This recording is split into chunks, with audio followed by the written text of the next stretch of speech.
He seemed to be the calmest and most laid-back chill student in his class. He never drew anyone's attention and always tried to keep a low profile. Many of his classmates didn't like him, simply because he seemed to ignore everyone who tried to talk to him. Angry, the bully tries to slap him while he's sleeping, but with his eyes still closed and half asleep, he grabs the guy's arm, which shocks the trash, and in an instant asks if there's something he wants. The guy pulls his arm back and says he's a real weirdo. Others in the class tell him not to worry about a loser like that, but what no one knows is that the protagonist lives two lives. In the morning, he's a student, and at night, he works as the most lethal assassin in the city. His name is Araji Kai, and he's just a 17-year-old student. On a sleepy day like any other, suddenly a magic circle appears under the entire classroom. Everyone panics trying to understand what's happening, and before they can react, they all appear somewhere else. While some students look terrified and others try to organize themselves, Araji Kai is already sung Jin Wu's aura for absolutely no reason while leaning against a wall, but all this is quickly interrupted when a woman dressed in white and an old man appear. She introduces herself as the saint who summoned them to that place. Araji Kai quietly changes position, farming aura on another pillar. The usual cliche unfolds. The model student steps forward, trying to understand what's going on. The saintly woman, the one I wish would heal me, explains that they were invited as the heroes of this world. But suddenly, the hot-headed guy tries to punch the old man, thinking he has a chance. But with a simple move, the guy's forehead gets flicked. The saint warns them it's best to stay quiet and behave. "Op, mommy, I'm behaving. But why you're only exposing your belly button?" Then she starts explaining about the Demon King, and the protagonist thinks this is way too cliche. The hot-headed one still doesn't give up, but the saint uses a little healing spell on him, instantly recovering his wounds. Some students are shocked and impressed, and she reveals that this is the magic granted by the system. Then she goes from student to student, awakening their powers. Some summon swords, others summon pens. The hot-headed guy gets an explosion spell, and the whole class celebrates. Just as the saint is about to leave, our sleepy Araji Jinwoo calls out from the back, saying she forgot him. When she activates his power, the skill he receives is the most useless thing ever. He can simply see other people's stats and abilities. And that's when he discovers that Eleonora Degaras, the saint, is 18 years old, meaning it's all good, guys. No one's going to jail. At least he's relieved because it's easy to understand. Then he feels something at his side. It's Arashi, punching him into the ground. Apparently, he tried to hit the protagonist and asks, "Hey, idiot, what'd you think of my explosion, huh? What did that little red eye of yours see?" The others laugh at him just because he has a red eye. They treat him like the class loser. "You guys want to pick a fight with our aura farmer?" Naga says that's what he gets for thinking he's special and being last to receive a talent. Arayu, though, doesn't understand why they're acting like that. They don't even have enough info to know what will be useful. Besides, the divine protection feels like a borrowed power. Who knows when it might be taken away? And he's sure there are countless other ways to kill people. The saint cuts through the chatter, saying that now that they've received protection, it's time to start learning how to use these powers to kill the Demon King. She asks that for today, everyone rest. Later that night, each of them is taken to their rooms. Araji, however, decides it's time to start the second shift of work. He's going to gather information. Some guards are patrolling around the castle, complaining, "Damn, why the hell are we walking back and forth out here?" Another one answers it's because the so-called heroes showed up and they can't be allowed to escape. Still, he doesn't believe those guys can even fight. How would trash like that ever defeat the Demon King? The saint must have some trick up her sleeve. Of course, Araji overhears all of this. He also realizes that for some reason, the saint is tightening the castle's defenses to keep a closer watch on them. He activates his talent and sees that one of the guards is named Jin and has fencing at level 1. Then he bolts like Naruto, thinking they can't detect when he uses his ability. He manages to get a rough map of the castle's layout and notices how heavily fortified it is. In front of a huge gate, 2 soldiers stand guard. Escaping this place is going to be harder than he thought. While sneaking across the grass, he stumbles upon 3 girls chatting in the middle of the night. The brunette on the right says maybe they shouldn't be doing this. He'll get mad. The one on the left insists it's fine, they're only practicing a little. That guy lifts up her flames, saying they all have to understand. Nobody's able to sleep anyway, and a bit of training will be great for strengthening their powers. Soon they're at it. Fire, plants, water, all flying around while Araji quietly watches. They're using divine protection, and he's curious to see how it works.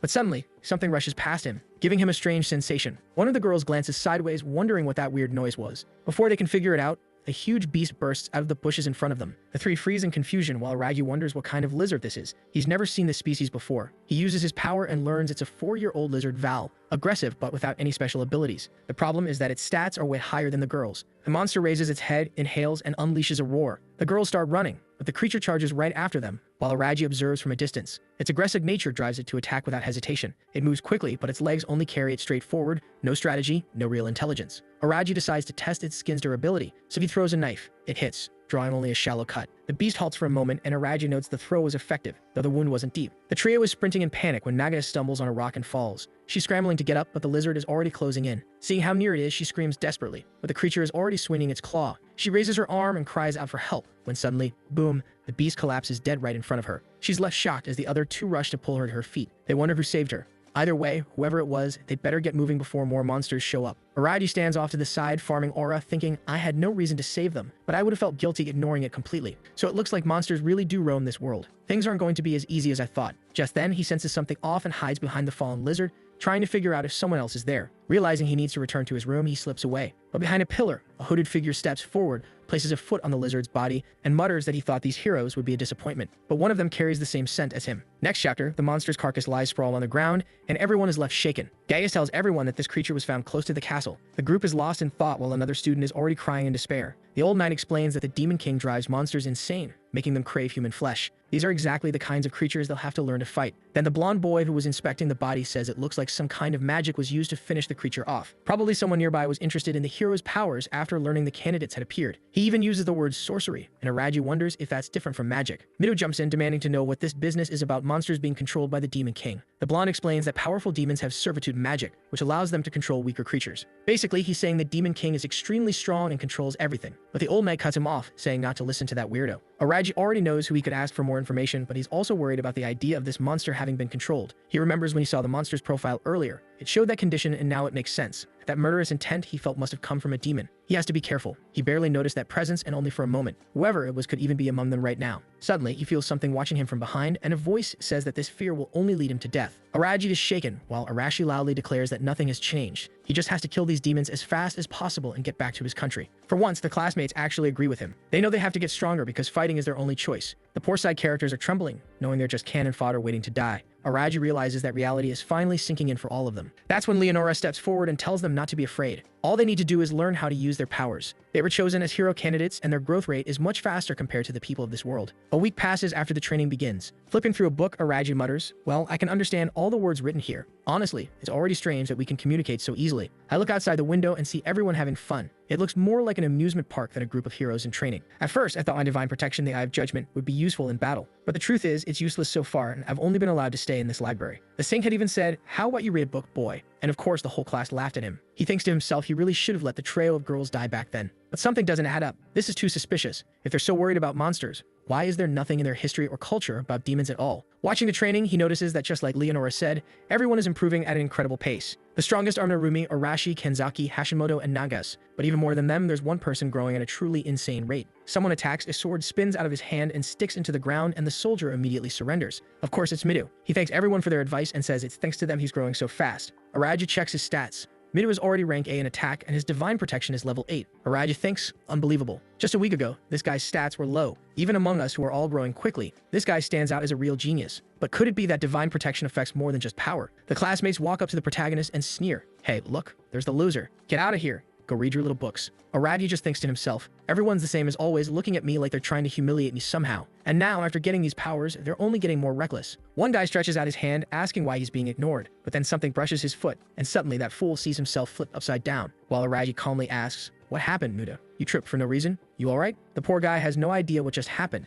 That's when Arashi steps in, telling everyone to calm down, because they're coming. The Saint and Gaius appear, watching them all. She praises their work and says they've been developing faster than she expected, which is why the time has come to move forward with the plan. Narumi immediately asks, "You crazy Saint, don't tell me you're gonna ask us to kill the Demon King already?" She replies, of course not, she wouldn't go that far yet. All she wants is for them to start training by fighting monsters. The group is hesitant. No one's eager to put their life on the line. Araji, though, looks more worried than anyone else. In reality, he probably won't even have to fight, so he should just relax. Next chapter, they're explaining how the combat exercises will work in the forest. The place is full of obstacles, so they won't be able to move in big groups. That's why they'll be split into teams of 2 or 3. Right away, the eager girls jump in. "Mido, can I go with you?" "I want to go with you too." He of course accepts. The guy's got women clinging to him, the harem practically building itself. Meanwhile, poor Arashi ends up stuck with a bunch of guys around him. Narumi uses his pretty boy charm to pair up with a purple-haired girl. Gaius beams, saying everyone's formed incredible teams. But there are still 2 people standing off to the side. The blonde girl admits it looks like no one wants to team up with her. Apparently, it's because everyone's afraid. She tells Araji they don't really have a choice, so they'll have to go together. He says he doesn't mind, while thinking it's odd that he got paired up with Kenzaki Rin of all people. She's confident that her personality feels somewhat dull. On top of that, she's prideful,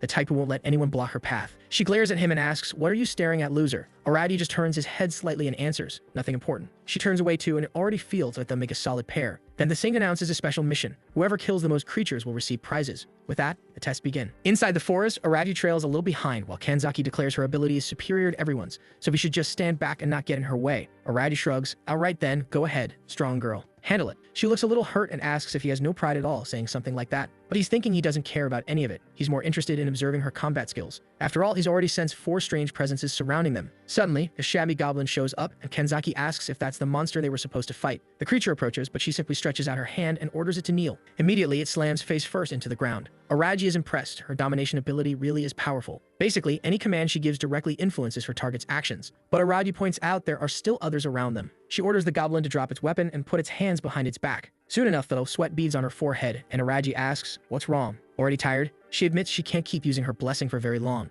Araji understands it must consume a lot of mana. Araji warns her it's better to finish that one off quickly because more creatures are coming. But Kanzaki hesitates, saying that monster, whether she likes it or not, looked almost human, and it was even crying in fear. The protagonist tells her it's strange for her to say that since the thing literally just attacked them. Clearly, it's an enemy and there's no reason to let it live. She admits she already knows that. Araji thinks that even though she has good power, she's still too weak. She's used to peace, and in dangerous moments like this, hesitation will only get her killed. And sure enough, right in front of them, 3 more appear. Calmly holding a stone, Araji tells her, "They're here, girl." She answers that she knows, uses her word magic again, and the 3 drop to the ground. Araji doesn't move. He just asks, "So, what are you going to do now? Tell me." She snaps at him to stop standing around and do something to help her. But he replies, "Wait, weren't you the one who told me not to do anything at all?" Realizing she's contradicting herself, she says, "Fine then. She'll do whatever it takes." She orders the monsters to snap their own necks, and incredibly, it works. Araji thought they'd hesitate and she'd have to improvise somehow, but no, it actually worked. Even he's impressed. You can force a command like that? She admits she can, but unfortunately, it's harder and the success rate is low. Now that she's felt how it works, she realizes it won't be easy. Araji reminds her that these monsters are enemies who attack them. Whether they're creatures or even humans, they have to kill anyone who tries to kill them,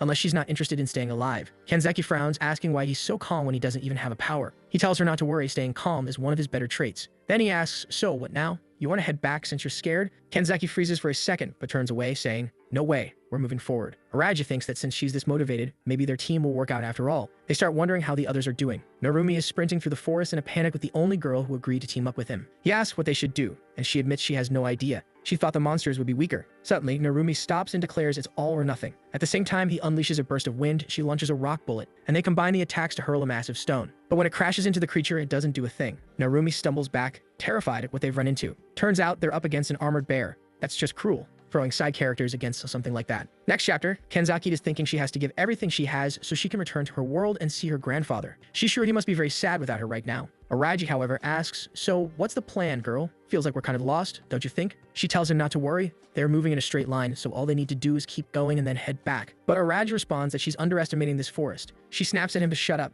and he realizes her biggest flaw is that she's overly confident and full of herself. He tells her to stop staring at him, when suddenly they both hear a scream. Kanzaki instantly recognizes it as Hashimoto's voice. When Araji asks what they should do, she says they're going to help. He finds it odd. Why is she suddenly acting so kind? She tells him to quit nagging and hurry up. Elsewhere in the forest, Hashimoto is being slammed to the ground, completely battered. Narumi shouts, asking if she's okay, and she answers yes, but begs him to just run. He grabs her, saying there's no way he's leaving her behind alone. Nice words, but when he looks back and sees that armored bear's paw coming down, he nearly soils himself. Then suddenly, some power freezes the monster in place. It's Kanzaki using her command ability. Narumi asks what they're doing there, and she warns it won't last long. Araji glances over and realizes, of course, her power is weaker against stronger creatures. He asks if Hashimoto can move, and Narumi says she's in a lot of pain but at least still breathing. Araji tells him to throw her over his back and get out of there. Narumi insists he wants to help, but the protagonist snaps that he's risking her life by staying. That's all it takes. Narumi slings her over his shoulder and says, "Thanks man, I'm out. Later, bear." Now the problem is Araji's to handle. He activates the Eye of Judgment and it reveals the beast's defense is rank A. Its fur is thick and the armor looks impenetrable. On top of that, it has the odd trait of being a mutant species.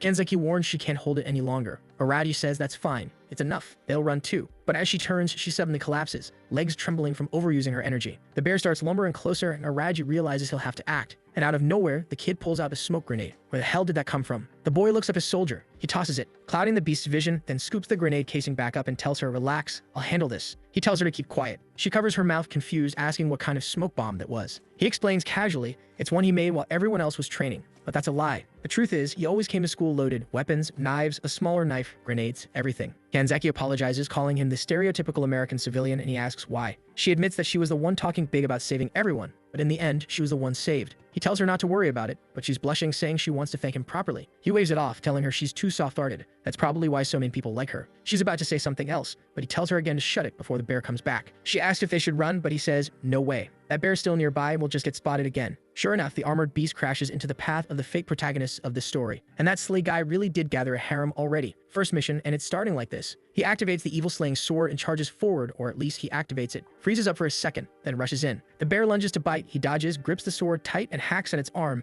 managing to land a blow outside the armor, but the skin underneath is tougher than expected. Then Nagas hurls a blazing fireball, screaming for the monster to die. The attack hits hard, actually tearing into it. That girl came in hot. Mido praises her, but the bear lets out a roar that snuffs out her flames. It fixes her with a glare, and she stammers in disbelief, asking how that's possible. He tells her to calm down, reminding her that her attack worked. The beast is clearly moving slower now. If they keep pushing and fighting together, they can take it down. She nods, and the trio of trouble continues the fight. But from the shadows, a sharp-toothed figure watches, muttering that it's only a matter of time. He's the veteran assassin known as Demon Delphus. Unfortunately, the armored bear won't be able to beat them. Their rapid growth and composure are astonishing, especially that boy. This was supposed to be a simple patrol mission, but now the plan is going to change. This has to end right now. Mido slashes again, and the giant bear is already shredded. He shouts that it's time to finish it and drives his sword deep into the beast. Meanwhile, the demon watching mutters that the boy will take this lesson to the next world. The most dangerous moment in a fight is when you think you've already won. He's about to strike when suddenly, there's a knife right at his face. He freezes, trembling with an overwhelming sense of death creeping over him. Araji steps out, aura flaring, and says his parents taught him the biggest mistake an assassin can make is believing their enemy is dead. The demon drops his dagger awkwardly, thanking Araji for the lesson, saying he'll remember it. But inside, he's shaken. How did this kid get so close? And worse, that wasn't even supposed to be the focus here. He needs to find a way to escape, but that chance vanishes when a blade slices into his calf, dropping him instantly. Araji approaches calmly, warning him not to scream. If he does, he'll die much faster than Araji wants. He says he'll ask some questions, and the demon had better answer truthfully. Any lie means instant death. First question, who is he? But instead, the demon snarls, who the hell are you, kid? Araji drops a cringeworthy line. I am one who lives in the shadows, someone from another world. The vampire-like demon is rattled. What kind of ominous presence is this? Araji presses, asking if the man he killed earlier that day was him lurking nearby. He admits he knew he was being watched, but he didn't expect his stalker to reveal himself so easily. That's why he deliberately used Mido and the others as bait to draw him out. Delphus is shocked that this kid had planned it all from the start. Araji says what he needs now is information, since he's new to this world. He'll squeeze everything he can about the demons out of him. Delphus laughs, saying it won't be easy to make him talk, but then he screams in agony. Araji is merciless. He already slashed behind his knees, and now he cuts the tendons behind his arms, leaving him completely immobilized. He tells him flatly that unless he wants to taste death in hell itself, he better start talking. Frothing with rage, the demon spits back that this brat is underestimating him. Then a strange purple liquid starts leaking from his mouth, eyes, and nose. Araji realizes instantly the bastard had poison ready to kill himself before revealing anything. Looks like the Demon King's army will be far more troublesome than he imagined. That's when suddenly a system general appears. Alongside her, Kanzaki steps in, spotting the scene and asking if that's a dead body on the ground. Araji clearly didn't want anyone knowing about his abilities. He immediately demands, since when rewatching? She admits she'd been there since the moment the demon hit the ground. So Araji explains the truth, that this guy was an assassin from the Demon King's army, and the strange power emanating from the bear was connected to him. Kanzaki asks if he's saying this person was trying to kill them. He answers that it's more than obvious. Of course they'd be targeted. They're the hero candidates. Did she really think they'd just live an easy life? She admits she was being naive, but asks how he noticed the assassin without being noticed himself. Strangely, Araji decides there's no reason to hide it, and reveals his family were assassins. That's why he can easily detect people in the same line of work. The claim is so outrageous that Kanzaki is stunned, blurting out that he must be insane. Araji simply replies that whether she believes it or not doesn't matter. What does matter is the corpse lying at their feet, that he's certain of. Besides that, he warns her not to tell anyone what she just saw.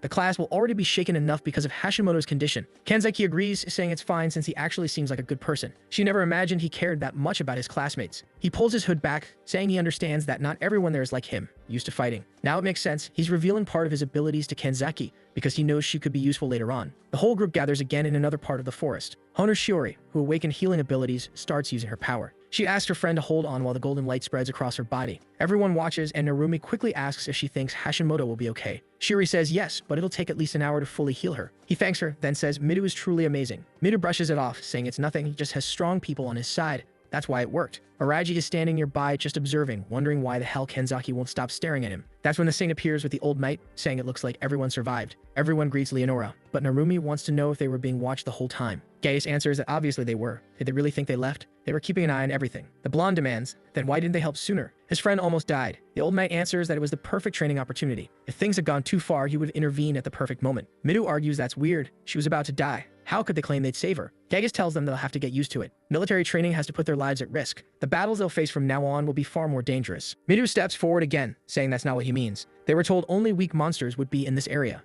Leonora steps forward and explains that it was the work of a demonic assassin. Of course, nobody understands what that means. She clarifies that armored beasts don't normally live here, so most likely the assassin was scouting their strength as hero candidates. The old knight adds that if that's the case, then the assassin is still hiding somewhere. Leonora agrees, saying they truly need to strengthen their defenses. She urges them to understand that this is actually a good sign. They need to get stronger, or soon every one of them will die. The students look uncertain. How could they possibly get stronger than this? They were already training hard every day and risking their lives. Mido tells her to stop. This is going too far. Everyone is shaken after that fight. She admits maybe it is too much, but if they don't grow stronger, they'll die. Of course, this doesn't sit well with the so-called hero, who thinks this woman clearly doesn't care about them. That's when Arashi finally reappears after so long, shouting that she summoned them here just to throw them to their deaths. In a flash, Gaius steps in front of Leonora, warning Arashi to watch how he speaks to Lady Leonora. Everyone realizes it. If they keep mouthing off, the old knight will beat them down. Midu tries to calm things, but Arashi keeps going, saying that woman must have a death wish, and then yells at Midu to stop acting so composed. He insists they're just being used. The hero, however, says the obvious. If they disobey or make enemies out of these people, there's no way they could stand against the entire country. The old knight then tells everyone to be like him and understand their situation. Yes, they're pawns, but they are important pawns. As long as they don't do anything stupid,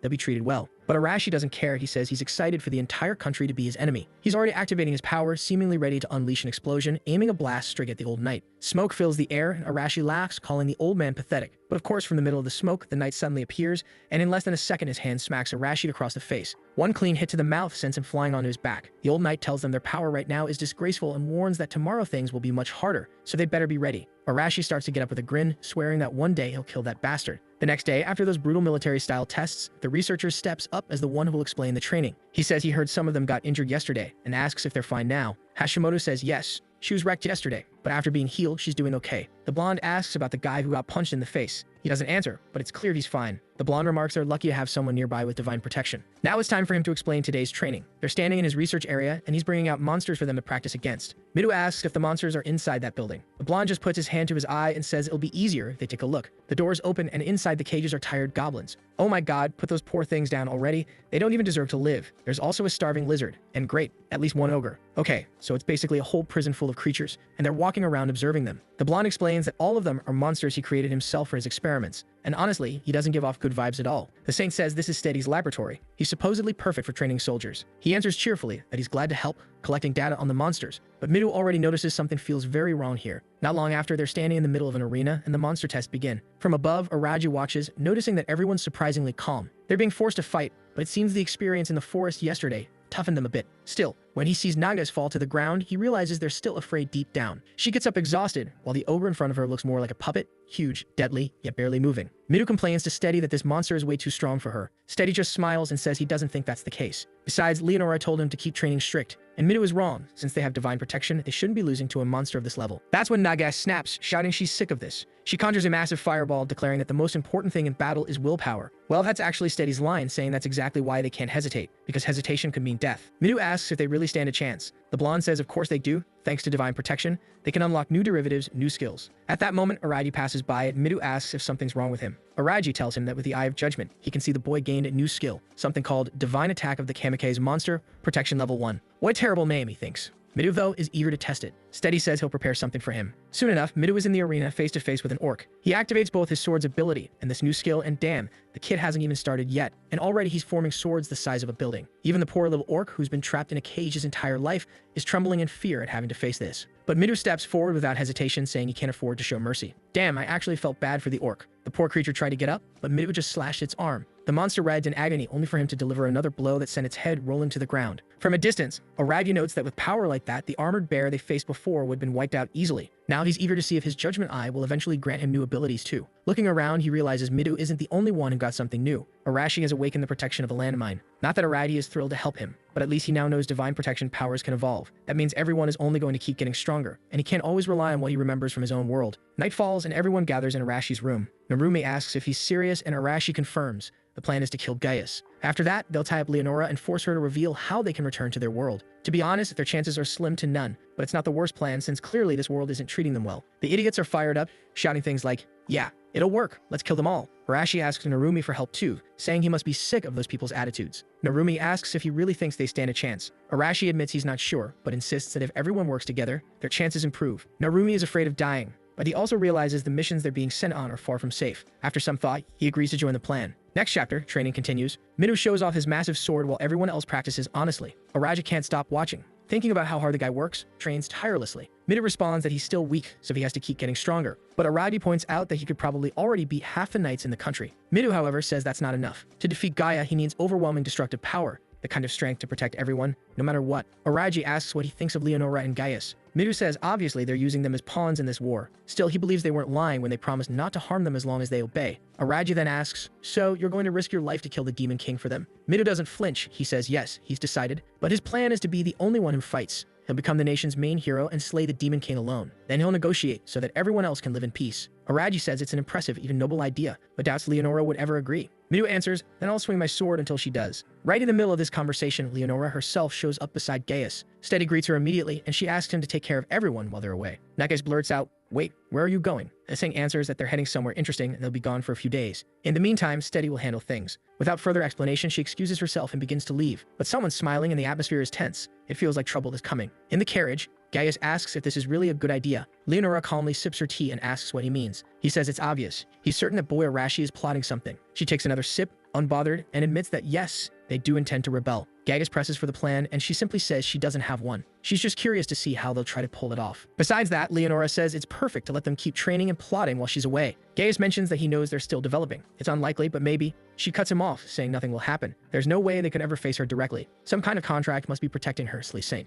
Gaius agrees, and she adds that he should see this as an opportunity. Just like an artist drawing, only needing to add a little detail. She's eager to watch the hierarchy form among them. If they start a rebellion, even better. She'll crush them completely and erase their will. Besides, she's noticed other suspicious things, so for now, she prefers to let them act freely. Back in the forest, Araji is already sprinting, dodging monsters. He whips out a knife and hurls it into a beast's head, dropping it instantly. He activates the Eye of Judgment and checks his talent list. His skills have evolved. Killing that demon before, the poor bastard who didn't see it coming, clearly pushed his growth. Just then, he senses something charging and overswings at him. Araji sidesteps, saliva flying from the monster's mouth as it lunges. He draws 3 blades and throws them, but the brute's armor is too thick. Keeping calm, he activates his eye, spots the weak point, leaps behind it, and drives the blade into its neck. The beast collapses. That's when the message hits. He gained a new skill. He can now see the weak point at the nape. That's why the stab hurts so much. Not bad, though still nothing compared to Midor's powers. He knows he needs more ways to survive in this world, and he'll have to grow much stronger. Walmart goblins swarm him, and his eye reveals their weak points are the heart and head. Obvious, yes, but still powerful. He throws his knives, landing every strike, and they drop instantly. He thinks to himself, of course, those are the weak spots for humanoid creatures. For some monsters, though, this ability won't matter much. He needs something different, creatures where this power truly makes a difference. That's when he senses movement.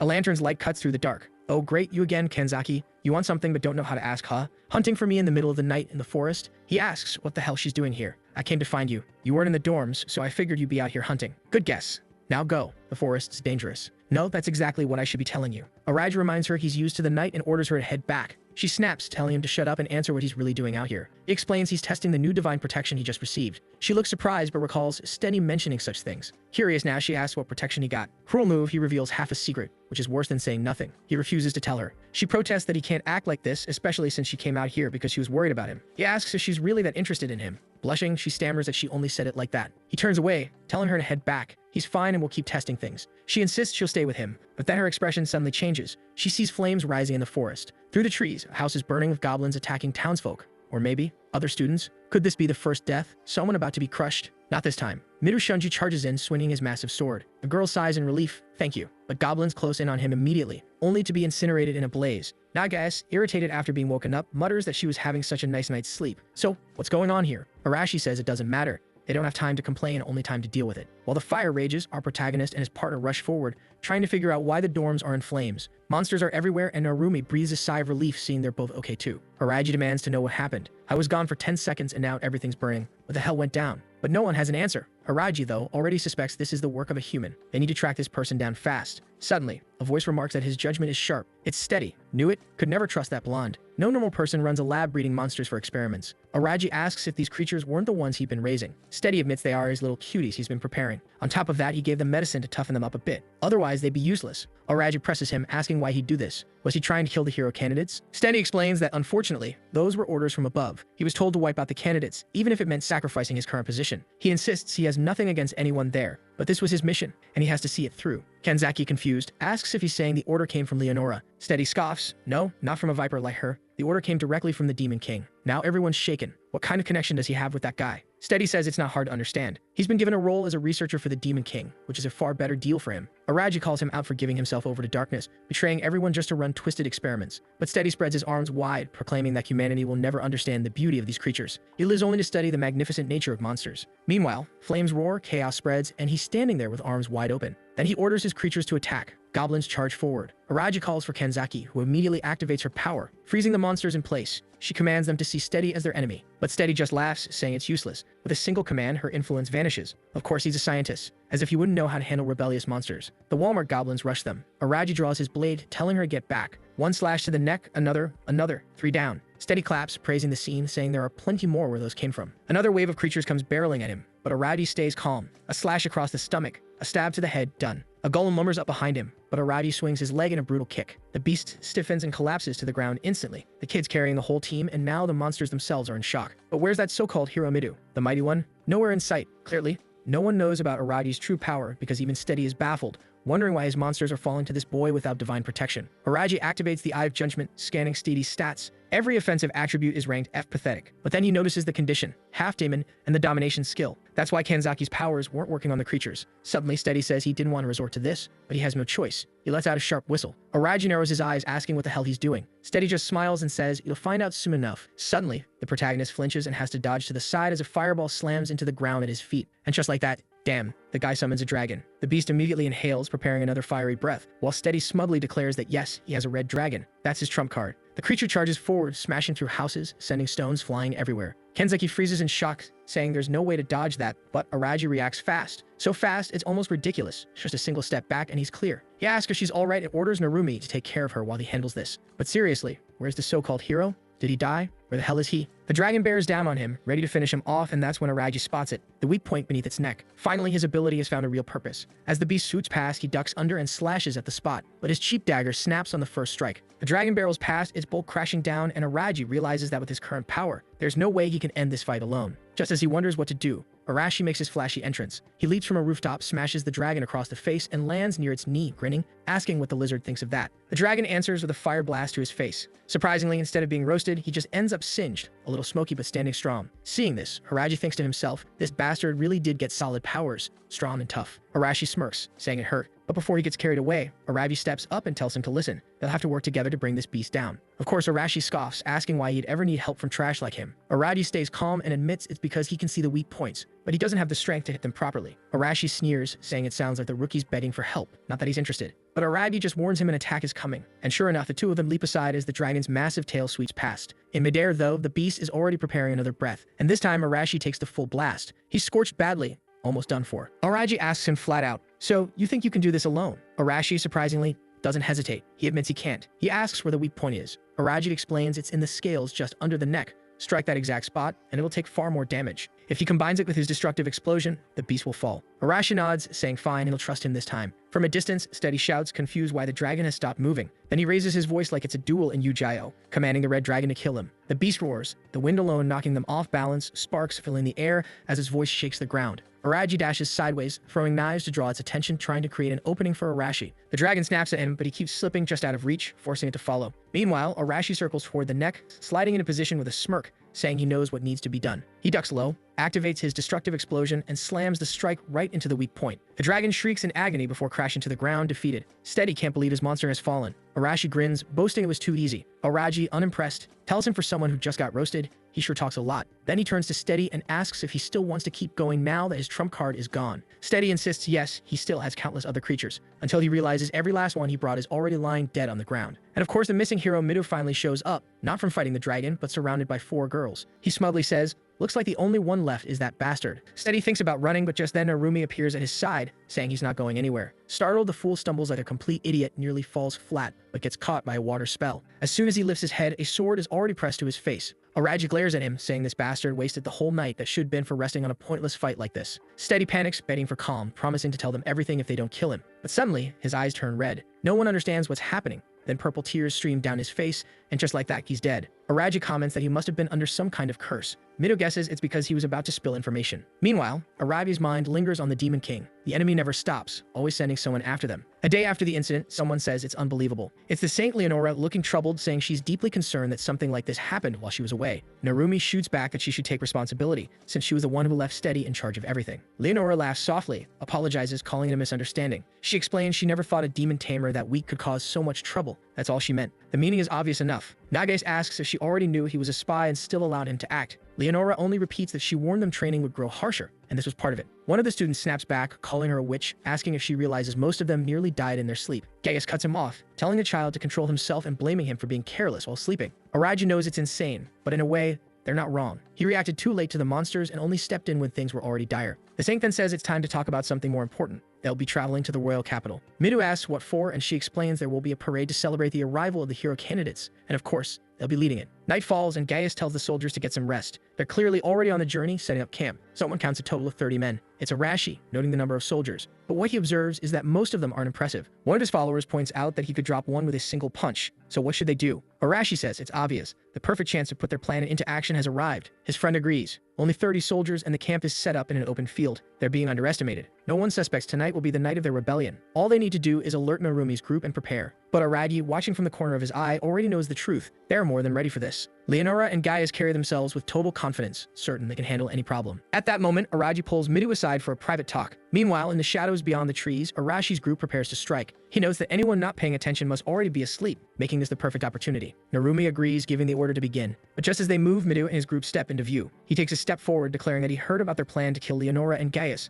Naturally, Arashi demands to know who the bastard was that revealed it. Midu just says he overheard while passing by. Nagas asks if they're really plotting something this insane. Sure, Leonora and Gaius are a pain, but this crosses the line. Arashi snaps back that the insane ones are them for seriously thinking they keep obeying and serving as lapdogs for those two. Midu admits the situation isn't exactly good for them, but insists they need to find another solution. Arashi snaps back, telling him to come up with a better plan then. Midu says his plan is to become strong enough to defeat the Demon King alone. In exchange, he'll demand safety for everyone else. Arashi laughs, telling him to wake up like Leonora would ever listen to something that ridiculous. But Midu insists that once he has the strength to make it happen, he'll also have the strength to negotiate. Even so, Arashi responds that it's out of the question. He doesn't want some so-called hero protecting him, so Midu better step aside because he's not taking back what he said. And just like that, it's fight time. Midu warns him that if he wants to go through with this, he'll have to get past his group first. But his people don't look shaken at all. Arashi charges in saying Midu will regret it and slams a knee into his stomach. Midu is sent flying back, shocked at Arashi's raw speed and power. At the same time, Arashi is stunned too because Midu actually managed to block part of the strike. Right then, the few soldiers rush over, asking what's going on.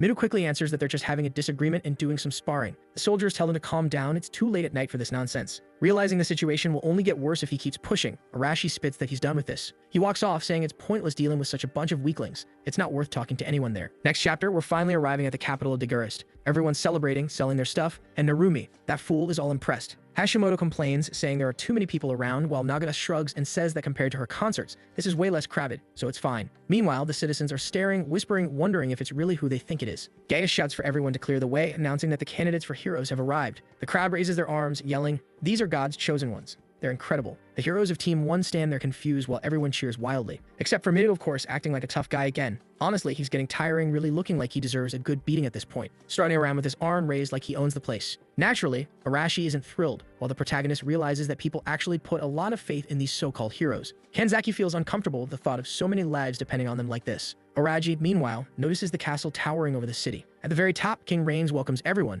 telling them to rest after their long journey, and that's exactly what they do. Some collapse straight into bed, others go off to heat things up. But later that night, there's a grand feast, and by the next morning, Mido's already out training again. The protagonist, as always, is off farming aura and gathering information about the region. He notices a heavily guarded gate, realizing it's riskier than he thought to move around inside the castle. By the way, when I said Reigns was the king of the kingdom, I misspoke. He's actually a holy knight. And Araji quickly sees that this man has serious influence in the city. He observes him talking to soldiers asking, "Where are the hero candidates?" Reigns calmly replies that the kids are resting in their rooms. The soldiers want to know if they're truly the ones chosen by the creator and God. Reigns answers that he's already noticed they're far more powerful than children have any right to be. The knight admits he knows this, but he's worried about the Demon King's followers. Allowing the heroes to enter the capital so openly will definitely stir those people into action. Some mustache fellow agrees, saying there's been too much suspicious activity lately. They need to be more cautious. Hearing all this, Araji grows more and more suspicious. But Reigns insists there's no need to worry. Surely the candidates will protect the capital. They'll end this matter soon enough, so the meeting ends and the group disperses. Still curious, Araji decides it's time to dig for information among the citizens. Later that night, in a pub, the atmosphere is loud with laughter and drinking. Someone approaches the old guy at the counter and orders a bucket and the best food available. The man sees the boy and just nods, no problem. Meanwhile, drunken voices at the bar shout, "Hey, did you see those idiots pretending to be heroes?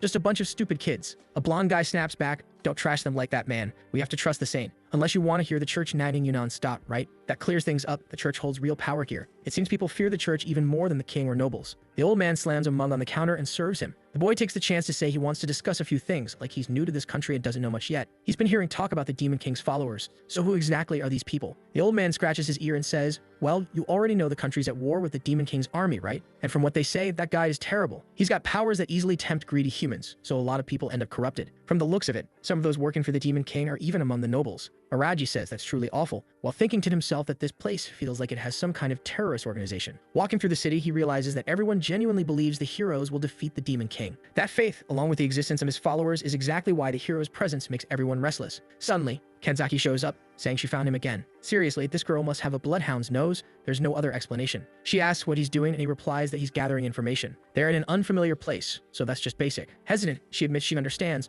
but warns him it's dangerous to be wandering alone. On top of that, if he ever needs help, he can just ask her. You can already tell he's stringing her along with his aura farming act. He waves her off again, saying, "I'm fine, really. Just go stay with the other students." But she insists he stands still right there. Looks like she's not actually leaving. She pushes him to accept the help she's offering. Araji says fine, he'll accept. He's rushing too much into digging up information about the royal capital anyway, so why not? Let her talk with the townsfolk. The poor girl falls right into his trick, leaves happily humming, while a hooded figure nearby chuckles quietly. Back home, he realizes he didn't manage to learn anything useful, but he did discover the existence of a new enemy. Just then, a loud commotion breaks out, making him wonder what's going on so late at night. He arrives in a hall where all the candidates are gathered. He asks what's happening, and they explain Kanzaki has gone missing. Ronia was the first to notice since they're roommates, and now everyone's out searching for her. Araji realizes that no one noticed he'd been gone except Kanzaki herself. Really? No one cares about the boy, but whatever. That's when Midu wants to know if he has any idea what happened. He says no. Unfortunately, he doesn't know anything. He was sleeping in his room. Midu looks downcast, then tells everyone it's obvious she isn't in the castle. With dawn about to break, they'll have to start searching for her. Honestly, they should be searching at night. The girl could be suffering all kinds of cruelty right now, and they're going to wait for the sunrise. Naives agrees, while the protagonist thinks it'll be too late. Still, he understands that most people must be asleep at this hour, though deep down he knows delaying is the worst thing they can do. So he heads outside to search. They go back to where he had run into her earlier and find her student ID card lying on the ground. As he bends down to pick it up, 4 men suddenly appear, coming at him from all sides. The protagonist dodges the first, stares him down, startling him, then grabs his arm and pulls him into another, making them crash into each other. Spinning around, he kicks another one straight in the face, sending him to the ground. A brawl breaks out, and within seconds, the last one left is trembling. Araji tells them they're poorly trained as spies and lousy soldiers on top of that. They all seem like ordinary humans, so what are they doing here? The man hesitates, but Araji warns that now he'll have to spill everything. Meanwhile, somewhere else in the city, Kanzaki is tied up with her arms stretched out, furious, while her captors mock her, saying she looks fisty. From the look of it, she still intends to fight. She says her answer will always be the same. She's not going to reveal a single thing. The man asks her not to be so cruel. They just want to learn a little more about the candidates. And obviously, right? Villain in a Japanese story. What do? They immediately go for the cut, asking how long she can keep her mouth shut. But while they're plotting, they're already being watched by the King of the Pillar, who once again notes that these guys were just ordinary humans. Hard to believe Kanzaki was even captured. The strike comes sharp. 2 knives fly and pierce both their skulls. Their bodies drop lifeless to the floor while she's left stunned. Then the tough guy appears, saying, "Hey, are you okay?" She's still in shock, apologizing, but he just tells her to keep quiet, not make too much noise, and need to get out without drawing attention. She thanks him again, but right then, Araji feels that strange sensation once more. He stands and glances between the pillars, where something seems to be approaching. In an instant, a knight steps in and strikes the ground hard. And doesn't he look like Rains? The man rises, saying it's impressive he managed to dodge. Of course, it's that bastard declaring that Araji needs to be killed, calling him far too dangerous a candidate. The protagonist remembers, so this bastard really is from the Knight Order. What's he doing here? Rains admits it, yes, he is, or maybe it's better to call him a general of the Demon King's army. The protagonist prepares himself, thinking this cursed capital is crawling with enemies. Truly, this country was on the verge of collapse. Rains tells him to give up. The end is inevitable, because all the candidates will be killed. As Rains gets ready, Araji activates his eye, ranks Walter, 28 years old. And as always, something feels off. He didn't have any ability suggesting demonic possession. Plus, all his stats were rank B. Definitely not someone to underestimate. Rains glares again and charges, swinging his blade. Araji dodges, but in midair, the man locks eyes with him, activates a magic circle, and fires off 3 fireballs. The protagonist hadn't expected this bastard to use magic too. As he leaps away from the fireballs, trapped midair, Rains rushes in, declaring that his end has come. Araji tries to throw another knife, but the man sneers that it's useless. He activates the eternal flame on his sword and says it's over for the candidate. He raises his weapon for the final cut, when suddenly bang, the silver one pulls out a Glock and shoots him right in the forehead. Rains tries to form a magic circle, but the protagonist just formed an American circle instead. Poor guy drops dead instantly. I'd almost forgotten that bastard still had that Glock in his pocket. He mutters that Rains actually managed to surprise him. He hadn't wanted to waste his bullets, but in midair there was no way to dodge. Honestly, he's going to need to learn new ways to fight if he wants to survive in this world. Still in disbelief after 20 chapters, the kid finally invoked the Second Amendment. Kanzaki is completely shaken, asking if he really just shot the man. He says yes, it's standard equipment for an assassin. She admits it's terrifying to realize a classmate had a gun all along. But now her face is bright red. You came to save me, didn't you? The protagonist replies, coincidence, you idiot. Besides, what happened to your domination power? She explains that strangely the attack started when they slapped those shackles on her. From that moment, she couldn't use her ability anymore. It was weird. More than obvious, he already understands that those shackles have some kind of special property. He throws his coat over her shoulders and says, come on, girl. but she isn't having it. Hey Shinjo, those guys, they're going to go after everyone in the class, aren't they? He nods, saying yeah, most likely they're the target of a good part of the city, especially since that guy was the captain of the knights. Then we see a bit earlier when he tortured the ones who had tried to attack him. The man was begging to live, but Araji told him it would depend on what he revealed. And that dropped to his knees, saying, I'm just following orders. Everyone said the candidates are enemies of the Demon King, and we had to kill them. Araji pressed him, asking if they had killed Kanzaki. The man replied, no. Of course she was still alive. They were planning to keep her captive for a while to lure the other heroes and get information. That made it clear to the protagonist that these people were everywhere, in large numbers. The sun was rising, right? And that's exactly when the others would have started searching for her. Luckily, Araji went out during the night and saved her. The protagonist also notes that this man who gave information didn't die from a curse, unlike Steady before. Kenzaki realizes that these people were Demon King worshippers, even without any demonic powers. She had thought the people of this world were all allies. But Aragi just tells her that from now on she has to be careful not to be tricked again. The only reason they managed to slap those shackles on her was because she clearly let her guard down. Embarrassed, she admits they were answering all the questions she was asking. She wanted to learn more and ended up distracted. Then she snaps at him, telling him to stop nagging her. All she did was lose focus for a second. And right then, someone calls their names. It's Mido showing up late as ever, but at least he's relieved to see they're safe. He gets all cheerful and asks if it was Shinjo who found her. The protagonist says they need to talk, and Mido immediately realizes something happened. Araji explains about the Demon King's cult, this group of humans who look like worshippers of the very enemy they're supposed to kill. And obviously that makes them the targets. Mido admits that now things are complicated. Since these are humans without any magic involved, it'll be much harder to identify who they really are, unlike with monsters. Araji agrees. That's why things are about to get much more difficult. Mido says he'll have to report this to Leonora, so she can strengthen their defenses. But Kenzaki cuts in, saying she's certain that woman will just tell them to deal with it on their own like always. Mido pauses, thinks, and admits she's probably right. She won't want to help, so it'll be better if they join forces and decide for themselves how to act. Meanwhile, the entire class is still out looking for Kenzaki. But then their talk is cut short by the sound of an explosion echoing through the whole city. In the distance, smoke rises and they immediately dash toward it. At the same time, they find themselves surrounded. Hooded figures all around snickering. Miu realizes it's exactly the bastards they've been hunting. Arati says it looks like they don't have a choice and tells everyone to get ready. Those guys don't stand a chance anyway. Not with the three strongest right here. At the same time, Arashi's group and Nagasa's group are also surrounded. Poor totally spies, huh? They'll probably all get wiped out. Arashi must be thrilled, since he loves a fight. Meanwhile, the protagonist scans their stats. As usual, hostile, but nothing showing demonic traits. Most of them ranked around D and F. Strangely, Araji mutters that these guys are a real problem. They were trained fighters,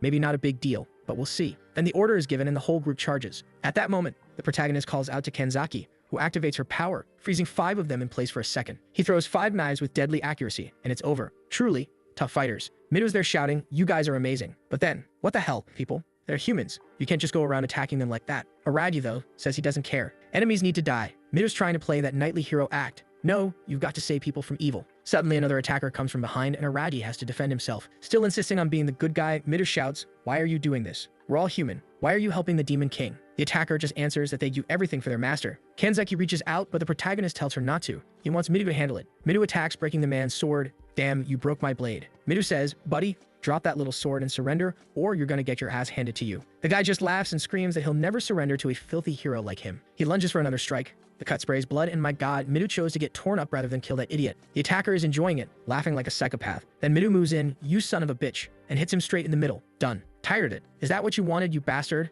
There he is, ripped open on the ground. But the weirdo on the side begs for more, saying that's not enough. Araji tells Mido to finish him because he replies that he can just leave the guy to die on the ground, right? But our protagonist says that's not how the world works. You have to make sure threats are eliminated. The attacker's terrified. How can a classmate speak so calmly about this? He's just human too. The protagonist says it's a matter of choice. At that moment, their classmates are probably under attack across the city. Is he going to leave this guy and put everyone's lives at risk? He asks Mido to decide what's more important, the life of this guy on the ground or the lives of their classmates. This kid really convinced the hero on the psychological level, huh? Mido says he understands and plunges his blade in. He swears he'll save everyone and won't let anyone die at the hands of those people. Elsewhere in the city, it's a bloodbath. They go pick a fight with Arashi, who's thrilled. He's beating everyone up, collecting information with a grin. He gets everything he needs, thanks to the informant, tells him to die, and punches a blast straight into his chest. The man is scorched, his body falls charred while the heroes celebrate. At the Totally Spy scene, Nagaki's swinging around, throwing fireballs and roasting everybody. This is way too easy. Surely some enemies coming that they can't handle. She can't figure out why there are so many of them. She tells her friends to do something instead of standing there watching, but they're all like, ugh. They're humans. I can't kill them. They're human. Nagaki snaps, asking if they want to die, when suddenly one of them gets kicked in the back, another sliced. She can't understand why these 2 girls can't do anything. And of course, behind all this, the Saint's wondering whether everyone will actually pass the test. Yikes. In the little group of 5 girls, they're completely surrounded. Then the Saint appears and says maybe everyone's passed. I thought those guys were part of her plan, but they're actually angry at her, shouting that the Dan Saint showed up. She says it's cruel to attack the people she wants to protect. She clearly has to step in and save everyone. The attackers say it's the perfect chance to kill that idiot. She came without her escort. The Saint just laughs, saying it's funny to see a bunch bunch of fools seduced by the power of a demon king think they stand a chance against her. They shout at her to shut up and rush in from all sides. Everyone's about to stab her when the saint stays calm and suddenly smiles. She activates the prostratus power, basically a stance, and instantly everyone's on the ground. She walks through them saying it's funny it thought her ability would be stopped so easily. Her aura spreads everywhere. She warns that her domination is superior in every way. The totally spies are confused, asking why they were rescued. The saint replies she already said everyone had passed the test. Sure, it would have been better if they'd handled it themselves, but it wasn't a bad save. Nagaki thanks her and says fine then. The saint says there's no need to thank her. It's her job to watch over her subordinates. Then one of the men on the ground grabs her clothes, begging her not to ignore them and asking what she thinks she's doing. The saint glances over and says it's a shame. She didn't realize he was still alive. Fine then, she orders all the girls to kill them now. The girls' bodies get wrapped in her domination. They find they no longer have control and ask what's happening. The saint forces one girl to raise her sword while the man on the ground begs for mercy, but she has no choice. She brings it down and drives it in. Of all things, the saint's being pretty merciless. These girls need to learn to kill. The whole city wants them dead. There's a demon king. You can't keep pretending to be a good person. The fools are all crying while Araji says that's the power of a level 3 domination. Kenzaki realizes it's not only far stronger than hers, but the area of effect is huge. Araji knows they'll have to develop a way to deal with it, or else they'll be at her mercy forever. That night, 12 hours after the Demon King's attack, everyone gathers at the castle. The protagonist notices Nagaki looks shaken. One of the girls asks how everyone is, and she answers they're awful. Everyone's shaken. Hashimoto says she understands, while Narumi wants to know why they're acting like this, controlling people and forcing them to kill humans. That's terrible. I thought they were mad at the disciples, but they're angry at the saint for making them kill people on the ground. Narumi agrees that it's inhuman. He asks if Nagaki's okay. She says she's calm, just a bit bothered, but she knows it will be much harder for the others to cope with this. Oh, you lassie heroes, you're all going to die like this. Good thing there's a Raddy to balance things, right? 1 bullet to the head, 5 stabs. The boy doesn't hesitate for a second. Midu is there crying, oh god, everyone's suffering, why didn't I get here sooner? His friends tell him not to beat himself up. He's not to blame. Kanzaki also says if she'd arrived earlier, she could have restrained everyone. Araj replies they're idiots. None of them had enough strength to resist Leonora's commands. When they were with Midu, they split up to help the rest of the team, but obviously they couldn't save everyone. And he knows this won't be the last time they run into that Demon King cult. At least with their general dead, they'll have some peace for a while. There's something more important though. He calls Kanzaki over and says it's time for a talk. She follows, blushing all over. What does she think he's going to ask? He looks at her and says, come on, Kanzaki, dominate me. She's like, what do you mean, dominate? Did he call for a duel? Of course not. What the heck? I wanted to see how that would play out, but next chapter, we're left celebrating anyway, since they killed part of the Demon King's army. The celebration was in full swing for the heroes' arrival, and everyone was impressed by their power, since they had survived that last battle. Now the capital was welcoming them with open arms while the crowd cheered and stared, but Araji found the whole thing suspicious. It seemed like what had happened was part of Leonora's plan to make the people accept them. If that was the case, then she was far more dangerous and thinking long-term in a way he hadn't imagined. Sometime later, everyone gathered in front of the castle gates. Leonora told them to return to the temple in Alpha City. Kanzaki didn't understand, but Araji explained that was the city where they had been summoned. Midu wanted to know if Leonora would come with them. She said unfortunately she had matters to resolve from the day before, so for now they would be under Gaia's care. Nagas reminded them they were being foolish. Had they forgotten that all the dormitories there had been burned down? She also noticed the other girls were still trembling. She asked Naomi if she was okay, but the girl looked completely shaken, one eye blackened, expressionless. The saint asked if there was a problem. Naomi flinched, collapsed to the ground like an idiot, and had to be caught by her friend. Nagas tried to calm her while the saint turned away, saying the matter was settled and she was leaving. But the shaken girl demanded she stay put. Her friend quickly told her to be quiet instead. Really, all the saint had done was split a skull with her sword. Stop suffering already. This is a magical world where the goal is to kill the Demon King. Wake up. Honestly, I was starting to support the saint with the exposed midriff. She was the real deal. Midu, however, wasn't in the same mindset and kept glaring. Araji noticed that Arashi, on the other hand, was itching for a fight. Then Gaius announced it was time to depart. Night fell, and they camped in the forest. Once again, that little gang gathered behind the trees. As Araji already suspected, they were planning something. Kenzeki guessed the same, but the protagonist confirmed it. Of course they were. Leonora wasn't around, and only about 30 soldiers remained, most of them weak compared to the heroes. It was the perfect chance to kill Gaius. Under those circumstances, he wasn't about to stop them. He'd just watch and see what happened. In the forest, Gaius asked if the monster that looked like a dragon was really nearby. Narumi said yes, come with him. He had seen something strange in the area. Was Gaius being tricked? Or was he just playing dumb? He warned that this road led to the royal capital and would be dangerous if a dragon actually lived there. At that moment, Narumi cried out in alarm, saying the beast had appeared. Was that it? When Gaius turned to look, Arashi was already at his back. He unleashed a destructive explosion that looked like it landed full on. Narumi activated his legs and flew clear. Gaius managed to dodge, but his head was scorched and his forehead was bleeding. Arashi laughed, saying it was funny. Even his maximum explosion wasn't enough. This guy was one tough bastard, but judging by his condition, he clearly wasn't at 100%. Killing bastards was Arashi's favorite thing anyway. Gaius stumbled back right onto a landmine Arashi had planted and was consumed by flames from the ground. Arashi told him he'd been led into a trap, so he'd better realize wherever he went, he'd end up blown apart. Even if he used mana to defend himself, the attacks were clearly hurting. Gagas admitted he hadn't expected them to use cheap tricks and tactics like this to ambush him. He really had misjudged Arashi. He spreads his arms and thanks them, saying, "Thank you very much. All I really want is to kill you. So these tactics you're seeing are all part of the plan. Right then, the rest of the Walmart adventurers show up behind him. Gaius stands, plants his sword to his forehead, and Arashi orders everyone to advance. That bastard was going to die today, and nobody was to show mercy. Gaius answers that it looks like there's no way to stop them. He reaches into his pocket, pulls out a little blue sphere, and tosses it into the air. It bursts like a firework. Midu and Kenzaki are baffled while Arashi thinks Arashi slipped up. The camp soldiers see the signal and start looking around, wondering if their guide has disappeared. They assume he might be under attack and run to check. But at that moment, Araji arrives and slashes a throat clean. One guy tries to fight back, but Araji gets close and tells him it's nothing personal. Unfortunately, they have to die. Damn, Araji really gets involved. The attackers curse at him, but he dodges another strike and delivers a brutal blow under a chin. He throws one body onto another, so his survivor has to grab his friend, then stabs under the armpit as he passes. The attackers can't understand why the candidates are doing this, and Araji just replies it's not the time to ask questions. It's a brutal sequence. Back in the forest, Gaius is surrounded and everyone assaults him from the sides. He defends against a straight-on attack and blocks a punch from another. Narumi creates a wind spear and throws it, striking a man dead. Meanwhile, another kid channels power into his allies to make them stronger. Gaius realizes it's too dangerous and has to back off to dodge. But another kid comes in to hammer him from the side. Gaius says the kid's slow, but the attacker laughs and says that's useless. The kid's sword hits Gaius in the chest and nearly breaks. The knight can't believe these divine protections are really this strong. Then he senses something coming from his left. Arashi lands another explosive punch and hurls him back. Wow, he defended himself, but where's his arm now? Arashi laughs that the old bastard is persistent. Narumi says he's sure that signal was a call for help, trying to buy time. But Gaius says there's no need for that anymore. Look who showed up. The fierce one herself appears, the Saint with the exposed midriff, saying Gaius looks cornered. Oh boy, you're screwed. Back at the camp, everyone else is tied up. Midu asks what they're doing. It was Kenzaki helping our guide, who says she's simply following orders. Midu's confused and Manga says it's unexpected. Normally Kenzaki ignores people. Then Arashi shows up and says, sadly for Midu, that Kenzaki is following his orders. Midu is stunned. Kenzaki says she captured 7, although some escaped. She tells him not to worry. The rest are taken care of. Right then Midu steps in and asks what she means by taken care of. Arashi just says, yeah, I killed them all except those soldiers over there. None of the others are standing.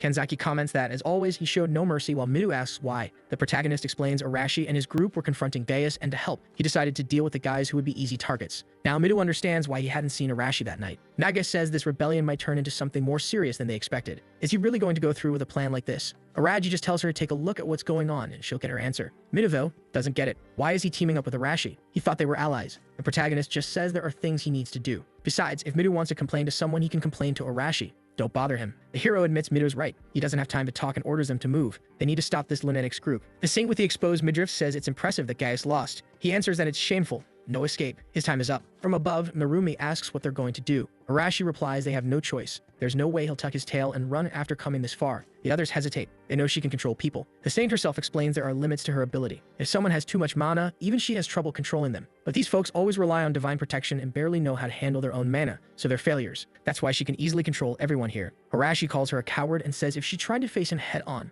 she'd have no chance. The Saint laughs and says their taunts are cheap. Since that's the case, she'll deal with him and break those claws of his. Even Gaius looks frightened and begs her not to use that enslavement magic. This would be over the top. The Queen of the Belly Button tells Gaius to calm down. After all, she's the Saint. She's way more beloved by God than any of them. Arashi charges and tells her to come at him with everything. Gaius is scared, but the Saint simply reaches out, calls to the earth, and something erupts from the ground and strikes him in the chest. He's writhing. She calls to the wind, and it begins to slice from every direction, forming a cyclone. Narumi rushes to help while everyone else asks if Arashi's okay. The Saint calls to the fire and one of them is vaporized. She calls to the water and another is trapped in a bubble and can't breathe. As one guy falls unconscious, everyone hesitates. The Saint asks if they're finished, but someone says no. Arashi snaps absolutely not. She shouldn't think she's won. Midu's group has arrived and he orders Arashi to stop, wanting to know what he thinks he'll achieve acting like this. Arashi answers that if anyone wants to stop him, they'll have to fight, and he hates pacifists as much as anyone. Midu asks whether the rest of the group really thinks that way. Narumi apologizes, saying they can't trust the Saint and her people. The hero is thoughtful while Nagas agrees with Narumi. Since things have reached this point, maybe it's better if everyone joins this cause. Hashimoto argues violence isn't the best way to solve things. The Saint finds it comical that even in this situation they're still arguing. She thinks it's funny they assume they won't be punished for stopping now. The vibe is bad for everyone. No one can escape this. The Saint stretches out her arms and orders the wind to destroy their enemies. Narumi says he won't let that happen and seems to try to summon a tornado to counter hers. But from the side you can see the Saint's storm is much bigger. Poor Narumi is thrown around, spinning helplessly with everyone else.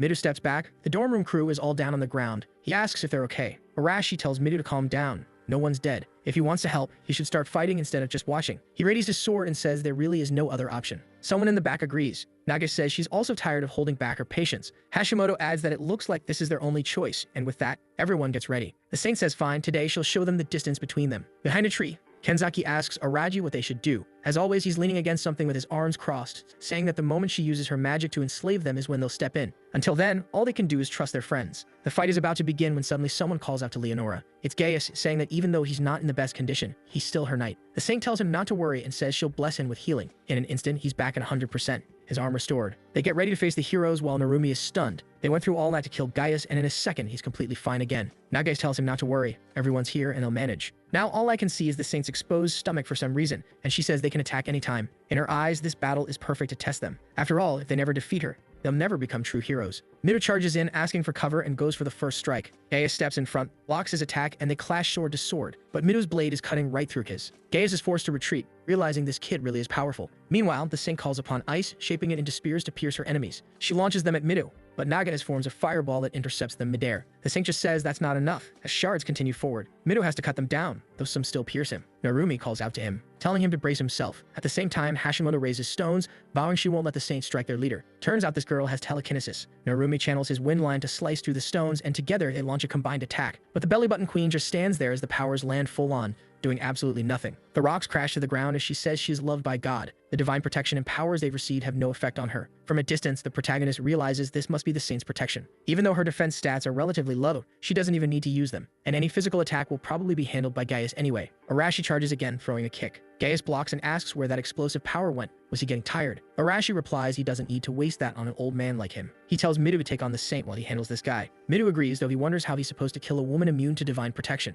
Even the energy blade he's using shouldn't work. Then suddenly, the sword lands in his hand. One of the boys says this one will serve him better. He thanks him, while the saint watches with interest, saying this is getting exciting. It looks like the two of them are about to face each other. Mido says, unfortunately, yes, because there are people depending on him. And that's why Leonora must be defeated. He charges while she keeps smiling, slashing arcs like Street Fighter half-moons. He dodges them as Nagase, from a distance, wonders how they're supposed to help. All they can do is use their blessing powers, but they don't work. Hashimoto agrees, saying it's frustrating, but all they can do is stand and watch. No, you idiots. The saint is immune. Throw rocks at Gaius to free up Arashi so he can fight. Without meaning to, I'm pointing out plot holes here. Arashi dodges, slips past another strike, and swings a punch at the old man's face, sending him back. But the kid stays flexible, follows up with a kick that forces the old man to retreat, then drives a solid blow into his gut. The blast of force hurls him away. Arashi mocks him, asking why he's moving so slow. He thought his wounds had been healed, but clearly he hasn't regained all his strength. The old knight retorts that Arashi's at his limit too, and he can't rely on the divine protection he once had. Meanwhile, the saint launches 3 fireballs at Mido, forcing him to dive aside. He knows at this pace he can't win. None of his attacks are landing. He needs another way to defeat Leonora. After evading again and standing face to face with her, she says it's just as expected of Mido. Very few people in this nation could dodge so many attacks. Mido knows dodging alone isn't enough, but the fight feels completely one-sided. He needs to close the distance, yet her attacks never stop. His friends are useless here since they can only attack from afar. He has no choice but to push harder, risk everything, and close in. Leonora looks surprised as Mido suddenly dashes forward. He summons spears behind him as his body shoots like lightning. She slams her hand into the ground, turning it into quicksand beneath his feet. Before he can react, she ignites flames in her palm and scorches the boy's head. Nagai screams his name while Leonora realizes he had been storing energy the whole time, waiting for the perfect moment to release it all at once. His talent is terrifying, but even then, she's still above him. The poor kid collapses. Arashi is still locked with Gaius, wondering how they'll win without using his explosion. Gaius doesn't give him a moment's rest and presses forward, saying he's hesitating far too much. The blade slashes, blood sprays, and Arashi stumbles back, asking himself how he ended up in this mess. He's beaten this old man before, so why is he losing now? Gaius rests his sword on his shoulder and says that in the end, the boy's still an amateur. This is what happens when trash like him can't use divine protection anymore. But Arashi thinks differently. He was never that kind of person. He doesn't need explosions or divine power to show his strength. He forces himself upright,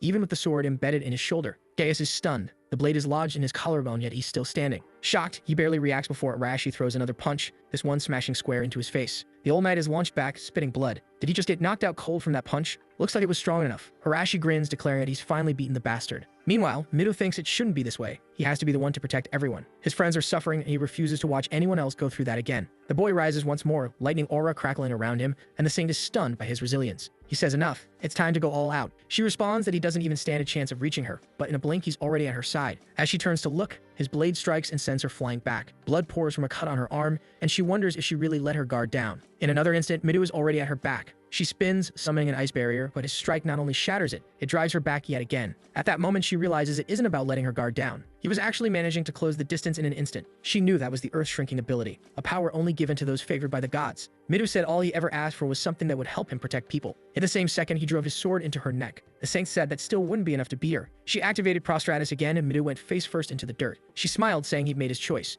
Now that the trump card had been used, Araji said it was their turn to move. Poor Midu was kissing the ground while the saint blushed, admitting she hadn't expected to need that technique yet. She was impressed with Midu. The dorm crew started to advance, but the saint told everyone to freeze. In a heartbeat, nobody could move a muscle. She told them they had done a fine job and everyone had passed the test. She hadn't expected Gaius to fall so quickly. Apparently, as a knight, he could be replaced easily, and everything could remain under control so long as those candidates were under her power. Narumi realized from the start, this was a fight they couldn't win. Midu understood that if they couldn't stop that ability, they'd never have a chance. The saint admitted she was the one who performed the summoning, and therefore she could control them whenever she wanted. Otherwise, they'd be too large a threat to the world. Suddenly, 3 daggers flew in, and she raised an earthen barrier to defend herself. The knives clattered to the ground, and the saint said she'd been wondering where the boy had been hiding. She knew her dear subordinate had been killed by him. Araji appeared, saying he was impressed. A simple person like him had caught her attention. The saint replied that he'd been strange from the day he arrived. He'd received a worthless divine blessing like that and yet had been unnaturally calm. He didn't seem like someone without information, and she was disappointed she hadn't expected him to throw himself into a battle he could only lose. Araji said that if this was about winning or losing, he'd decide. The saint told him to prove it, and immediately froze his body. Araji stayed calm, and said this must be that subordinate type ability she used. The saint asked if now he understood how her technique worked. Boom. He takes a shot to the arm and then another. The soldier takes him down and the saint is left baffled. Araji, meanwhile, was impressed she protected her vital areas. She wanted to know how he was still moving. He'd used the subordinate technique, but the protagonist was going all out, landing another hit, another to the leg, right beside her midriff. What the heck? Wrecking the girl's look now. The saint demanded to know what power made her defenses useless. The protagonist said this was a deadly little piece from Bjork. He didn't want to use it often, so she better start obeying. The saint calmed herself and went on the offensive. Even if he didn't obey her techniques, she could still attack him. She sent a blast of fire to burn him, saying he'd let his guard down. Her expression changed when she realized the only thing left was his shirt on the ground. Araji was behind her, saying if she moved, she'd die. Classic. He'd noticed from Midu's fight that she wasn't physically strong. She relied too much on that subordinate technique, so she should give up now. The saint still wanted to know how this was possible. He told her she likely never imagined it would work, but it did. Then we go back to that moment when he asked Kenzaki for that bold favor, brought her to the room and said, "Come on, dominate me." She turned completely red. "But what do you mean? I've never done this. Are we just going to start like this?" Araji was totally confused. The truth was that he had been studying information about the techniques of this world and hadn't found anything about this subordinate business. But he did find something that looked interesting. If 2 domination-type techniques are applied to one person, the first one placed keeps working. Kenzaki understood immediately. If she dominated him, it would mean another technique couldn't control him. He replied that maybe it was a possibility, but there was a risk her divine protection was weaker, and the other would still work. She pointed out exactly that. The saint's power was far greater. Araji answered that the difference was in the skill level. Kenzaki's domination was level 1, while the saint's was level 3. Kenzaki admitted that if that's the case, she probably couldn't evolve that far. That's when Araji revealed what he'd really noticed. When they fought steady, he didn't even have divine domination at all, just a simple domination over monsters. Even so, she with her divine power couldn't take control. His technique was lower level, but because he applied it first, she couldn't break it. If her divine skill followed that logic, then maybe the saint would also be bound by it. He believed it was worth trying. Back with the saint, she said it could only be Kenzaki. The protagonist with the Glock asked if she'd finally figured out how it worked. That was exactly it. At that moment, he was under control. The saint bit her lip in anger, and Araji told her this was the end. Click. He cocked the Glock. But surely it must be empty, right?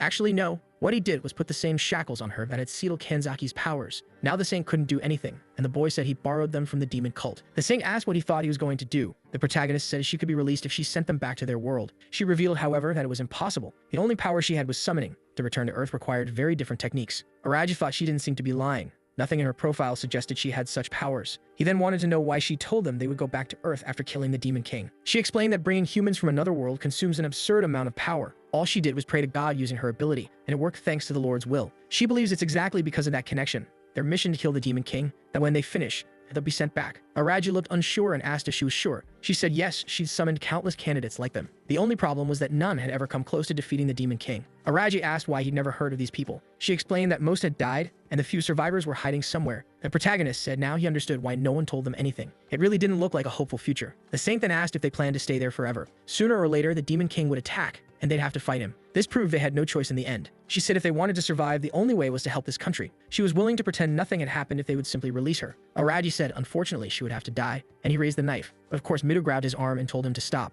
Araji wants to know why he's acting like this. As far as he knew, Midu had already abandoned those foolish ideals. Midu replies that he agreed because he thought the saint had a way to send them back home. But now he knows they can't kill her, because doing so might risk them losing their hero candidate attribute. The protagonist says they've already started a rebellion. At that moment, the saint herself says Midu is right. She let herself go too far, but they still need her to maintain their powers. Araji admits it makes sense, but there's no way he's letting such a dangerous woman escape. The plan wouldn't work twice, and all she has to do is kill Kenzaki, and then she's untouchable again. Midu, however, insists that all they need to do is force the saint to make an oath that she'll take better care of them, and then they can release her. Predictably, the rest of his group agrees, saying none of them are fighters. Plus, if they become criminals, how could they ever hope to defeat the Demon King? Even Nagas agrees, saying it's better to have her on their side than against them. just force the oath. On the other hand, Narumi says absolutely not. He doesn't agree with trusting this woman. She's far too dangerous and should be eliminated. Midu says he knows she's dangerous, but if they kill her here, it's the end for all of them. The protagonist can only think that Midu is acting like this because he's worried about the whole class. He himself, on the other hand, is confident he can survive alone, though at the same time he knows it's reckless not to think about the future. Suddenly, his thoughts about being alone turn into action. Bang! He shoots the saint. Just like that, the belly button queen is dead, her head hitting the floor as everyone panics. Shido demands to know what Arati just did. The protagonist went full crazy, threw down a smoke grenade and told them they'd see him later. Wild. He really is insane. What a clean hit. The guy's American through and through.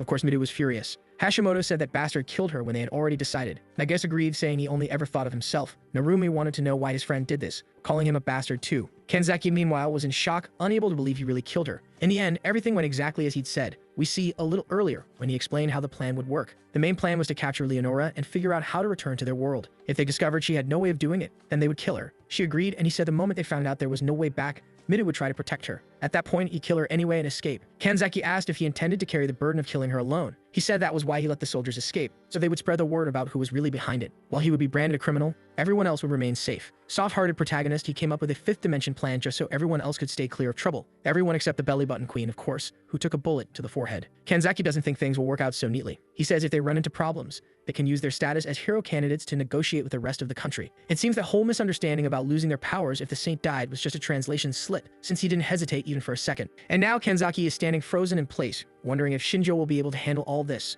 The scene shifts to a castle under a red moon. Someone asks about the candidates from another world of the blessings of the gods. The blonde man at the front says yes, they've arrived and they're trying to eliminate them. But unfortunately, they've been failing. Sitting on the throne, the man says not to worry. When they inevitably come here, they'll deal with it. And finally, things would start to get interesting. This is the Demon King's Supreme General, known as Winberg, which means it's not even the Demon King himself yet. Now we're back in the forest, and our boy is wandering alone, drinking water from the river. We lost the belly button queen, lost the only waifu who was really into him. All he can do now is keep moving. Oh look, he spots a little town ahead. At night, as he gets closer, he figures since it's so late, sneaking into a place like this shouldn't be a problem. He reaches the wall, throws a grappling hook, climbs up, and starts wondering how he's going to make money. What he got from the soldiers is enough to survive for a bit, but nowhere near enough. He notices a tavern nearby, maybe a good place to find some way of earning. Everyone's smiling, having fun, when suddenly the room goes quiet, and someone asks what he's doing there. The protagonist walks up to the counter and asks for a mug to fill his belly. A guy beside him wants to know who he is. A traveler? He's never seen someone like him around here. Aradi says yes, he was forced to leave his city and is looking for work. The guy assumes he must have been driven out by the Demon King's army and says it's truly a sad situation. Perfect misunderstanding for Aradi. He just agrees, saying yes, that's the case, and asks if there's any kind of job without needing identification that he could take. Of course, it's the classic answer. The bartender tells him he should try becoming an adventurer.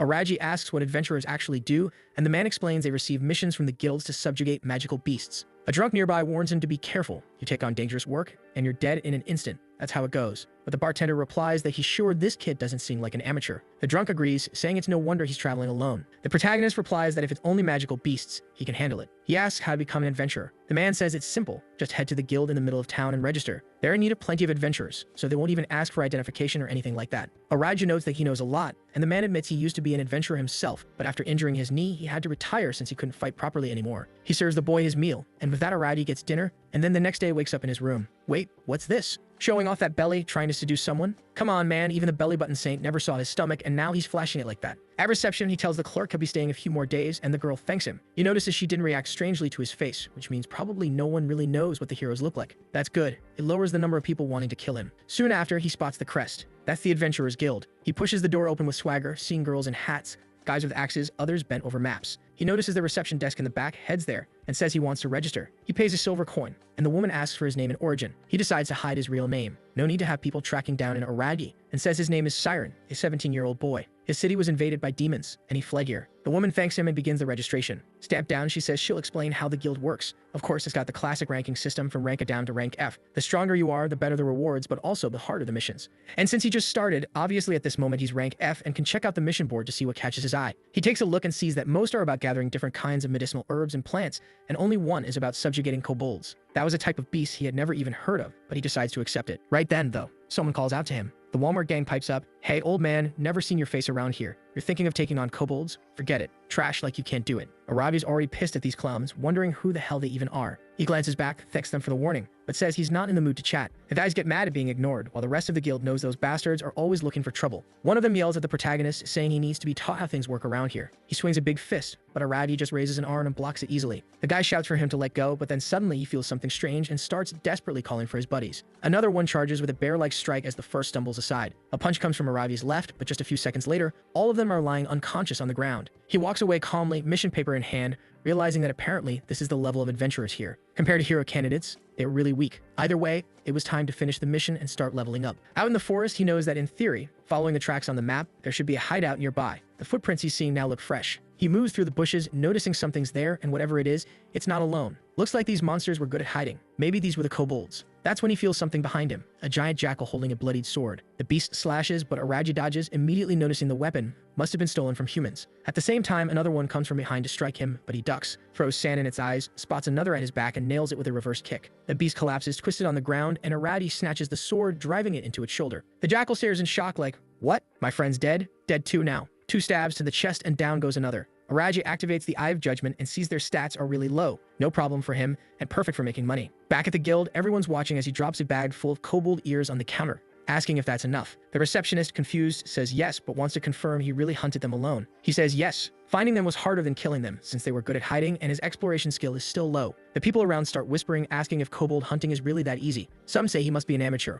Others don't believe someone could stir things up like this so soon. The receptionist stands up and says she'll get his reward. Later that night, our boy's got a bag of money in hand. He actually earned more than he expected hunting magical beasts. For now, securing money to survive was most important, so he planned to stay in the city for a while. He needed to learn more about what was going on and gather as much information as possible. But suddenly, someone stops in front of him. Araji asks immediately if the guy wants something. The blonde bowl cut introduces himself as Lyle, a rank B adventurer, and says he's the one responsible for managing the guild in this city. The protagonist asks what the problem is, and the guy just wants to know if he's really Siren, the one who supposedly gave his men such trouble today. Araji calmly replies that he wasn't the one who started it, but Lyle tells him to quit lying, as if his men would pick a fight with some rookie and end up beaten like that. The protagonist says he understands what's about to happen, and in the next second Lyle rushes him, saying he won't hesitate to teach him a lesson. He swings the first punch, but Araji dodges it with ease, then the second, then the third, while Lyle starts losing his temper. He shouts that he's done playing, stomps the ground, and goes for a spinning kick, but Araji just ducks and snaps his balance foot. Lyle crashes flat on his back like an idiot, while Araji walks off saying that yes, Lyle is strong, but his moves are full of openings. Lyle starts to get back up, telling him not to leave, but in the next moment Aravi's on him again, grabbing his arm and leg, locking him down with a hold on the ground. He even remarks that Lyle seems completely unused to fighting humans, probably what happens when someone only ever fights beasts. Lyle then asks why, if Araji is that strong, he's picking fights with his men. Arabi just replies it was a misunderstanding and that he'll explain. Turns out Lyle isn't much of a villain after all. He's sitting at the bar, downing a drink, saying it's clearly all his fault then. He glares at his lackeys and says those bastards lied to him. They deserve a beating themselves. The shaved head goons all start apologizing, saying it wasn't on purpose. Their boss tells them to apologize directly to Araji, and immediately they're all crouched down bowing. Araji says he doesn't care. It's settled. What he really wants is to ask a few questions. Lyle agrees, saying since he's forgiving them, he'll answer whatever he wants. Araji then says, as you can see, I'm a traveler. I came here to make some money to continue my journey. Lyle nods but points out that his power is ridiculously strong. So what exactly is he aiming for? Why is he here? Araji replies that he's going from city to city collecting methods for traveling to another world. Everyone is shocked. That's something people consider impossible. But the pink-haired guy says there are those heroes who came from another world, the so-called candidates. Maybe, just maybe,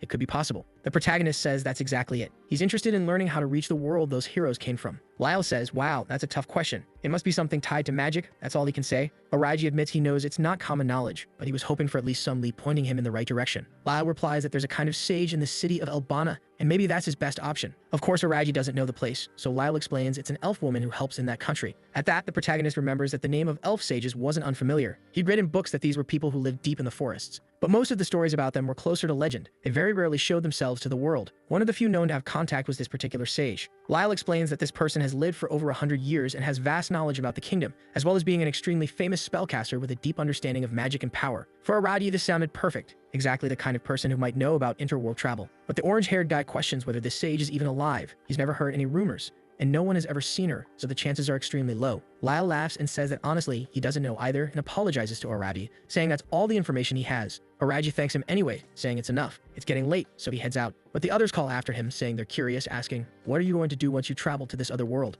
Araji just says that'll be left to their imagination, then walks away. The next day, he's already getting a handful of silver coins for completing another mission. It's been a week since he arrived, and he's been stacking up money. The guys at the guild are all friendly with him now, inviting him out for drinks. He apologizes, saying not tonight. They think he's kind of a buzzkill, but say they'll see him later. During that week, he's been gathering information about the so-called sage. The name seems to be Albana Carrot. About a decade ago, she was one of the kingdom's advisors, but now she's retired and lives out on the eastern border, right where the country is currently clashing with the Demon King's army. He no longer has a reason to stay here. It's time to seek out this person. Meanwhile, in the Holy City, a meeting is underway. The purple-haired man says that for the next month, he'll be the one responsible for treating the heroes. He asks if there's anything they want to complain about. He's a knight of the 8th Order, known as Captain Heinrich. Midu says they've had no problems so far thanks to him, that he's done a great job. The captain thanks him, saying those words make him happy, since the heroes are precious to this country. Hashimoto also thanks him while thinking he really is quite different from Leonora, even if he still comes across a little suspicious. Heinrich then says it's time to move to the main topic. It was decided in yesterday's council meeting that the hero candidates will be mobilized. Immediately, Midu asks if they'll be sent to the front lines. The captain answers yes, and adds that there are countless battles happening now along the eastern border, and they'll be placed directly at the fortress on the front line. Midu says he understands, but asks Heinrich to keep his promise. Heinrich replies that yes, those not suited for combat won't just be thrown into it. Midu is relieved and happy to hear it. The captain adds, however, that in the meantime, they'll need to do other work. The country can't just keep supporting everyone for free. They'll have to work for the food and drink. Midu remembers the poor girl still shaken up and says it makes sense. Hashimoto asks what the next steps are, and Heinrich explains it's urgent. Everyone will be leaving tomorrow morning, so they should prepare. Walking through the halls, she's cheerful, saying it's good that they agreed to the requests. He agrees, saying he thought they would demand far more difficult conditions. Hashimoto is sure things will improve now that Leonora is gone. These people are much more modest and there's less to worry about. What she's curious about, though, is what that boy is doing right now. Midu looks thoughtful, and it feels like their lives are about to get complicated very soon. We see the moment when the heroes group meets with the king and some priest or bishop, and they report that the Singh has been killed. The man immediately asks who did it. Nagas quickly reveals it was that bastard Araji Kai, one of the hero candidates who possessed a strange power. The old man asks where that boy is now. She replies that the traitor ran away. The knights consider it, saying if that's true, they need an inquisitor to deal with the matter quickly. The old man, however, says it's an interesting story, and that it seems awfully convenient for all the heroes. Arashi immediately demanded the old man explain what he was thinking. The bishop replied that he didn't want to deny their story, but there was still the possibility that all of them together had come up with the plan to kill Leonora. One of the knights interrupted and said, "Bishop, that's not what happened. I was there and saw everything. The candidates were trying to stop the fighting, trying to protect the saint, even discussing keeping her alive when a rowdy suddenly killed her out of nowhere." Other knights nearby agreed, saying they saw the same thing. With so many voices confirming it, the bishop said that since most of her knights were reporting the same, it made sense. But then he asked, was this boy Araji really that strong? Midu answered yes, the boy was strong, and had been hiding his power the entire time. He was so strong that with just the movement of a finger, he could kill someone. The old man thanked them for their concern and led them to another room. Strangely, Kanzaki was using her ability there, and Midu thanked her, though it wasn't exactly clear what she had done. She had used domination on the soldiers, but did that mean she'd have to kill them later or just erase their memories? It wasn't clear. Still, Midu felt relieved, while Hashimoto said it was good to know they no longer had to worry about anyone. Besides, Araji would do whatever he wanted with his life. They didn't need to keep thinking about him. Midu laughed and agreed, but deep down he knew the truth. Araji had taken all the blame onto himself, and Midu, who had promised to save people, in the end hadn't been good for anything, not even a... Now the class president is gathered with everyone else. He immediately informs them that they'll be mobilized to the front lines and that those fit for combat must depart the next day. With battle approaching, many of them are terrified.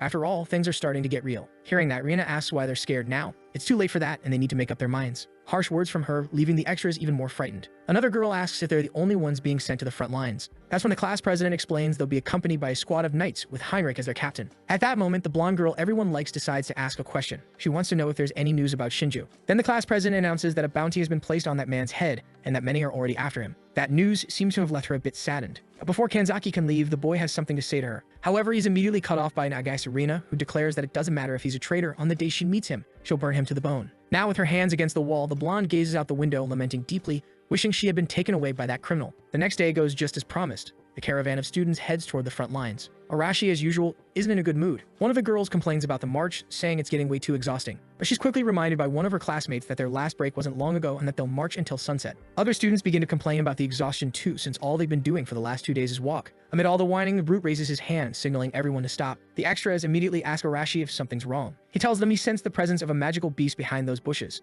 Instantly, his classmates are gripped with deep fear. They're already worn out. But one of the mounted soldiers doesn't like that at all and demands to know why the boy stopped the march. At that moment, the class rep apologizes, explaining that he also sensed magical creatures nearby. The soldier, now traveling with them, says he can't see anything, and even if that's true, they must still obey orders. Those arrogant words make Arashi furious, ready to solve things with violence. And since that's his role in the story, he grabs the soldier by the neck. He lifts the man clean off the ground, showing who's really in charge. Everyone's getting agitated now, and the class president tells Arashi to stop, but the brute refuses to take orders from trash. While he's talking, something wicked begins to stir. Arashi has to let go of the poor soldier, letting him drop back to the ground. Turning his eyes toward the bushes, several Trembolone rabbits emerge, ready to prove they've watched every movie Wolverine ever appeared in. The poor soldiers recognize those creatures instantly. It's time to prepare for battle. The Trembolone rabbits charge forward, ready to show those claws aren't just for decoration. The first soldier in the front line is about to experience the worst moment of his life. He raises his sword in front of his face, but it's swatted away effortlessly. Looks like this nation's conscript training is seriously lacking. Now the Trembolone rabbit is ready to turn its prey into mince. The soldier stares in terror, but luckily for him, a massive fireball explodes nearby. It's the class brute showing just how much he loves violence. He's already crushing skulls with ease. The first rabbit's been sent straight to its maker. The soldier with his underwear completely drenched in filth, thanks to the young man, who simply tells the trash not to get in his way during this fight. After saying that, with a satisfied grin on his face, Arashi goes back to doing what he was born to do, living for violence. His flaming fists carve a merciless path forward. He shouts with joy, smashing through and annihilating every creature in sight. The extras behind him breathe a sigh of relief. If things keep going like this, they probably won't need to fight. But for Arashi, that's not enough. The strength of these beasts and what he is now are nothing compared to that fool known as the protagonist. Slowly, his mind drifts back to that dark night when that man stood there holding a gun. He fired straight into the saint's head, her skull blown apart. From the start, he never feared Arashi. In fact, he didn't react at all, and that coldness always drove Arashi insane. Until the brute found out the hard way that this guy was way too strong. Now that he's got explosions in his fists, he sees this as his chance too, believing that this way, he's become far stronger than his challengers. That's when the class president notices Arashi deep in thought, as if his mind's somewhere far away. Snapping back to reality, the brute says it's nothing. Back on his horse, he declares that he doesn't like taking orders from weak people. Meanwhile, something's happening at the border of the Daguerreist kingdom. The walls are heavily guarded by soldiers who, as we learned from the last battle,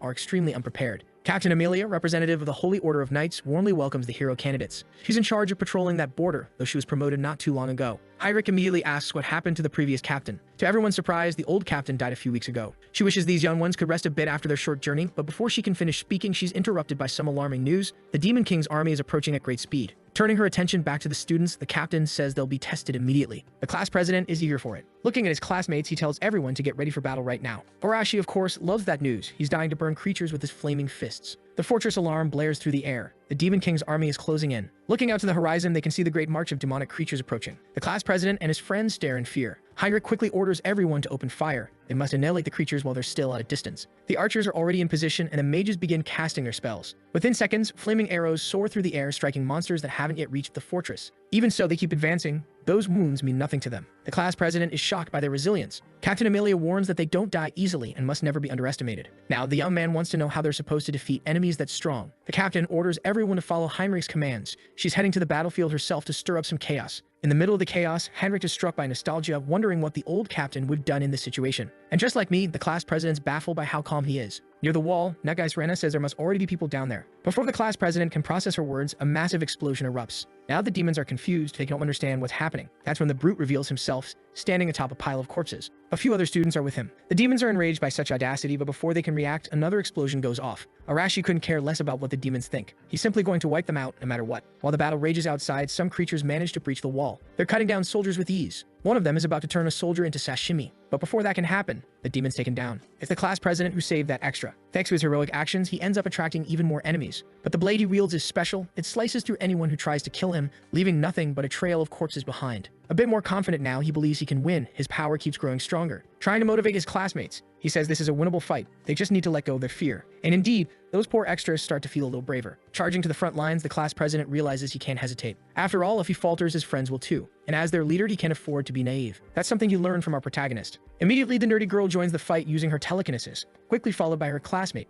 who controls fire. All the students are engaged in the battle now. In no time, countless demons are finding out whether there's life after death, and those less fortunate are being torn apart while still alive. The soldiers are stunned by this display of power. At that moment, Heinrich orders his men to provide tactical cover for all the hero candidates. Following his command, they advance into the fight. Outside, the brute has already wiped out all of his enemies, yet his face shows nothing but disappointment. Before long, they manage to withstand that wave of attack. Captain Amelia raises her sword, announcing that the Demon King's army has been defeated, lifting everyone's spirits high. As the sun sets at the end of the day, the class president stands lost in thought. Heinrich approaches him. After all, this was his first battle, and with it, his first victory. For the class rep, though, lessons like this are hard to digest. A battle of that scale carries immense risk. Even so, the captain tells him he led his classmates well. But still, he must never lower his guard because their enemies are cunning. Though the demons' numbers have dwindled, those of higher rank pose an entirely different level of threat. The young man promises to keep that in mind. Far away in the demons' refuge, they gather once again. The survivors return to report to their leader the crushing defeat they've suffered. The great demon Stonagaya is furious, vowing to crush his enemies' bones as vengeance. Meanwhile, our protagonist continues walking through the forest. Soon his journey to find the sage will come to an end. On the way, he's suddenly ambushed. Several tentacles lash out toward him.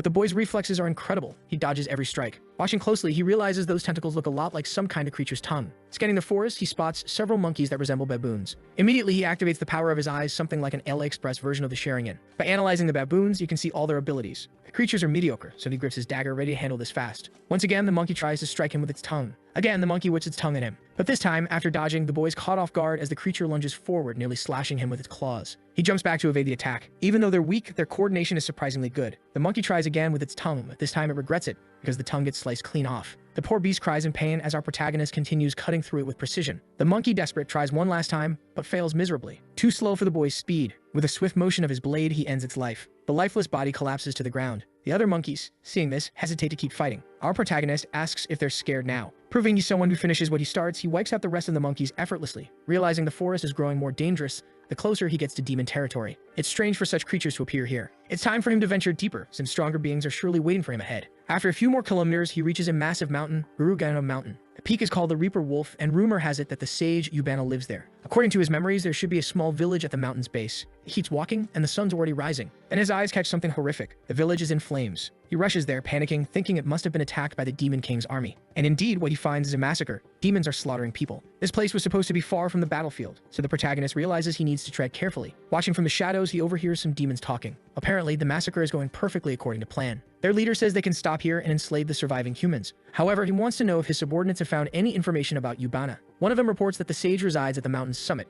right at the peak of the Reaper Wolf. To the demon commander, that's terribly inconvenient. Their top priority is to capture the sage no matter what it takes. After resting tonight, they'll begin climbing. But the demons are clearly uneasy because they know that Peak is home to countless deadly wolves. Even in battles against highly intelligent magical beasts, their technique is somewhat lacking. It's said that the 4 divine kings once managed to tame a dragon, but for ordinary demons that's impossible. The commander himself isn't skilled in magic either. That's why he tells them not to think too much. There's only one option: make it work. With that, his entire army becomes far more motivated. Our protagonist realizes that the demon's military organization is truly impressive, but he focuses his attention on that demon named Hector, since he's a high-ranking one. There are very few like him in the entire army. It would be difficult to face him in battle. Hector suddenly senses that someone is watching him. He turns his gaze toward the rooftop where our protagonist is hiding, but finds nothing. Even so, he remains suspicious and orders his soldiers to search the whole area. Our protagonist is impressed by the sharp instincts of this enemy. Meanwhile, the demons move through the village streets, searching for the intruder. But the boy has already begun his escape, moving quietly and swiftly as always. Then his eyes catch another grim sight. Several people have been taken hostage, including women and children. He hesitates for a few seconds, deep in thought, but he has to leave the village. He must stay focused on his main goal. Now he needs to climb the mountain and meet the sage. It takes some time, but he finally reaches the upper path. It's a difficult climb, and now he must follow the tracks of wild beasts. He can already feel that the ground isn't very stable. He's in a hurry, but he has to stay careful. It doesn't take long for him to sense another presence nearby. Maybe the rumors were true. There really are dangerous wolves here. And as he walks through the forest, their presence grows stronger. The pressure they give off is overwhelming. Then, from the darkness, he hears the distinct howl of his enemies. Several Reaper wolves charge toward him. Fortunately, he dodges the first attack, leaping up into a tree. These magical beasts are the infamous Reaper wolves of this mountain, and many who vanish here are devoured by them. Once again, our protagonist activates the analysis power of his AliExpress Sharingan, watching each of those creatures closely, identifying all of their attributes. While he's doing that, one of the wolves rams the tree, shattering it completely. As he falls, the boy quickly plans his next move. He channels magic into a small leaf, strengthens it entirely with mana, then throws it straight at one of the wolves. The strike hits perfectly. The beast won't be moving its neck again. The boy lands on the ground, radiating fierce energy, completely in his element. Now the other creatures charge at him, only to meet the same fate as their first comrade. No matter what the wolves try, they keep getting beaten down. Some are already on the ground, barely able to move, while the ones that haven't joined the fight hesitate in fear. The boy realizes that reinforcing his body with mana is incredibly effective. He just needs to do it consciously. He learned that from Leonora. Those who depend on divine protection usually have poor mana control. That's why they couldn't resist the slavery spell she cast back then. Our protagonist decides he'll grow stronger solely to overcome his own weaknesses, and this battle is the perfect chance. It may not be as powerful as divine protection yet, but it's enough to deal with these creatures. He keeps fighting, wiping out all the violent canines. He moves swiftly through them, heading straight for the leader. The weaker wolves can't even tell what happened. Their leader lets out a desperate howl, only to be silenced by the boy's blade. When the battle ends, he hears something interesting. As soon as the leader falls, the remaining wolves retreat. It seems they possess some degree of intelligence. Despite everything, the fight was quite interesting, and the boy continues walking through the forest, realizing he's being followed by wolves, and that's not all. There's some kind of strange presence within those creatures. He's able to predict their every movement. At that very moment, an attack is about to strike, but our protagonist is completely aware of it, dodging the first wolf and striking the second with his dagger. The poor creature is torn apart completely. With his enhanced eyes, our protagonist can see up to a second into the future. After that slaughter, the wolves that try to flee now truly have to run for their lives, but the boy intimidates them fiercely, commanding the monsters to stay put so he can keep training. A few minutes pass and no wolves remain alive anywhere near him. After that, he uses his appraisal skill on himself, realizing that his divine protection is only at level 1. His appraisal ability, however, keeps growing stronger, and it's what allows him to glimpse flashes of the future. But after that battle and all the walking, the boy is exhausted. He sits down trying to recover, certain he's getting close to his destination. Just as he lets his guard down, something stirs in the forest. From the sound of it, he thinks the Demon King's army might be approaching. He immediately steels himself to keep moving. It's not time to rest. Near the mountain's peak, several demons have gathered. On their way to find the sage, they come across an elven girl. They assume she must be the great sage's disciple. Hearing that, the girl becomes visibly anxious. But the demon commander doesn't care. He orders his troops to eliminate her at once.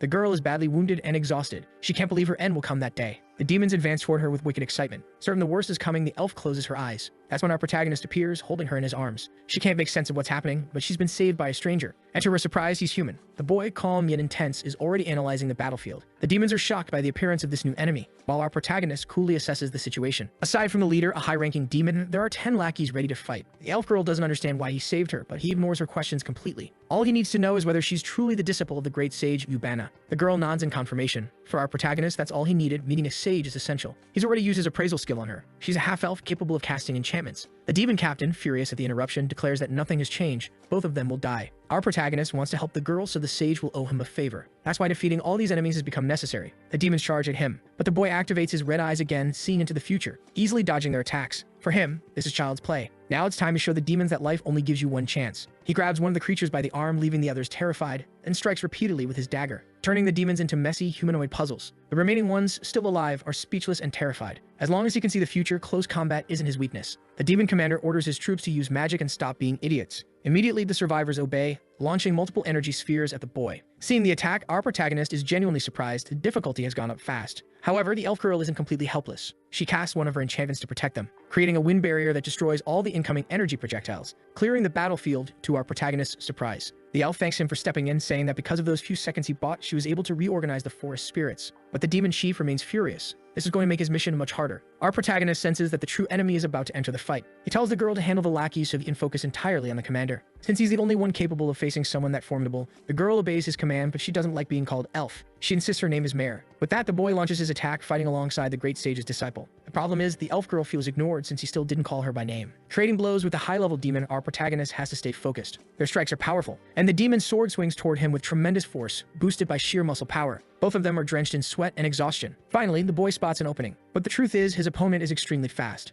He almost landed a fatal strike during that last exchange, and the demon is shocked that his attack didn't kill him outright. Even so, he's sure he inflicted a serious wound on the human's body. At last, our protagonist gets a taste of what it's really like to fight a high-ranking demon. The commander doesn't even look impressed, though he admits that if it were an ordinary human, he'd already be dead. Our protagonist now needs to think coldly and strategically. He praises his enemy again, realizing the demon's swordsmanship is decent. Since he no longer holds the technical advantage, the boy decides to try something new, something that might turn things around. Seeing his hesitation, the demon assumes he's going to attack and charges forward like a speeding locomotive. Fortunately, the boy's red eyes let him see the future. He dodges the strike that would have surely killed him, but the demon keeps pressing the assault with brutal force, slashing shallow wounds across his body. That's when the protagonist realizes that seeing the future doesn't help much if he keeps getting hurt. Confident in his victory, the demon mocks him again, only to be caught off guard by the sight of a metallic object, 9mm caliber, unleashing 15 rapid shots. The bullets slice through the air toward the demon, who manages to block them using his quick reflexes. For our protagonist, that's genuinely impressive. Even so, the enemy is now badly wounded. Racked by pain, the demon gives into his rage, charging forward again, this time to end the fight for good. The boy fires off a few more rounds, but the demon's speed surpasses that of the bullets.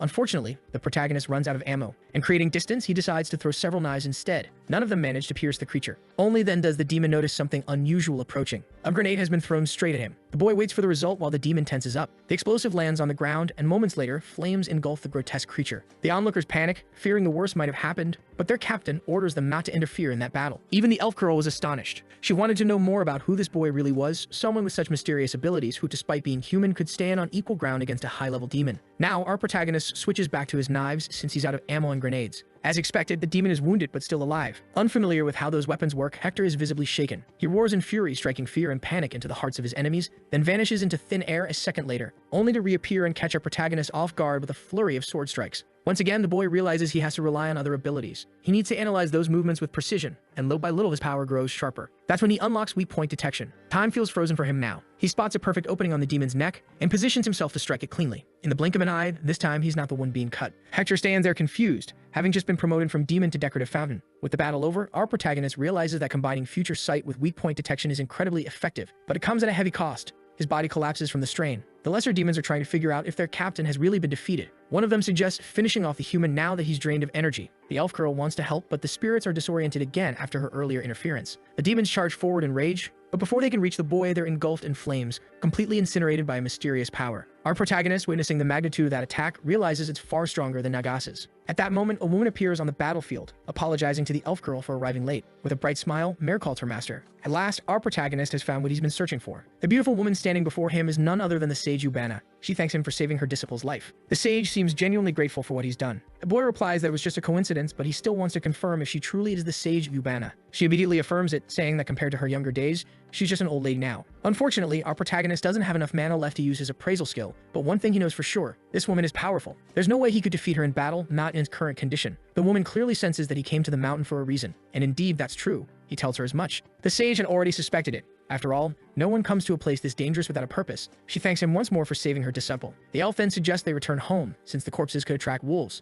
The sage agrees and invites the boy to come with them, saying he could use a place to rest. Clearly worn out, he accepts. Now that he's in the sage's company, he realizes the situation turned out favorably. It was worth the risk of that battle. Before long, they arrive at the women's home. There's nothing remarkable about it. It's a simple dwelling. Inside, the elf excuses herself to take a bath. Our protagonist asks why the sage lives in such a remote place. She says there are many reasons, but mainly because she enjoys being close to nature, and too many humans have tried to take advantage of her. Now the boy understands why she lives in isolation. It's nearly impossible to reach this place. Even so, the sage says few people as skilled as this young man ever managed to find her. Still, she's not heartless enough to turn away unexpected guests. Sitting together on the sofa, she asks what the boy is looking for. The truth is, he wants to find a way to return to his original world. The sage is immediately intrigued by those words, realizing he's someone summoned from another realm. He explains that he's one of the hero candidates tasked with defeating the Demon King. Setting her teacup on the table, the sage remarks that he must belong to the third generation of summoned heroes. That revelation shocks the boy. It's something Leonora had mentioned briefly before. Unfortunately, it seems the previous hero candidates didn't survive their mission to defeat the Demon King. The sage explains that the last summoning happened 4 years ago, and the first one took place 10 years prior. All of those summoned tried to defeat the Demon King, but ended up being annihilated in the process. Saint Leonora had tried once more to make the summoning succeed, even though there were already people against using it again. The sage herself was one of those people. Calmly sipping her tea, our protagonist tells her that if Leonora was ever a problem, she isn't anymore, since she no longer exists in the world of the living. And soon, even if they wanted to, such a summoning ritual wouldn't be possible again. What truly shocks the sage is the realization that it was he who ended that woman's life. He explains that there are many ways to end a person's life, even when there's a huge gap in strength between them. The sage seems oddly pleased by this story, finding it poetic that Leonora was finished off by one of her own pawns. At last, she understands his true motivation for wanting to return home. Getting straight to the point, she tells him it's impossible. After the initial shock, the boy tries to come to terms with that truth. Curious and unwilling to give up, he asks if the sage knows of any clue he could investigate. But she tells him that the knowledge needed for something like that has long been lost to time. It's information he'd already heard from Leonora.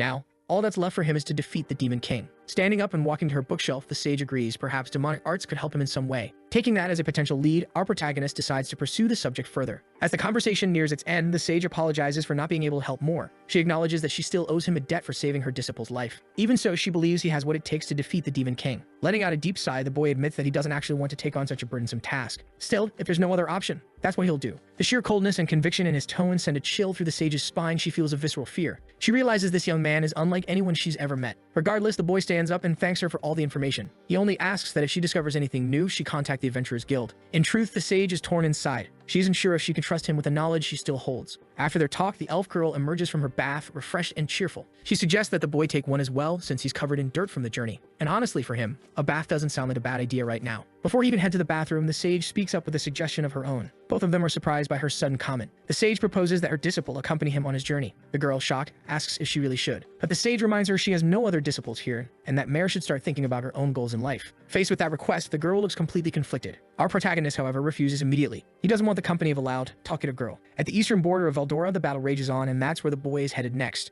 The weather is good, and apparently he's not traveling alone this time. The girl explains that the territory once belonged to the Holy Kingdom, and that the climate here is quite different from that of Eldora. The protagonist immediately recalls the invasion that took place there by the Demon Kingdom's forces. The elf girl tells him that near the mountain where they are, there's a large city called Nutra, surrounded by a few smaller villages. Their small caravan will take several more days to reach their destination. He asks what happened to the people who lived in that region before the invasion. She explains that half were exterminated and the other half were turned into forced laborers. Only a few managed to escape across the mountains. Finally, the boy realizes how unfair the fate of some people truly is. He would prefer to do all this alone, but having someone who knows so much about this region's history is actually a huge advantage. That's why the day before he'd done everything he could to refuse that invitation. The girl, who was initially surprised by his rejection, ended up furious. As the two young travelers argue, the sage seems rather entertained. That's when she explains that her disciple possesses vast knowledge about many things, knowledge learned directly from her. The protagonist wants to know if that's true. He also asks what the girl stands to gain by traveling with him. The sage says her disciple still doesn't fully understand how the world works and that she wants to give her a chance to gain real experience. She just didn't want to let the girl do it alone.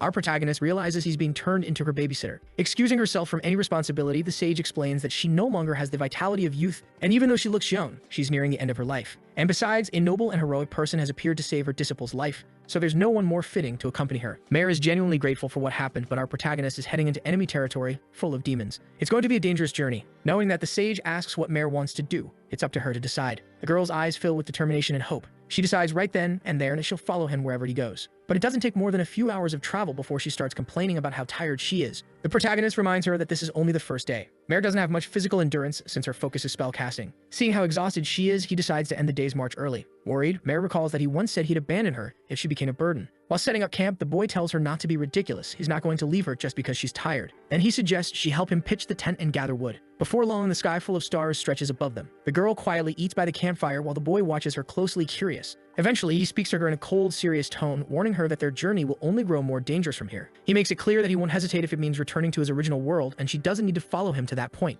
To him, what Yubana said was true, but he understands that the girl must have her own reasons for agreeing to come. Choosing her words carefully, Mare admits she's been through a lot. She reveals to him that the village she grew up in was destroyed by the Demon King's army. Even though the war is technically between humans and demons, the collateral damage means nothing to either side. The demons destroy anyone in their path, and that's how she lost her entire family. She only survived because her father sacrificed himself as bait. Back then, she couldn't do anything, and after the attack, she was left to starve. That's when her master found her and took her in. Our protagonist isn't particularly interested in her past. What he truly wants to know is her goal. So Mare explains why she became a spellcaster and a disciple of that noble woman. Her greatest wish is to wipe out the demons. For years, she's been preparing for that purpose, seeking revenge, determined to personally take the lives of those responsible for destroying her family. Curious, the protagonist asks if she knows the name of the one responsible. Mare nods. It was one of the four divine kings, Wimberg, the ruler of the wind, and one of the most powerful leaders in the demon army. Now, our protagonist realizes that she's traveling mainly to get close to that man. However, the boy himself has no interest in engaging directly with such enemies. Mare explains that Yubana had never allowed her to go on a journey alone. This is the first permission she's ever been given in her entire life,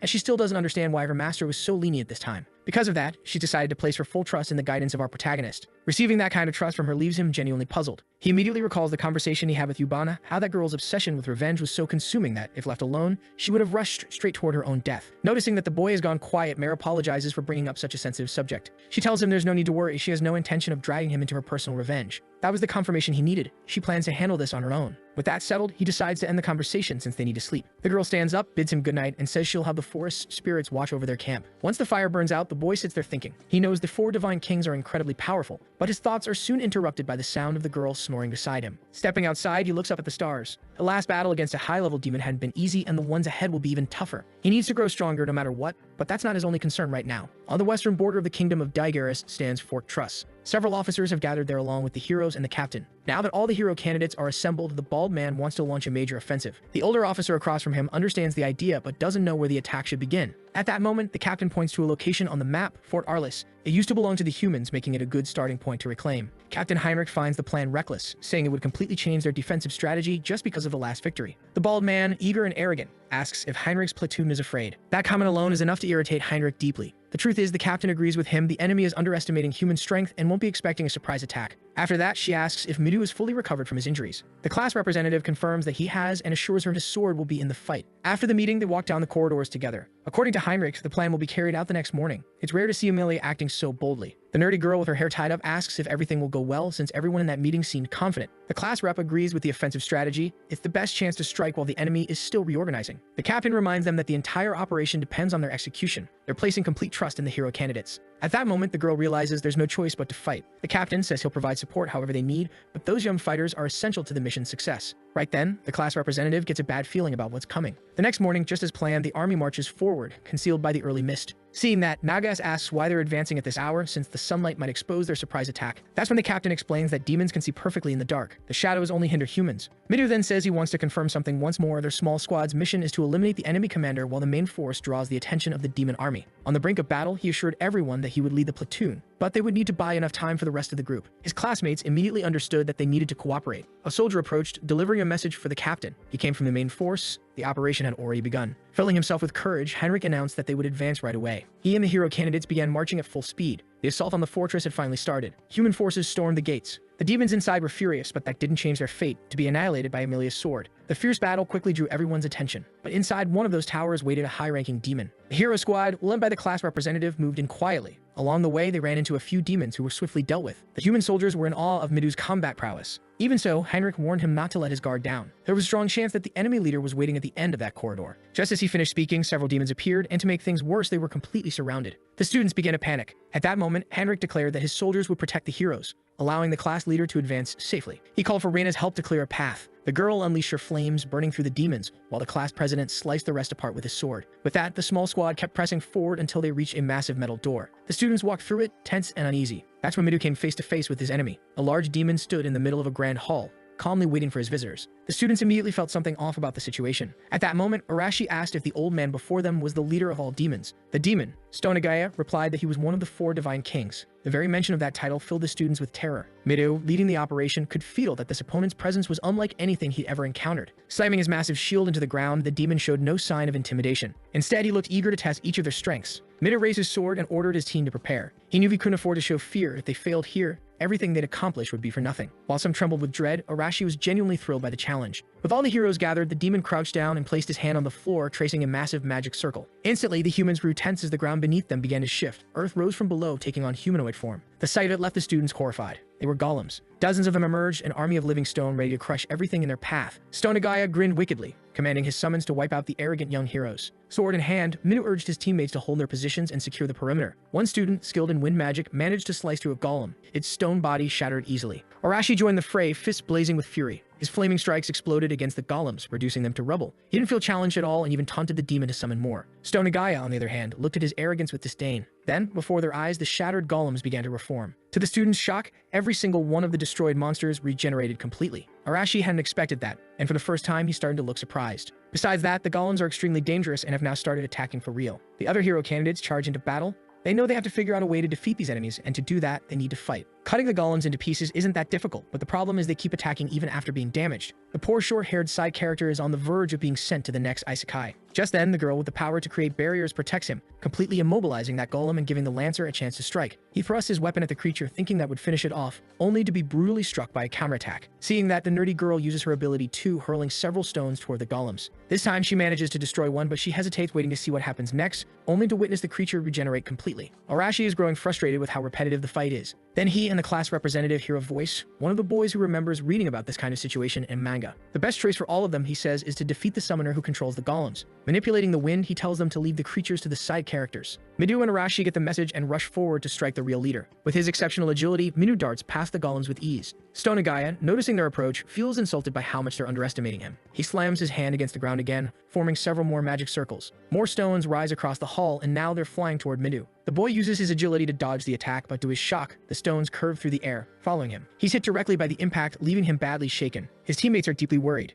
He's been thrown across the room and is visibly injured. Even so, his determination still burns strong. Arashi seizes the opportunity to get close to the demon without being noticed and prepares a devastating strike. After a massive explosion, the other students ask if they finally won. But the room is filled with dust, and when it settles, they see that the demon created a massive stone barrier for protection. He then uses that same barrier to strike Arashi in the stomach, knocking him to the ground, completely out of action. Now furious, Stonagaya demands to know if this is really all these so-called heroes have to offer. While the class representative and his friends face off against Stonagaya, our protagonist finally arrives in the city of Neutrat. He and the girl are sneaking through the city's underground sewers. The girl clearly hates the idea. It reeks down there, but the boy asks her to be patient, assuring her they'll soon reach the city center. Given the city's heavy security, entering through the underground passage turns out to be a smart decision. After walking for quite some time, they find a staircase. Climbing it, they finally emerge into the city above, which looks strangely deserted. At that moment, the boy grows alert. He senses someone approaching. They quickly hide inside a large chest. A group of demons walks by, patrolling the area. One of them seems quite pleased with the job, while his partner complains that working for the witch depends too much on personal achievements, and he's not exactly motivated. The two continue chatting casually about their work, walking right past the spot where our protagonist is hiding,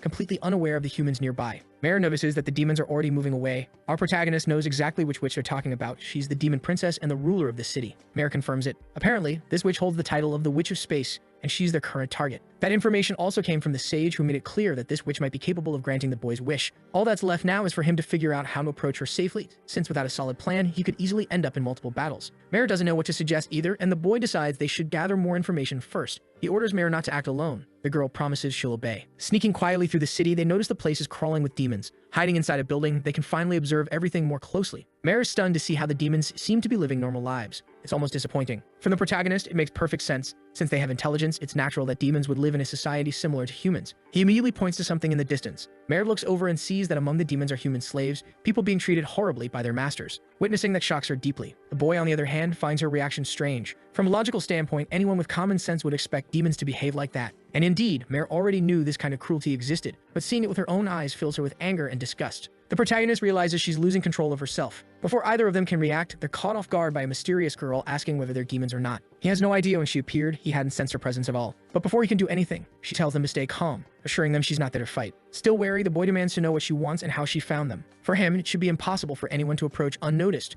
which means this woman must be using demonic techniques. She explains that she's been searching for them ever since they crossed her magical barrier. Mare, shocked, insists there wasn't any trace of a barrier along the path they took. That's when the mysterious girl reveals that there's not a single place in this city untouched by her demonic art. Realizing these are spatial techniques, the protagonist immediately activates his appraisal ability. Her stats are extraordinary, and her name is Isabelle, the fifth princess of the Demon Kingdom. At last, the protagonist realizes he's found exactly who he was looking for. Growing slightly impatient, Isabelle warns that if they don't answer her questions, she'll summon the soldiers. She wants to know what a human and an elf are doing together, since they don't look like spies. Knowing he can't guarantee their safety if a fight breaks out here, the boy decides to negotiate. He tells Isabelle that the story is long, but since she seems bored, she decides to listen. Within minutes, she learns that the protagonist wants to return to his original world. He came to her after discovering that demonic arts might make that possible. And indeed, Isabelle confirms that the information he received from the sage is true. The boy becomes visibly excited and hopeful. He never imagined he'd be so lucky as to find the city's witch this quickly. What surprises him even more is how different she is from the other demons. Isabelle explains that the technique could work, but only if she knows the coordinates of the boy's original world. Right now, however, she admits she doesn't know where that planet is. As soon as he heard that, the boy grew confused. The truth is, without the coordinates, it's basically impossible to send him back to his original world. Still, determined not to lose hope, he looked at Isabelle closely. He wanted to know if there was any way to discover the coordinates of his home planet. The witch explained that there are countless parallel worlds, and pinpointing the right one among so many variables is extremely difficult. Thanks to the Eye of Truth, the protagonist could tell Isabelle wasn't lying. His appraisal skill had leveled up several times,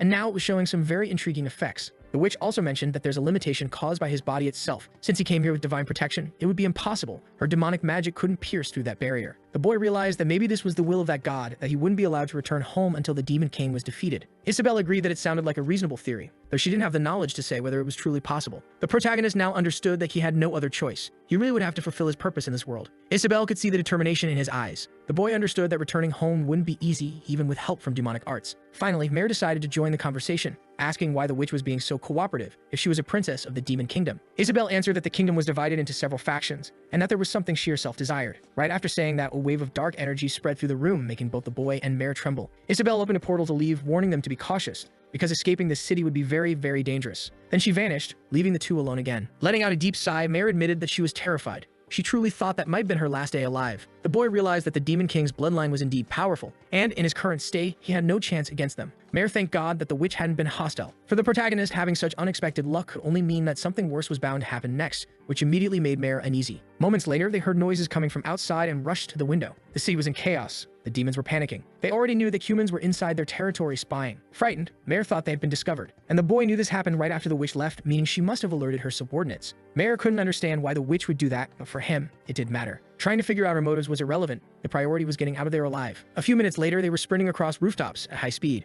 The demons below couldn't spot them, but the protagonist noticed that everyone was now on high alert, and the individual power of those demons was remarkably strong. Suddenly, he stopped, startling Mare. They both crouched low. He told her not to move, no matter what happened. His eyes were fixed on something fascinating. The mana signature he sensed was the same as the witch's, maybe even stronger. The boy spotted a peculiar figure among several demons, someone who clearly held authority. Mare recognized him immediately. That was Wimberg. The boy was taken aback by the name, but the girl was completely focused on that figure. She hadn't expected to find him here, and it confirmed that following the boy had been the right choice. The protagonist asked if that was the target of her revenge. Furious, Mare confirmed it. He was one of the 4 divine kings. Upon hearing that, the boy used his appraisal skill, confirming that Wimberg was indeed an incredibly strong and formidable enemy. Right after that, he tried to calm his companion down. If they fought here, they wouldn't stand a chance. Mare understood that perfectly well. That was the divine king of wind, and his element made him an expert at scouting and detecting enemies, so they needed to be extremely careful. Quietly, the two began climbing down from the rooftop. Leading the demons, Wimberg was searching for the intruders. Believing them to be weak, he didn't take the task too seriously. but one thing he was sure of: once he found them, he would crush them with his own hands. He also knew that the human hero candidates were fighting on the front lines, and that during moments like this, they'd be trying to stabilize their nation. One of the demons asked if it was really alright for a divine king to be there with them, saying it would be better if Wimbert were on the front lines as well. The king replied that his position here benefited him greatly,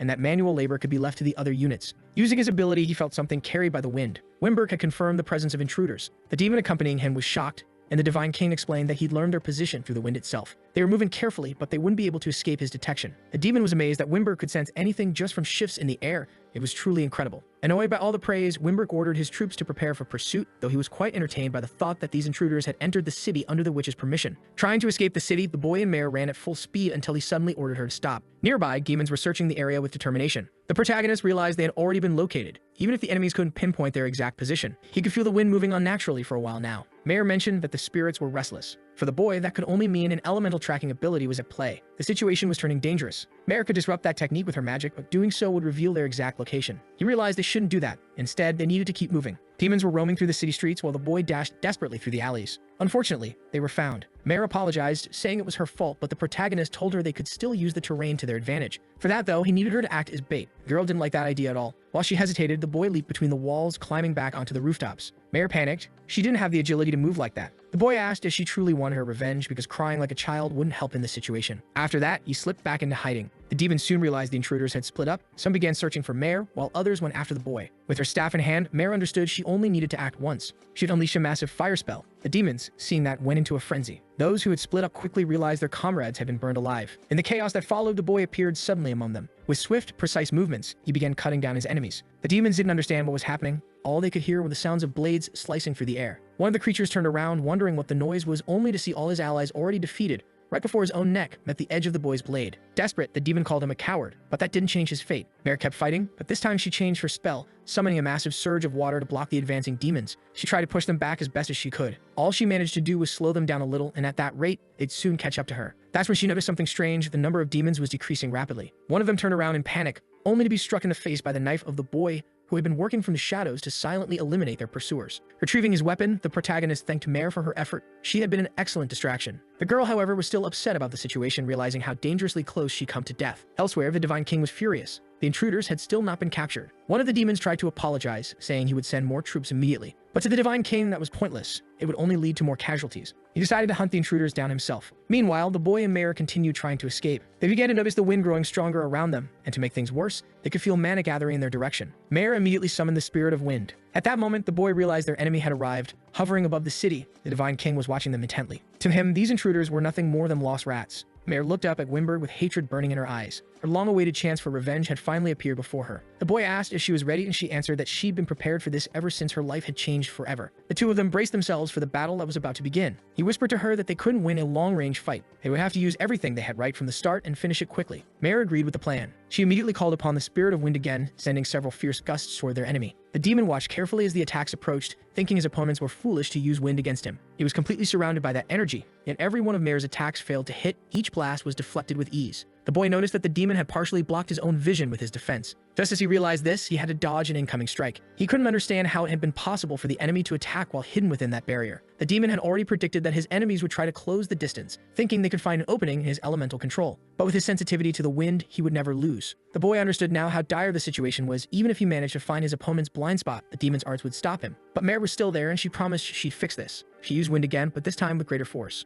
At first, the demon wasn't alarmed, until he sensed something unusual coming from her spell. Mare knew that demonic arts relied on precise manipulation of wind. All she had to do was disrupt that control with her own techniques. The demon quickly realized that he couldn't handle the wind as finely as before. The boy could now see that Mare had been planning her revenge her entire life. He seized the opportunity to move closer, but the demon was still watching carefully. The boy rushed forward, blade in hand, yet he couldn't reach him. The enemy simply used the wind to soar through the air, leaving the boy seething with frustration. That's when someone told him he just needed to jump. Following that advice, the boy stepped onto the wind and was suddenly propelled straight toward his enemy. The demon had no idea how that was even possible, while the protagonist was determined to finish this once and for all, pouring every bit of his strength into it. Now close enough to strike, he used his eye ability to predict exactly where the demon would move next. But to his surprise, the enemy's weak points started to fade away. He didn't expect something like that, and before he could strike, a massive sword materialized in the demon's hands. The creature had never imagined he'd be forced to draw his weapon against such intruders. The boy realized that he was no longer on the offensive. He now had to focus entirely on defending himself. His agility wasn't good enough to keep his guard up against all those attacks. At that moment, the demon decided to reveal that he was the one who personally taught Hector how to wield a sword. Right after saying that, the creature had to pay attention to his surroundings as a huge boulder was suddenly hurled in his direction. That interruption forced both the demon and the protagonist to stop fighting. Reuniting with Mare, it was time to rethink their strategy. Up above, the demon stared down at the boulder and the two young fighters, trying to make sense of what just happened. Moving something that size shouldn't be easy,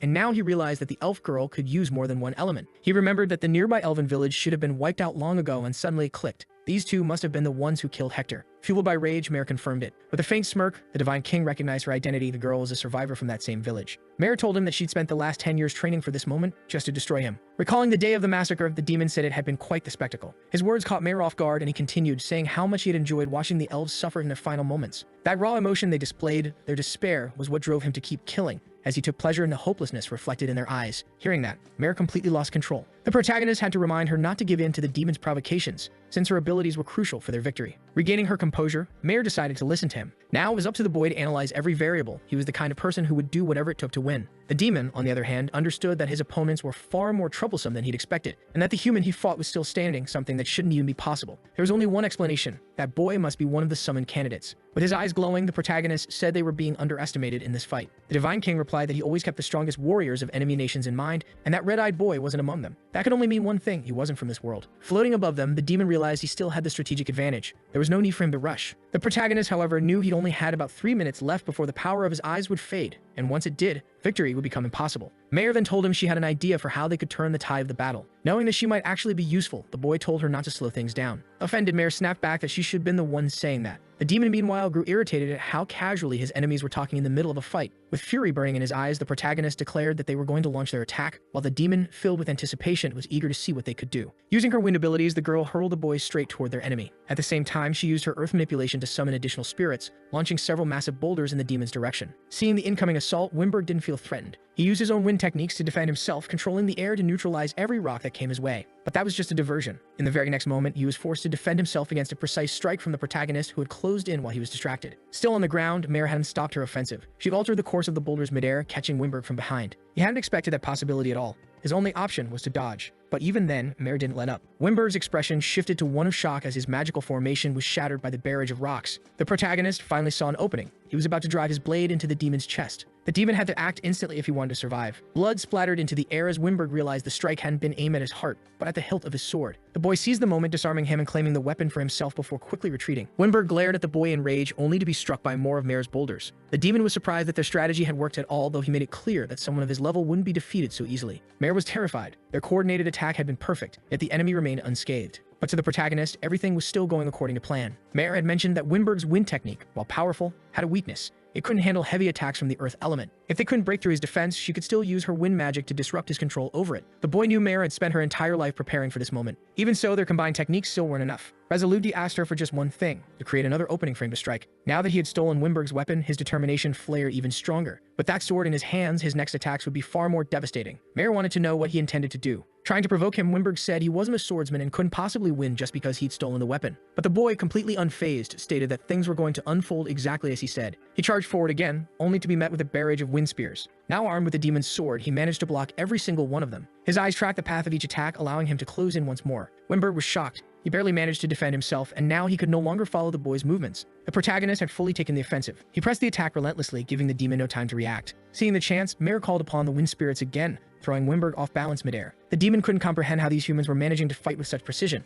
And then the boy appeared right in front of him, to finish the battle once and for all. Wimberg felt deeply insulted by those words. Channeling all of his remaining energy, he formed a massive wind spear to pierce his enemy. But that final act of desperation amounted to nothing. The protagonist swung his blade and severed the demon's head, ending the fight instantly. Drained of all his mana, the boy could barely stand. Wimberg never imagined that he would fall that day. My god, the guy's head is gone and he's still talking. Yeah, he's definitely a demon. Only then did the protagonist reveal that his eyes allow him to copy his opponent's abilities. He'd been replicating Wimberg's sword techniques all along. At first, he wasn't familiar with those moves, which made him hesitant to use them. But once Wimberg understood that, he realized the hero candidates were humanity's true trump card. The protagonist explained that he gained this power after defeating Hector. Amused, Wimberg admitted that his disciple had been a fool. He ended up helping his own enemy grow stronger by losing to him. Now that the battle was over, the boy needed time to recover. He'd just gotten a first-hand taste of the strength of one of the Demon Empire's 4 divine kings. There were still 3 others of that same rank, and without a doubt, doubt, the Demon King himself had to be far stronger, not to mention the Demon King's descendants who were said to rival Isabel in power. His current strength wasn't nearly enough to overcome all of those threats.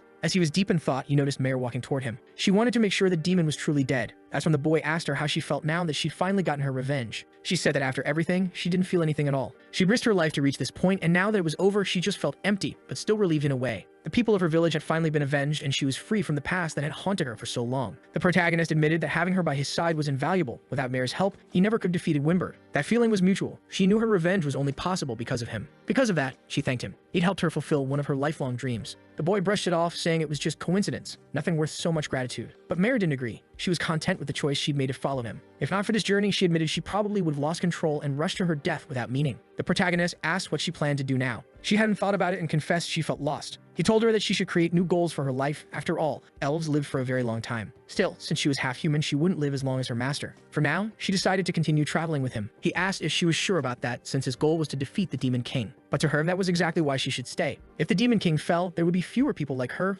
fewer tragic stories born from his reign. That made her journey worth following. Even if he told her not to, she'd still stay by his side. As they set off again, the protagonist said they needed to find more clues soon. Reinforcements would arrive in the city before long, and that would become a serious problem. Mare understood what he meant. She'd been accepted by him, and now they were walking the same path. As the two made their way toward the outskirts, someone was watching them from above. It was the witch Isabel, surprised by how well this unlikely pair had done. Their victory over Wimber had made her next moves much easier. After that grueling battle, their journey continued. The protagonist eventually returned to Yubana. The wise woman was relieved that both of them had come back safely, admitting she hadn't expected it to happen so soon. Mare had something to say to her, but Yubana already knew what it was. She could tell her disciple wanted to travel alongside the boy. Because of that, the sage wished them both an excellent journey. Yubana's enthusiasm was so genuine that Mare actually felt embarrassed. As they sat together drinking tea, the sage asked the protagonist if he heard the latest news from the front lines. Hearing that, the boy immediately asked what had happened. From what it seemed, the hero candidates had been defeated, Midu included. Now the protagonist wanted to know who the enemy was. Yubana explained that the one responsible for that crushing loss was one of the Demon King's highest-ranking executives, Stonagaya.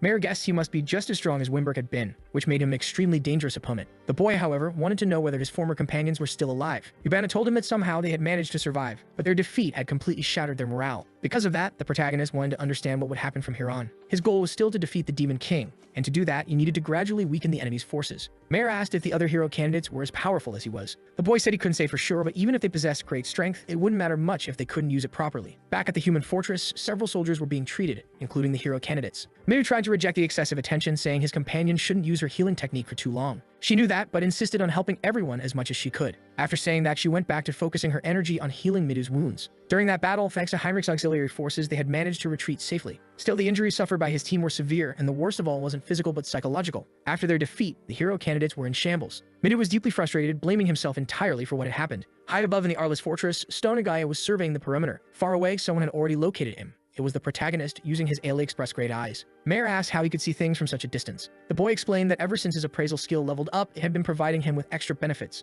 Mare was amazed. It was an incredibly convenient ability at times. Even from that far, the boy could tell that the demon's stats were formidable. Deciding to push further, he used the advanced version of his appraisal skill to analyze Stonagaya in more detail. He discovered that the demon's defense could multiply based on his base attributes. Since the boy's appraisal had reached level 4, he could now use the enhanced version of the ability, granting him access to deeper insight about his opponents. He took the opportunity to search for a weak point, yet Stonagaya remained motionless, and the boy couldn't identify a single one. It was a clear sign that he was still too weak to perceive the demon's vulnerabilities. If he could only access that information, the fight would be far easier. From what he'd learned so far, Stonagaya was skilled with a sword capable of using earth elemental magic and possessed a special ability that greatly enhanced his defense. Mare had already expected such an impressive description, considering he was one of the 4 divine kings. She also mentioned that the earth element was weak against water. That made the boy ask whether there was any compatibility system between the elements. Mare explained that it depended entirely on the abilities being used. Even if Stonagaya had mastered many forms of demonic arts, there was no way he had perfected every single one. If she could identify which technique he planned to use, she'd be able to determine its weakness. The protagonist then decided to visit the fortress personally to gather more information. Meanwhile,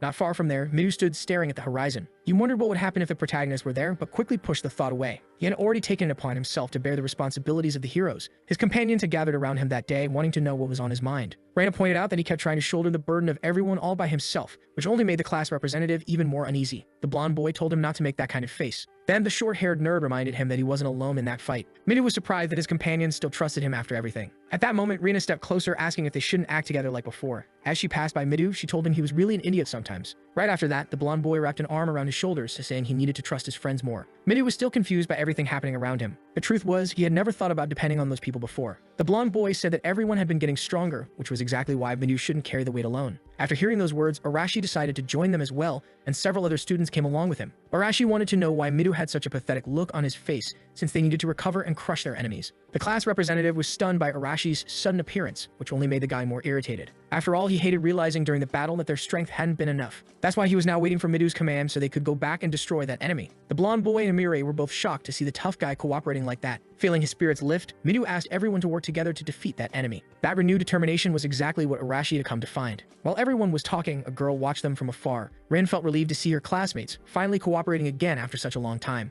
Completely lost in thought, she was caught off guard by a familiar voice saying it had been quite a while since the last time. It was the protagonist who had appeared. He also told her not to make a fuss since he didn't want to be discovered. Immediately, Rin covered her mouth with both hands. The protagonist already knew they had lost the last battle, and Kanzaki confirmed it. He then asked for details about the enemy's abilities, and she began explaining what she had seen. Now the protagonist knew that Stonagaya could create and control golems. The demon's entire skill set was centered around constructing those creatures. Thinking about that, the protagonist realized Mare had been right. Kanzaki wanted to know who that person was and if she was a girl, but the protagonist completely ignored her while thanking her for the information. Kanzaki then asked if he was finally going to join the war effort and help the others. He had considered it for a moment, but after seeing that his former companions had regained their morale, he decided to keep operating in the shadows, just like always. At Fort Arliss, several demons were guarding the perimeter, and not far away, the hero candidates were taking their positions. The short-haired girl mentioned that they now had an army of hundreds of soldiers with them, which made the pink-haired girl visibly happy. Among them was Yami, who promised to give her all this time. She was joining the combat unit. Rina asked what made her decide that, and Yami said she had heard her friends were in trouble, and since she was a hero too, she couldn't just stand by. Still, she wasn't entirely sure it would work out. 5 days earlier, she had been busy with household chores, which had left her completely exhausted. It had been a while since Kinoshita last saw the protagonist. She actually agreed with what he said, but once she realized who she was talking to, she was completely shocked and asked how he had managed to get into that building, and if he was really the same Shinju she knew. The protagonist noticed she had come back to her senses, but she was furious that he had infiltrated straight into her room. Getting straight to the point, he told her that the other heroes were struggling on the front lines and needed her divine protection ability to win. Kinoshita was stunned by that, since she wasn't part of the combat unit, but he told her not to worry. She had everything it takes. Still hesitant, she asked how he could be so sure, and he reminded her that she wanted to fight too. He told her that Leonora, the one who had haunted her heart with fear, was no longer among the living. No one could sabotage her anymore, and in time, even her psychological wounds would heal. It was time for her to stop pretending to be a waitress and start taking things seriously, because he knew she had wanted to help others for a long time. Kinoshita fell silent after hearing that. Apparently, the protagonist really did know everything, and that realization left her surprised. Only then did he reveal that he had come looking for a reliable pawn. Kinoshita reminded him that he was being hunted as a criminal, so it was shocking that he was even planning to take part in the fight. He admitted he couldn't officially join the army while being pursued, so he would keep working from the shadows. He had only come there to share that information with her. That's why Kinoshita was now on the front lines. She was determined to do her best. Rin watched carefully as her fellow girls talked, since she had also spoken with the protagonist and already knew the plan. Kinoshita's presence was essential for executing coordinated movements against the enemy's defenses. For the protagonist, all that mattered was that everyone gave their best in each situation that arose.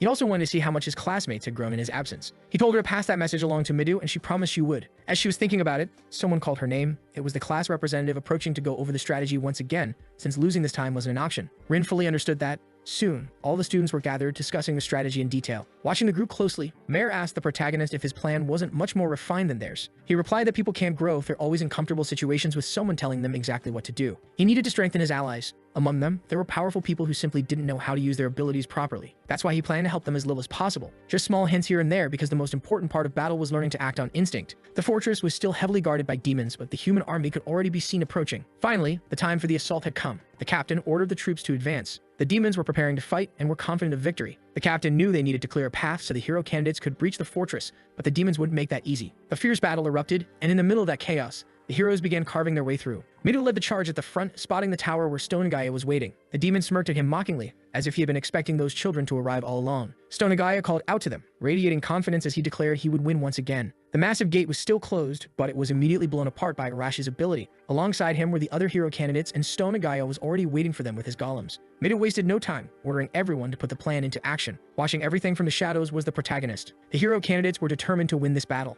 On the other side stood countless summoned golems. Midu drew his sword and commanded everyone to begin the operation. As they advanced, Rihanna asked Yumi if she was okay. Still uneasy, Yumi told her not to worry and immediately began summoning a massive surge of water. Her control over water was vital for defeating those golems. Stonagaya quickly noticed that someone with such an ability hadn't been part of the last attack. His golems were overwhelmed by Yumi's water. Arashi appeared right after, ready to incinerate them all. His blazing fists were devastatingly lethal. Midu showed no mercy either, striking down anything in his path. Every student fought fiercely. Even the background characters were fully engaged. In just a few seconds, all the golems were reduced to rubble, but just like before, they began to regenerate. However, those struck by water weren't able to recover. Everyone noticed that the strategy was working perfectly this time. Stonagaya was now focused on that water user who hadn't been present last time. Because of her, some of his golems couldn't regenerate. The protagonist praised Mare as things were unfolding exactly as she had predicted. Her theory was that the joints between the golem's limbs wouldn't regenerate properly in the presence of moisture. Midu encouraged his allies, shouting that the golems wouldn't be able to regenerate anymore. That fired Yumi up, and she unleashed an even greater surge of water, creating a huge wave that crashed over the enemies. After that, her teammates rushed forward to press the advantage, determined to destroy the golems for good.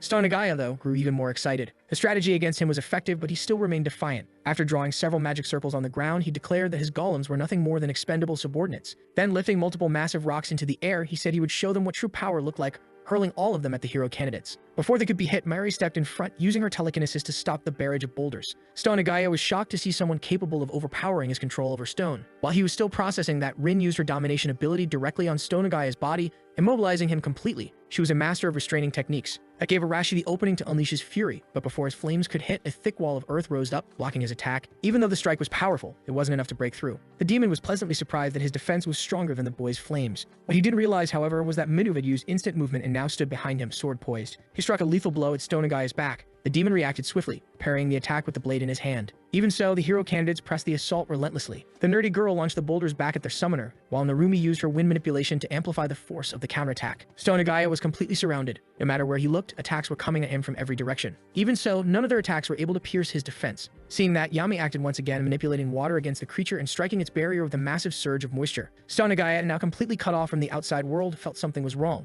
Once his defense became damp, it would no longer be as resistant to attacks. Maybe was determined to end that battle no matter what, and Arashi was equally resolute to finish the enemy immediately. The two attacked in perfect coordination, striking the demon's body, and for the first time, Stonagaya was actually wounded by the hero candidates. Still weakened, he believed he could withstand the damage. The real problem, though, was that with the strategy the humans were using now, his defense would eventually be shattered even further. He decided to go all in, converting all of his defensive mana into raw attack power. At that moment, a spark of light flashed in the protagonist's eyes. He saw the demon's weak point and hurled his dagger straight at Stonagaya's forehead, delivering a lethal blow. The impact was tremendous. Stonagaya fell to the ground, writhing in agony before all of the students. The creature was finally defeated, and the heroes celebrated their victory. The efforts of Midu and Arashi had brought down that vile monster. However, both of them, standing closest to the enemy, knew they weren't the ones who had landed the final blow. Something had struck the demon's head in that final instant. Arashi picked up the dagger lying on the floor and immediately recognized it. Looking around, Midu tried to spot something, noticing a small crack in the ceiling above. There was no doubt, it was the work of the protagonist. Arashi grew irritated, realizing they'd been helped by someone like him. Narumi approached the two with an excited grin, thrilled that their plan had worked. Midu agreed, forcing a faint smile, knowing deep down that they had only succeeded thanks to Kinoshida's support, and that, in the final moment when the demon was about to unleash a devastating power against them, the battle had ended before it could happen. If not for the protagonist's interference, they would have been wiped out again. Miri asked why the class representative still had that expression on his face when they should all be celebrating. Midu tried to say something, but she ignored him completely, saying she'd listen later. The students had just defeated one of the 4 divine kings. They'd been through enough stress for one day, and all they wanted now was to enjoy the victory. Midu looked at his teammates' excitement, taking a moment before finally letting himself feel something positive. Eventually, he gave in to that sense of relief. Still, the representative remained calm and distant. His companions called out, urging him to celebrate too, but he ignored them, quietly revealing that he hadn't been the one to finish off their enemy. They apologized for getting carried away. One of the boys, someone who clearly admired Arashi, already suspected why his friend's mood had soured. Since he'd been close enough to witness everything, he knew the truth, but even then, he told Arashi not to worry about it. All the protagonists had done was steal the last strike from their team. The ones who had truly cornered the enemy until the very end were Arashi and Midu, and they should be proud of that. Now holding the creature's severed head, Midu lifted it high and announced their victory to everyone outside. The demons who witnessed it were devastated, while the human army erupted into celebration over their great triumph. Amid the battlefield stood Heinrich, bruised, battered, but still alive. The fortress had finally been taken. From the outside, the protagonists watched the battle's conclusion. Even though Stonagaya was dead, the number of soldiers on each side remained nearly the same. Our protagonist knows that the demon army is usually led by someone with high charisma. When their leader is defeated, the rest of the army can hold their ground the same way. Mayor noticed that the same thing happened after they defeated Wimberg. No demon tried to chase them after that victory. While pouring himself a cup of tea, the protagonist said that this is the greatest weakness of the demon army. Concerned, Mare asked if it was really alright for him to have done that. After all, he was the one truly responsible for the victory, and she believes his real goal is to train his companions. He explained that he sensed an intense killing intent coming from that creature in its final moments, and he couldn't allow his allies to get hurt. The primary duty of an assassin, after all, is to prevent the worst from happening. Mayor thought he was being overly protective of his comrades, which slightly irritated him. He asked her to start calling him by his name. Embarrassed by the sudden closeness, she hesitated and asked if she could just call him K, a shortened form of his long full name. He told her that was fine, but then asked why her face was turning so red. After that, he started reflecting on their recent victory. 2 of the Celestial Kings had already been defeated. Even so, there were still powerful enemies remaining like Isabel. His journey to defeat the Demon King was only just beginning. Meanwhile, somewhere else, a girl seemed to have been defeated, and someone commented that she had done it on purpose. She stood up furiously, while the demon responsible for her downfall was impressed that her willpower still had been broken. He ordered one of his soldiers to deliver a message to the auxiliary forces. The princess had been captured. From that point forward, the Beastman Federation had finally fallen. A week passed since the hero candidates' last battle. Thanks to their recent victories, morale throughout the Empire had risen greatly. Even the soldiers were now more enthusiastic about their military duties. The popularity of the hero candidates continued to soar. They had become the symbol of hope for the people. Because of that, they were summoned to the presence of the king, who had already heard about the defeat of one of the 4 celestial kings of the demon army. He granted Midu the title of Knight of the Realm. After the ceremony, when he gathered with his companions, the class representative said the whole thing had been exhausting. Mary was surprised by that, as she had never imagined he'd get nervous or tired. Captain Amelia joked that if he was feeling like that, then he must have gotten older. That's when Heinrich reminded everyone that, unlike them, Midu never received a noble's education, and he handled everything very well. Midu admitted the situation had been a bit nerve-wracking. He was worried about being rude in front of the king. Heinrich reassured him that nothing bad would happen. Now that Midu had been promoted to a knight, he would soon have new responsibilities to fulfill. Midu realized that being a noble wasn't easy. Heinrich said he wouldn't complain about his own position and assured Midu there was no need to worry about where he stood now. Amelia added that the church also held great power within the kingdom. After the ceremony, Midu officially became part of the Royal Knight Order and was appointed to lead the 11th Division, also known as the Hero Battalion, currently the strongest force in the entire kingdom. When people asked whether the knights were under the church's control and what his new title truly meant, Heinrich explained that the situation was complex. There were many political ties within the state. Even so, Midu now shared the same standing as those nobles, and with authority always comes responsibility. Outside, our protagonist heard about Midu's promotion. Rin was the one who told him everything. Mayor didn't fully understand the situation yet, but believed that the promotion was something very positive. Surely, the kingdom wanted to turn Midu into a symbol for everyone. Giving him authority was the path to achieving that goal. Mayor couldn't see how that could be anything but beneficial. However, our protagonist reminded her that after they defeat the Demon King, they'll have to return to their original world. They're only being used by the kingdom. In the end, they're being treated the same way Leonora once treated them, just as expendable tools. Mayor said she'd be more cautious from now on, but had another question. She wanted to know who the girl accompanying him was. He finally introduced her, explaining that Mayor was a half-elf and a spellcaster. But Rin wasn't asking for her qualifications. She wanted to know what kind of relationship he had with her. Mayor explained that she was only accompanying him on his journey, but now she wanted to know who Rin was to Kai. She was surprised to hear Rin call him by a nickname and ended up confused. Rin said they were friends, but our protagonist immediately corrected her, which made her feel embarrassed. He clarified that Rin was just a collaborator. Mayor wanted to know if they had been that close back in their original world. The boy explained that they'd never actually spoken before. Besides, Rin already knew his mission was to completely subjugate the Demon King. Our protagonist said he'd continue moving in the shadows, and now Rin would act as a messenger between him and the others. The girl asked if she could go with him, which caught him off guard. Rin thought about it for a moment, and his silence made both girls anxious. But he eventually decided it wouldn't be a good idea. Rin was needed to stay in contact with the rest of the group, who were still rather hostile toward him. Rin accepted that there was nothing she could do about it for now. She revealed that some of their classmates still saw him in a positive light, especially Midu. Our protagonist said he wanted Midu to become more independent, though his growth was crucial if they were to defeat the Demon King. Rin asked if he truly intended to make each of his classmates stronger. He told her he had already defeated one of the Celestial Kings, though it had been an incredibly difficult battle. Rin was stunned when she learned he had done it with only Mayor by his side.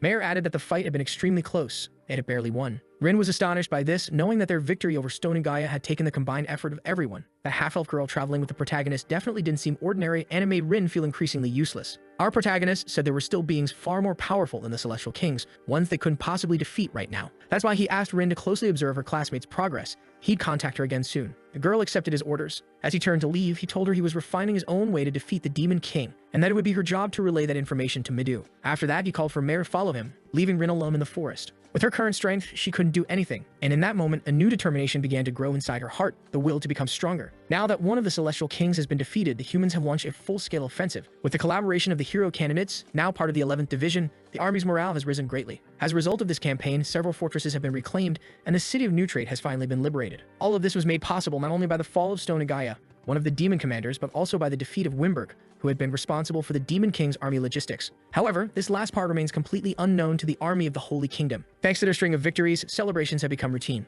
The hero candidates are taking full advantage of the chance to drink alcohol in this new world. Since the legal age there is 15, it's perfectly acceptable. Even so, Murray keeps scolding her teammates, warning them that if they return to their original world, this kind of behavior would be unacceptable. She even went as far as snatching a beer mug right out of Narumi's hands, poor guy. Midu saw that and couldn't help but laugh. Reina, dressed elegantly for the occasion, noticed that her friend still looked tense despite the celebration. At that moment, Mirai realized Reina was drinking too, but the girls swore it was just grape juice, a claim none of them believed. Amid the festivities, Midu began to overhear rumors. It seemed the enemy's chain of command was collapsing. Something wasn't right, and there were still things they didn't know. Midu agreed. He had his doubts. No matter how he looked at it, the enemy appeared weakened. He even wondered if it might be a trap. Hearing that, Reina said they were all being too cautious, claiming that demons were just a bunch of idiots. For Midu, the answer was obvious. Our protagonist was moving in the shadows. Reina refused to believe that he could pull off something like that. That's when Rin joined the conversation, confirming exactly what Midu had said. While they fought at the front lines, someone else was attacking deep within enemy territory. Everyone was shocked when they heard that. Rin revealed that our protagonist had defeated another celestial king, which explained why the borders were so weak now. The background characters were stunned to hear it.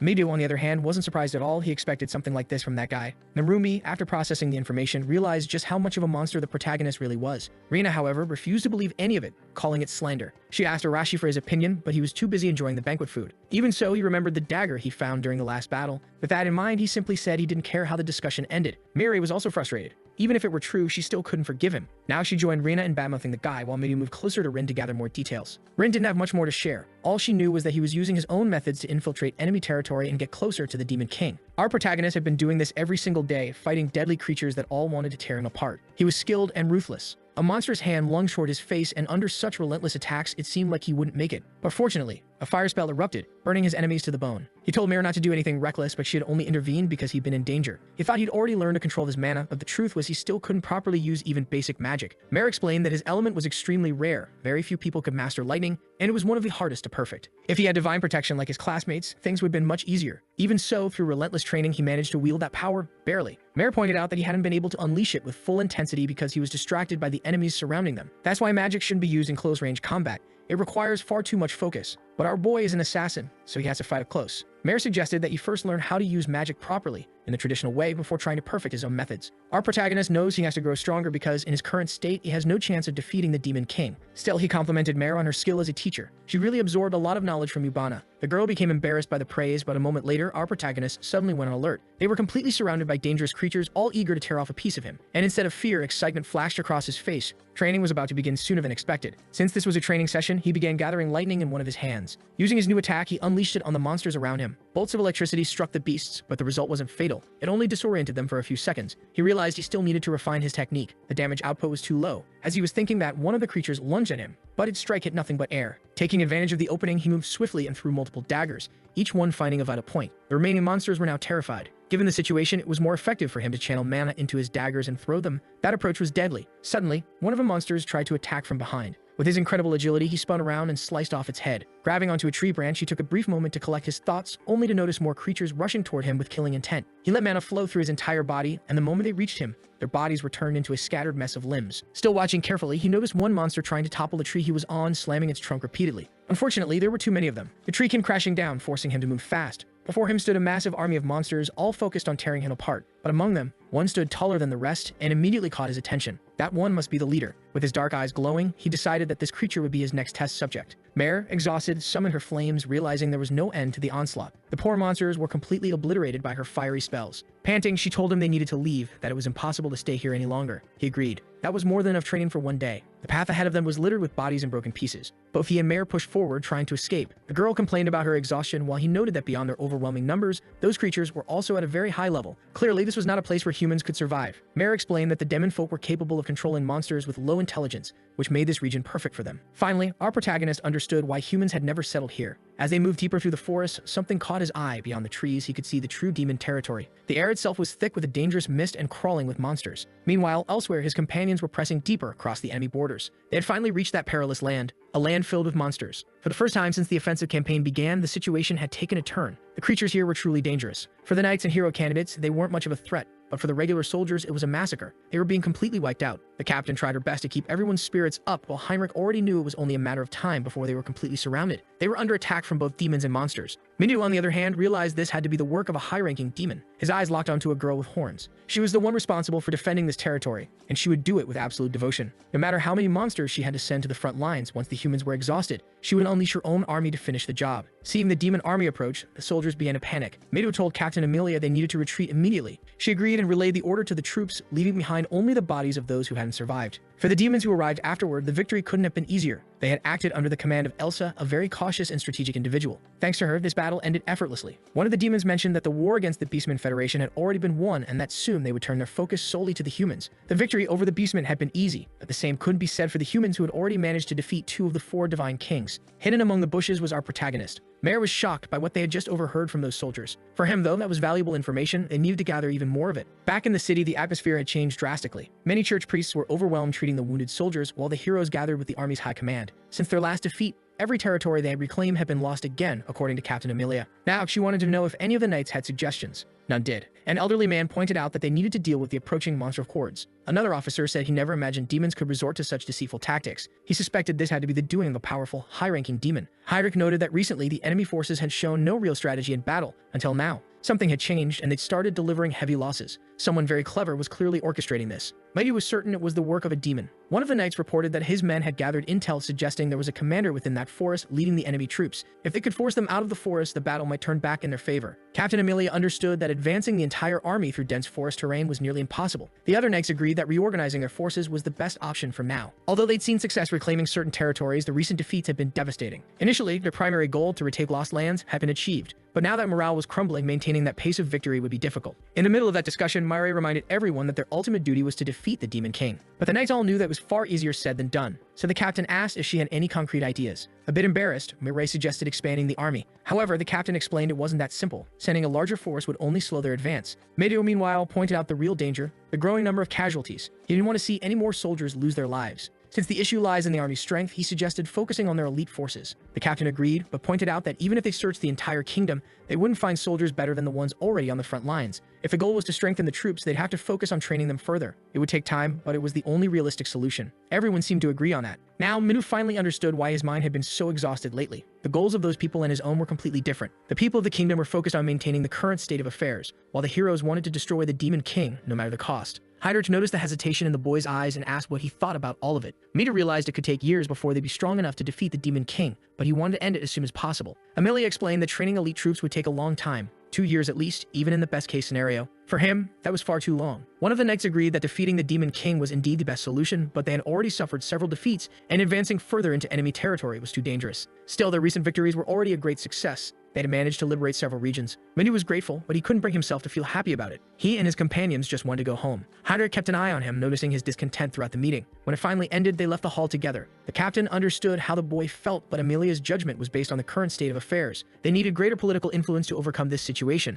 something that couldn't be decided overnight. Midu agreed with that reasoning. Seeing his concern, Heinrich told him not to get lost in distant thoughts. That's when Midu realized the captain had understood exactly what was troubling him. Heinrich said he must value the lives of his friends and that impatience would only lead them all to disaster. That's why they had to use time as their ally. Midu understood his point. It made perfect sense. Even though the hero candidates were already strong, they still had the potential to grow far stronger. Listening carefully to the conversation, Murray agreed that time might not be on their side, but a well-crafted strategy was better than dying recklessly on the battlefield. When they were first defeated by Stone and Gaia, they were only saved by Heinrich's intervention. He told the hero candidates that there were likely demons even stronger than the Divine Kings. Apologizing for his bluntness, he explained that he needed their strength to eventually take down the Demon King. Minu promised to gather everyone and pass the message along. They couldn't rush things, and he wouldn't allow any of his companions to die, no matter how long it took. He was determined that all of them would make it back home. Later, he gathered his companions and shared the news. Many were shocked to hear it. There was nothing they could do about it for now. One of them, clearly frustrated, asked when they would finally return home. Mirai said it might take around 2 years. That was far too long for most of them. But Mita refused to risk anyone's life unnecessarily. It would be better to spend that time preparing properly. Arashi, however, was furious when he heard that. To him, it sounded like a cruel joke.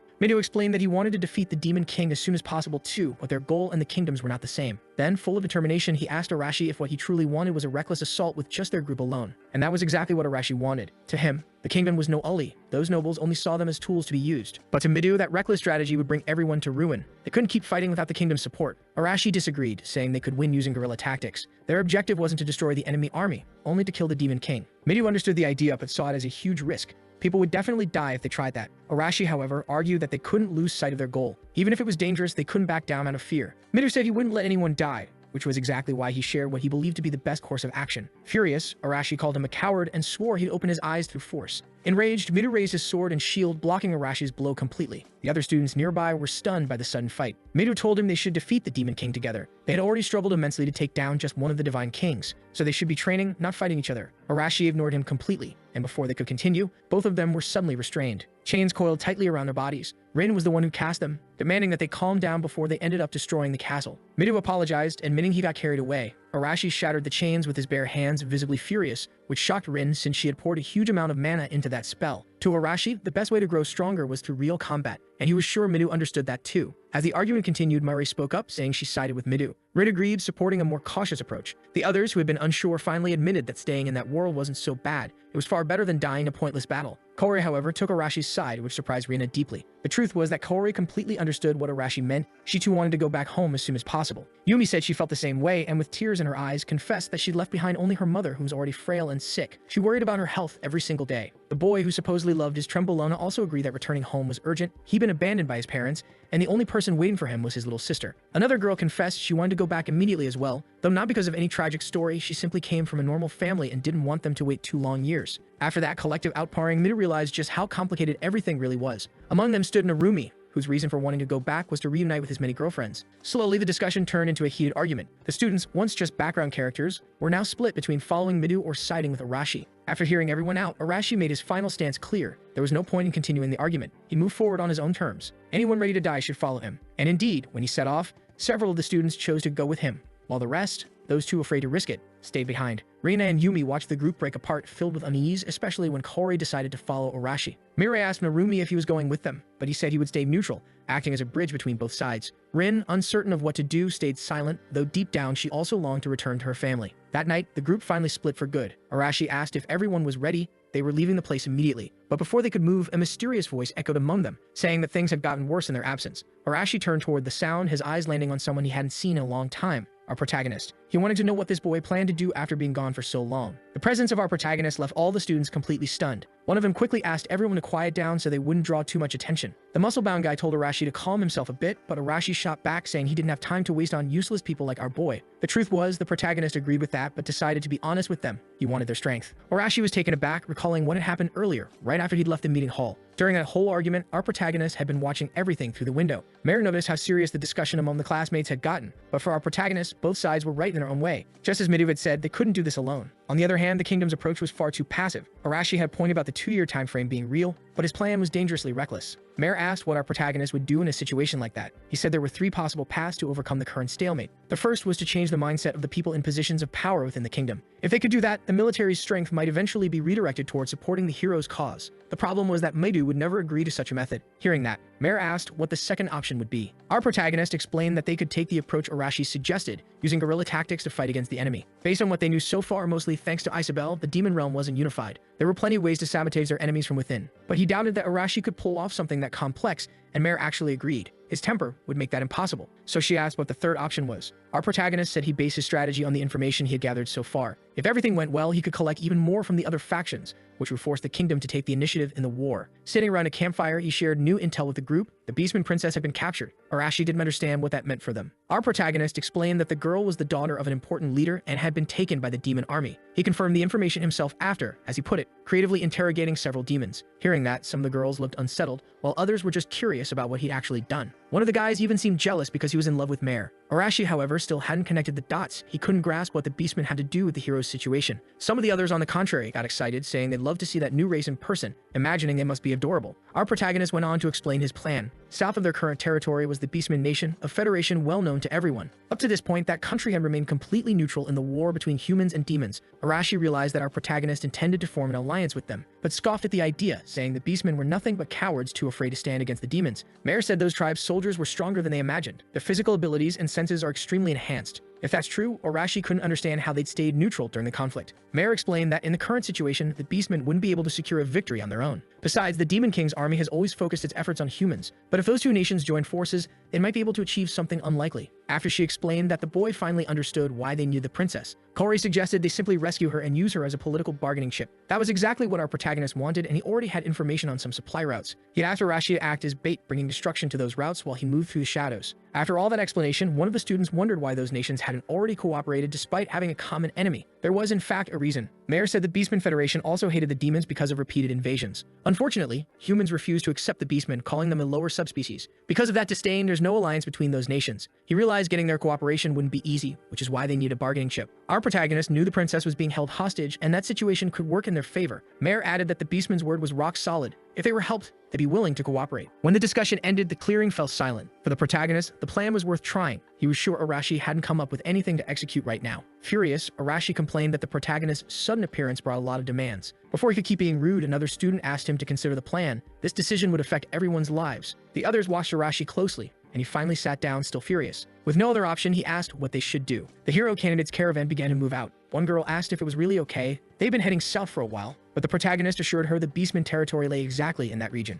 Meanwhile, the demons were moving prisoners along a northern route whose final stretch cut through the heart of the forest. Because none of the countries had real trade treaties, there were only a few roads in that area, which actually made the plan easier to pull off. The boy knew they were infiltrating demon territory and worried they might be found in ambush, but he also knew exactly what he was capable of, so that possibility didn't concern him too much. Even if the journey would be harsh and full of monsters, their carriage and caravan would pass, and the boy could hardly believe it. They could also rely on Sorero Tomoko's ability, a spatial protection that stores equipment and items. For heaven's sake, now even the background characters were getting names, patience required. Approaching the protagonist, one of the extras said it'd been a while since they'd seen each other. He remembered her ability. The protagonist said it's hard to forget the good things, and the girl lit up at the comment. The burly kid who only wears sleeveless shirts now had a few questions. He wanted to know how the protagonist had managed to infiltrate enemy territory. Answering him, the boy said he hadn't always been in that region. He'd been searching for clues about another way to get back home. Curious, his companions asked what conclusion he'd reached. Getting straight to the point, the protagonist said the only chance was to defeat the Demon King, and since then he'd been gathering information on how to make that a reality. That's how he learned about the kidnapping of the Beastman princess, which was actually quite interesting. Annoyed by how slow things were going, Arashi asked if they were really fine moving at that pace since they needed to ambush the enemy. In response, our protagonist agreed they should move faster and said they'd rely on Sorero's ability to store supplies in her virtual space. It was already nighttime, and the group of students kept moving through the forest. Arashi suddenly sensed monsters nearby and ordered everyone to get ready. Several wolves were surrounding them now. One of them lunged toward a terrified girl, but the muscle-bound guy finally proved those muscles weren't just for show. He punched the creature right in the mouth, shattering its teeth. A hit like that would never pierce the kind of physique sculpted through countless gym sessions and a solid dose of testosterone and anthate. He immediately finished off the beast afterward. Another student shouted that they were surrounded and needed to fight back. He used a support skill to strengthen everyone, and now the group was ready for some action. The students charged the wolves, slashing and striking with their weapons. Even the usually useless girl managed to pull off a few decent moves. The students were actually winning until one wolf thought it'd be smart to go after Arashi. Before it could even reach him, he grabbed it by the throat. Arashi hated being targeted by weak creatures, so he burned the wolf alive with his bare hands, tossing its charred corpse away. Once the fight was over, he asked if any of his weak companions were hurt, but it looked like everyone had come out fine. After all, our protagonist had been watching the whole thing, but there was still one problem left. A massive beast suddenly charged at them. The attack caught Arashi completely off guard, but Mare wasn't there just for decoration. She unleashed a powerful flame spell, incinerating the creature and turning it into a pile of burnt remains. The other heroes were amazed by her firepower. Arashi, on the other hand, didn't like being saved and complained to the wife of our protagonist. But since she obviously wasn't his wife, Mare got flustered and snapped back that she'd never marry someone who couldn't even take his hood off at night. Arashi had only said that to get under her skin, and it clearly worked. Mare was waiting for some kind of compliment given she just saved him, but our protagonist completely ignored the topic and changed the subject. The other students were irritated by how much special treatment he seemed to get, thinking he was still insufferable even with a beautiful girl by his side. The other girls went over to Mare to get closer to her. She glanced at our protagonist as if waiting for some kind of permission, but he didn't care either way. It was entirely up to her. That little gesture made Mare genuinely happy, and she went off to chat with them, leaving the protagonist by himself, which was honestly a relief for him. The place they were in now seemed ideal. Arashi asked if the enemy caravan would pass through there, saying he didn't want to wait too long. But with his AliExpress eyes, our protagonist assured him that the action would start soon. He could already see the demons approaching from the distance. Thanks to the stealth ability granted by those AliExpress eyes, our boy could clearly see what they were dealing with. Some low-level demons, around 15 mid-level ones, and possibly even more hidden inside the caravans. Among them, there was a single high-level demon. My god, that guy must have had one hell of a rough puberty. He looked like the living embodiment of every bad joke ever made. When Arashi saw that thing, even he looked a bit shaken,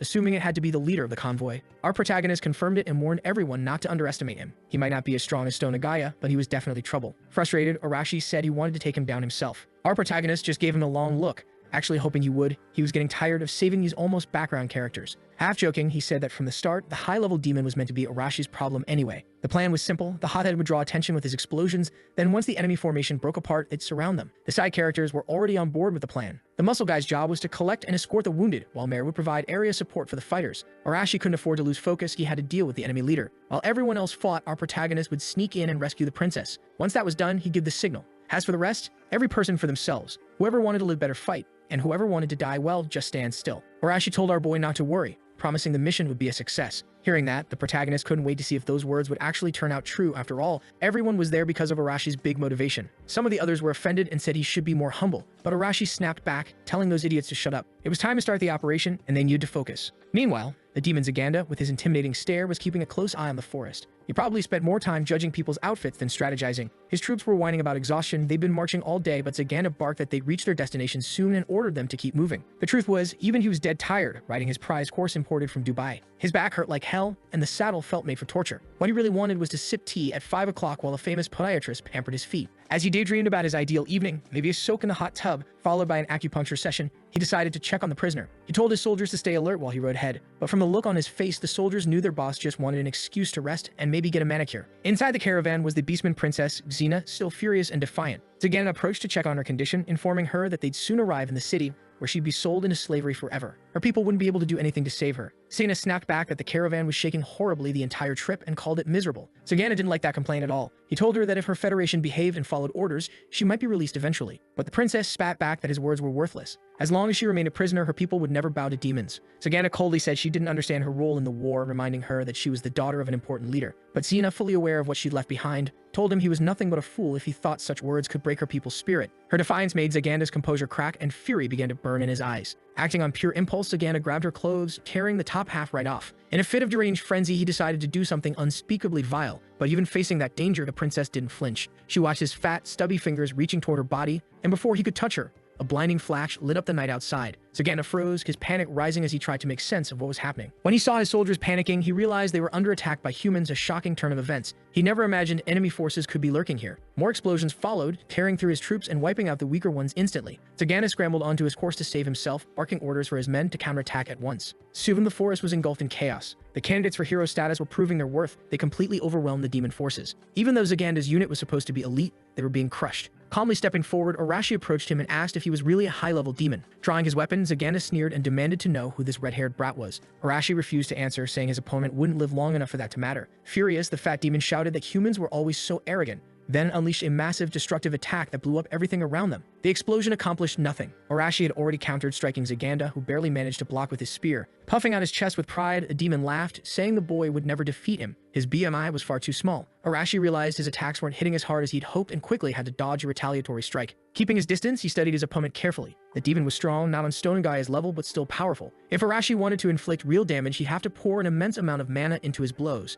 He could only manage 7 more explosions. After that, he'd be drained, and that would be the end. So he decided the best option was a direct, lethal strike straight to the heart. Meanwhile, Zaganda surveyed the battlefield. Judging by their strength, these were clearly hero candidates. He knew these kids had taken down other high-level demons, so he'd have to be careful. Tightening his grip on his spear, he prepared to charge forward on horseback. Thanks to his not-so-useless observation skills, Zaganda quickly figured out what was happening. The enemy team was here to rescue the captured princess. Luckily, he'd already stationed several guards around her. They were entirely focused on her protection, which would make the human's job much harder. Realizing the tide could turn if he didn't act fast, Zaganda decided to finish off the one who seemed to be leading them. He charged with his spear, convinced this strike would decide the battle. Arashi narrowly dodged, though his clothes were ripped in the process. Despite his opponent's not-so-modest body mass, the demon was fast, probably thanks to his powerful steed. Now Arashi felt his blood pumping. The bulky demon had wandered right into a minefield. Moments later, a series of explosions erupted all around them. The poor horse went down first, blown apart in the chaos. Zaganda, wounded and disoriented, realized too late he'd fallen into a trap. Dust and debris filled the air, cutting off his vision. Arashi had used those blasts only as a distraction. Their firepower wasn't strong enough to kill, but that was exactly what he needed.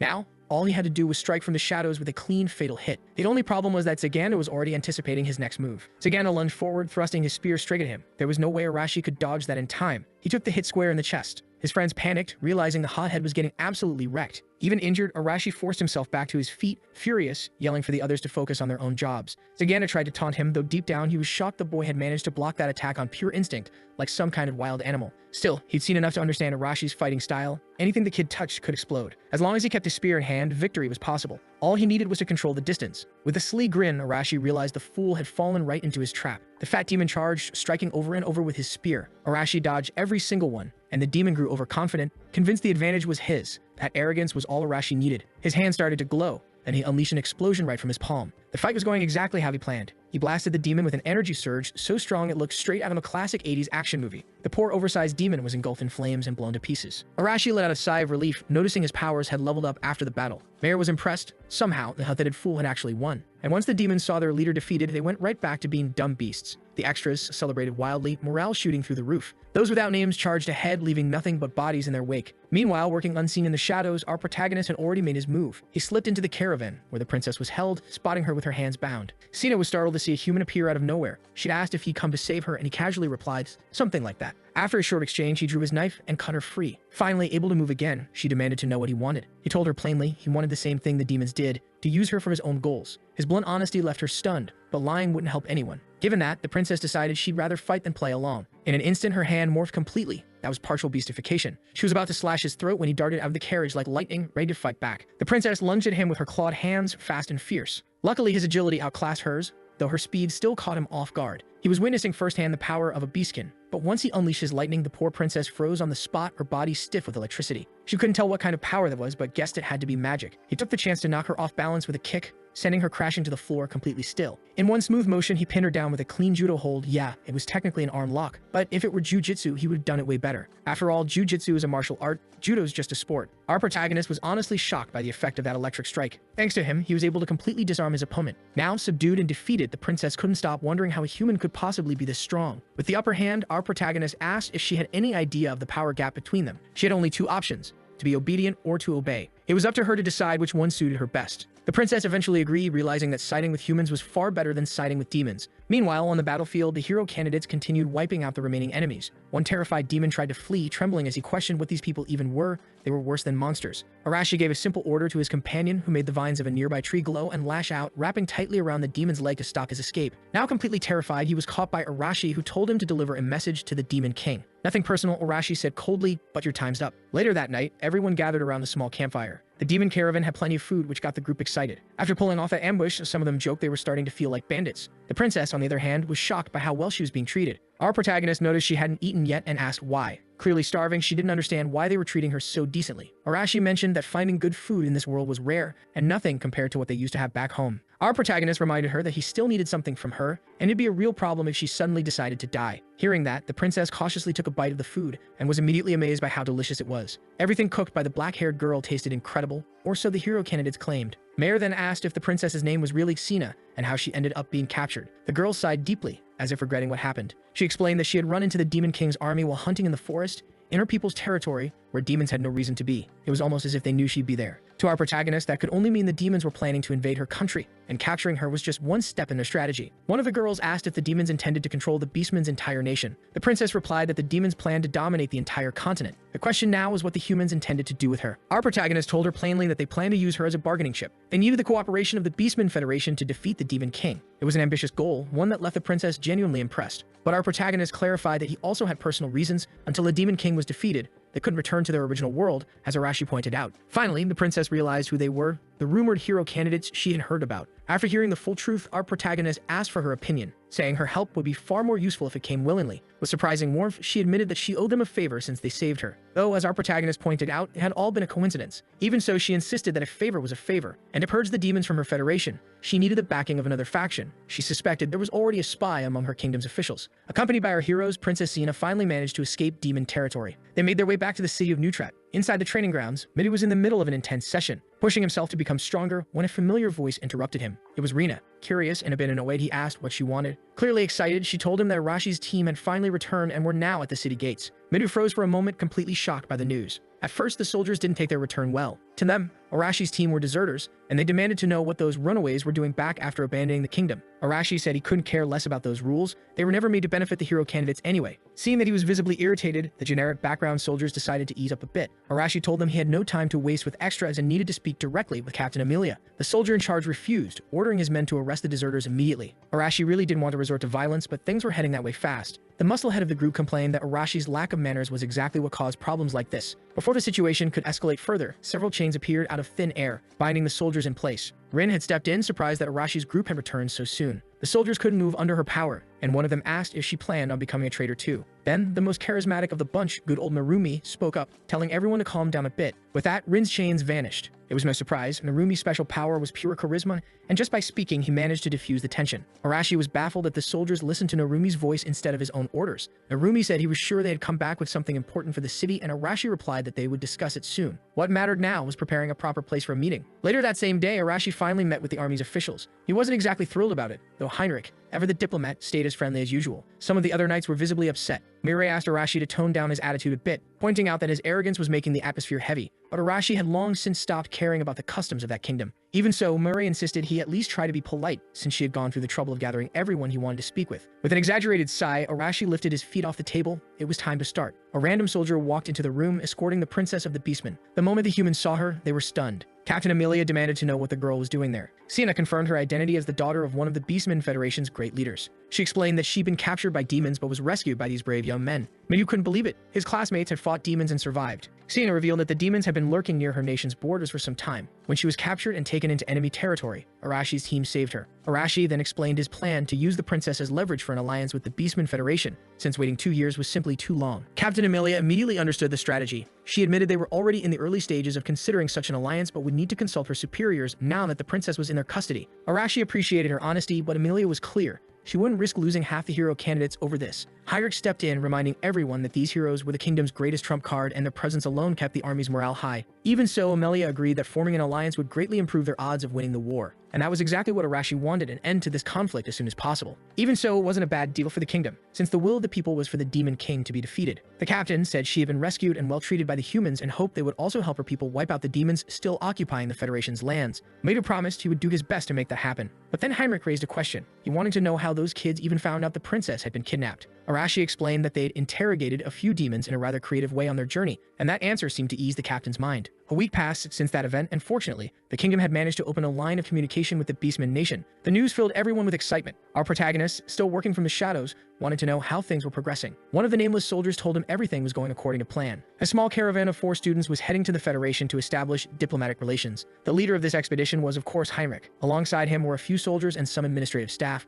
Our protagonist asked about Arashi, how he was handling all this. Apparently, Arashi preferred staying near the front lines, since diplomacy wasn't exactly his thing. In Midu's absence, the temporary leadership of the heroes group was handed to Marin. After delivering his report, the soldier wanted to know what our protagonist planned to do next. That's when it was revealed that he would also be heading toward the Federation, but not alongside the caravan. Once the group was ready, Heinrich ordered his men to set off. The journey officially began. Reina was already exhausted, even though they had only been traveling for a short while. Midu told her they'd stay on horseback for a few more hours. Narumi, amused, said he never imagined she'd be part of this trip too, which made Rena snap at him immediately. She didn't like sounding lazy, especially in front of everyone. Then she pointed at someone, saying that if he were left alone, he'd end up doing something reckless. Mighty was surprised to realize she was talking about him, which of course made Narumi grin from ear to ear. Rena didn't stop there. She added that Narumi wasn't exactly reliable company for something this serious. That comment hit his pride hard. Farther back in the caravan, Rin muttered to herself about how noisy her classmates were. She knew that our protagonist was also heading toward the Federation, and she couldn't help wondering if he was nearby. Heinrich noticed her distant look and started to grow suspicious. The truth was, the little caravan was being watched. Hidden among the tall grass, our protagonist observed everything alongside Mare. Even though maps of the region existed, he chose to tail the caravan since he wasn't familiar with the terrain.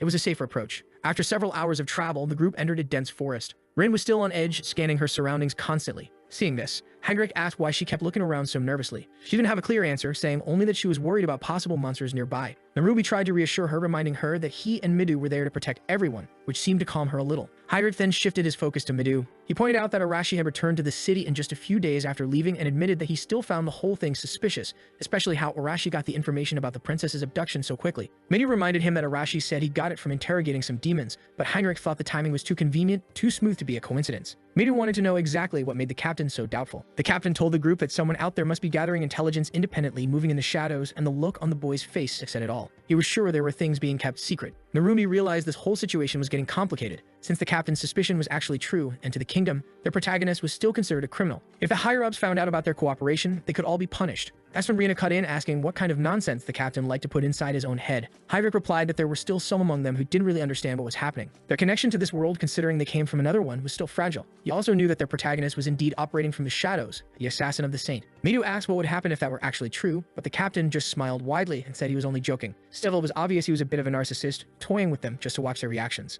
Narubi joined in on the conversation, saying that even if they had been in contact with the so-called traitor, they'd still benefited from his voluntary help. Heinrich said he no longer cared about that, claiming he wouldn't punish anyone over it. It had just been his curiosity talking. In truth, he even admitted he felt relieved that the saint had been killed. Narumi was caught off guard by how casually he said something like that, and Heinrich laughed it off, saying that if he'd said that anywhere else, he probably would have been lynched on the spot. Judging by Rin's anxious behavior throughout the trip, Heinrich was sure the protagonist had to be nearby. Meidu was shocked to hear that, since he had no idea. Now Rin was cornered, unsure of what to do. Acting as the messenger between the protagonist and the heroes, she feared she'd accidentally drag him into an unwanted confession. But the protagonist, having overheard the entire conversation, decided there was no point in hiding anymore. He revealed himself to everyone in the caravan. The princess immediately spoke up, saying he was the one who had rescued her. Heinrich was astonished that his suspicions had turned out to be correct, while the soldiers quickly raised their weapons toward the supposed traitor. The protagonist, however, was impressed that the captain had pieced everything together with so little information. Heinrich explained that he also had his own network of informants. He knew Wimber had been taken down by a mysterious hooded figure. The protagonist claimed he'd never even heard that name before, and added that he didn't defeat that enemy alone. He had help from Mare, a spellcaster. The moment Rina laid eyes on the girl, she exploded with anger. She demanded to know how the protagonist even had the nerve to come back to them.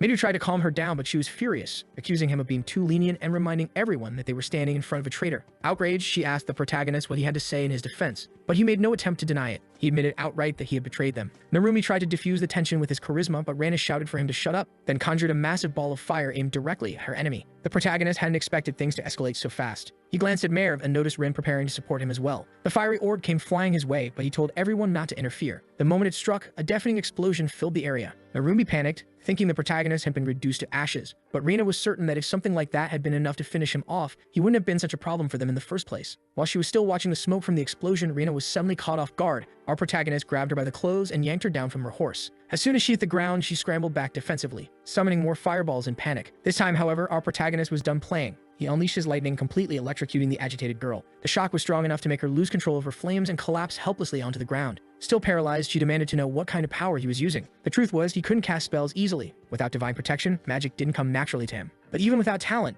nothing was impossible for someone willing to work hard. He took the opportunity to tell her that despite all the privileges she'd enjoyed in this world, she was still weaker than him because she never trained properly. Everyone around was stunned that he'd subdued Rana so effortlessly. Midu, who had been watching everything, realized that the protagonist wasn't just fast. He was incredibly efficient in combat and had clearly gained another skill. Weakened, Rina got up, insisting she would never accept him again. But for the protagonist, her approval had been meaningless from the start. That only made her angrier, since she hated being ignored or dismissed. Seeing the tension rise, Rin summoned her chains to restrain her friend, asking her to calm down. Later that night, everyone gathered around a campfire to talk. Heinrich knew they were being cornered in their current situation, and he finally understood why the protagonist had decided to eliminate Leonora back then. He was forced into an impossible position. Midu also understood his reasoning, admitting that the protagonist had taken the blame on himself to protect everyone else. Rena, however, still couldn't accept that explanation. She argued that the protagonist hadn't acted out of friendship, and he admitted that was true. Keeping the saint alive would cause endless problems. The simplest option was to end her life quickly. The more he explained, the more defiant Rena became, saying she refused to believe a word from that so-called criminal. Still, she had a few other questions, ones that actually mattered. She wanted to know if the protagonist really was searching for a way for everyone to return home safely. And of course, she wanted to know who the elf girl beside him was. The protagonist admitted he hadn't found any clue about returning home yet, and that the elf had chosen to accompany him of her own free will. Either way, Minu pointed out that to catch the spies infiltrating the Beastman Federation, they would need everyone's cooperation. Heinrich didn't mind working with the protagonist, since he was the one responsible for reporting back to the kingdom. All he had to do was omit a few details from his reports. Everyone turned toward Rena, worried she might stir up more trouble, but she stayed silent this time, realizing it wouldn't change anything. The truth was, despite everything, their goal was still the same. As the fire crackled, the group continued talking quietly. A short distance away, Manu had gone into the forest to speak privately with the protagonist. He wanted to know if it was really okay to share this information with the captain. What had happened with St. Leonora was a serious matter, but Midu still believed Heinrich was trustworthy. Even so, the protagonist warned him that there were some things that should never be entrusted to anyone. Midu replied that he'd take full responsibility for whatever came next. After all, Heinrich had already been reaching that conclusion on his own. Hiding it any longer would have been pointless. To the protagonist, that was simply Midu's way of handling information. The next morning, the delegation continued on their journey. Heinrich informed everyone that they had officially crossed into the Federation's borders. The princess suggested they head straight to the nearest tower, but just as she spoke, our protagonist sensed someone approaching to greet them. A single arrow struck the ground right in front of Midu's horse. The boy instantly tensed, looking around only to realize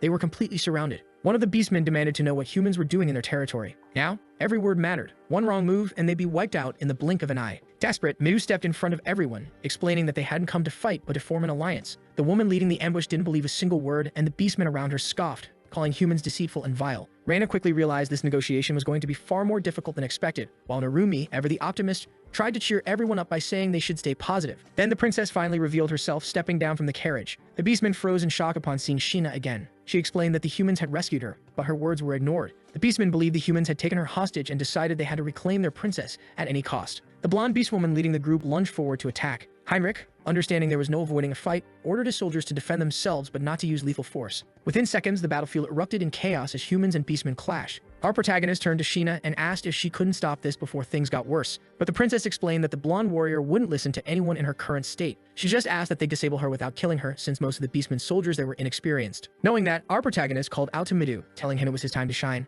The boy, sword in hand, had been waiting for that signal. With just a few swift movements, he disarmed his first opponent and turned his focus on the ones nearby. Thanks to his agility, he outmaneuvered several enemies, striking with precise and fluid blows. His eyes gleamed with intensity, lightning surging through his body like raw energy. One by one, he knocked his opponents unconscious, leaving the beastmen terrified. From across the battlefield, our protagonist shouted for Rin to focus on the archers at the back line. Immediately, she sent her chains flying through the air, ensnaring the archers before they could retaliate. More beastmen dropped from the trees, charging forward to rescue the princess. That's when our protagonist ordered Mare to join the fight. She unleashed her wind magic, non-lethal but powerful enough to send approaching enemies tumbling through the air. Narumi watched in awe, realizing the elf girl wielded the same element as him. Our protagonist noticed Rina's flames flaring up and immediately told her to stand down. Annoyed, she protested, but he reminded her that if she hit anyone with fire magic, the result would be fatal, and that would make things much worse. Realizing he was right, she grudgingly kept quiet. Finally, the blonde beast woman noticed that her unit was being overwhelmed by the humans. Midu told her they had only come to talk and that they had no intention of killing anyone, but she was stubborn and refused to listen. She charged at him, slashing with her sword. Midu stopped her blade with his bare fingers. The woman stared in disbelief. She couldn't even pull her weapon free from his grip. And then, to her utter confusion, she saw the princess calmly walking through the middle of the battlefield. Looking at the blonde girl, Sheena asked her to be patient and listen to what the humans had to say. Once the misunderstanding was cleared up, the beastmen bowed deeply, apologizing for what they had done.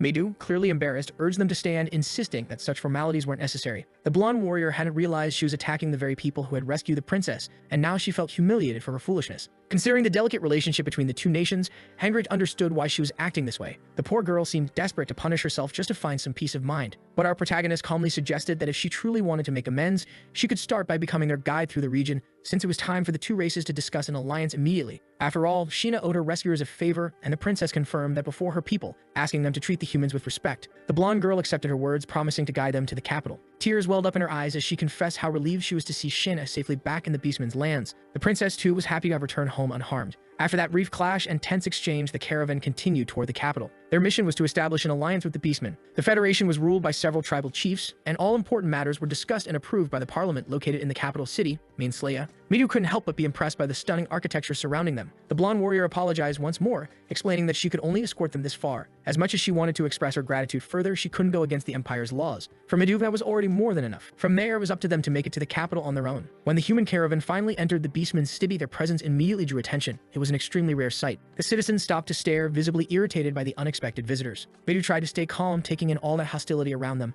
To our protagonist, the reception wasn't as bad as he'd expected. There was more than hatred in those stares. He could feel fear, curiosity, and tension mixed together. Mayor noticed the same thing. The people weren't just angry, they were afraid. Narumi, ever the charmer, tried to use his charisma to ease the tension, but Heinrich pointed out that the people here weren't warriors. They were just ordinary citizens unprepared for conflict. As he said that, someone suddenly shouted the princess's name at the top of their lungs. A man in royal attire came sprinting toward her, panic written all over his face. It was her father, the chieftain of the feline tribe. Shanna quickly reassured him that she wasn't hurt. Overcome with relief, he embraced his daughter tightly, saying his heart had been heavy with worry ever since she'd gone missing. The princess laughed softly, telling him he was squeezing her too hard, and the man immediately let go, apologizing for losing control of his emotions. Once he had calmed himself, his eyes turned to the group of strangers standing nearby. He quickly realized these must be the humans who had rescued his daughter, something Sheena confirmed right away. Grateful beyond words, he invited them to stay in his mansion as honored guests. Introducing himself properly, the chieftain said his name was Alto, father of Sheena and leader of the feline tribe. Speaking with formal dignity, he expressed his deep gratitude to the humans and promised to repay their kindness. Heinrich then introduced himself as a captain from the Holy Kingdom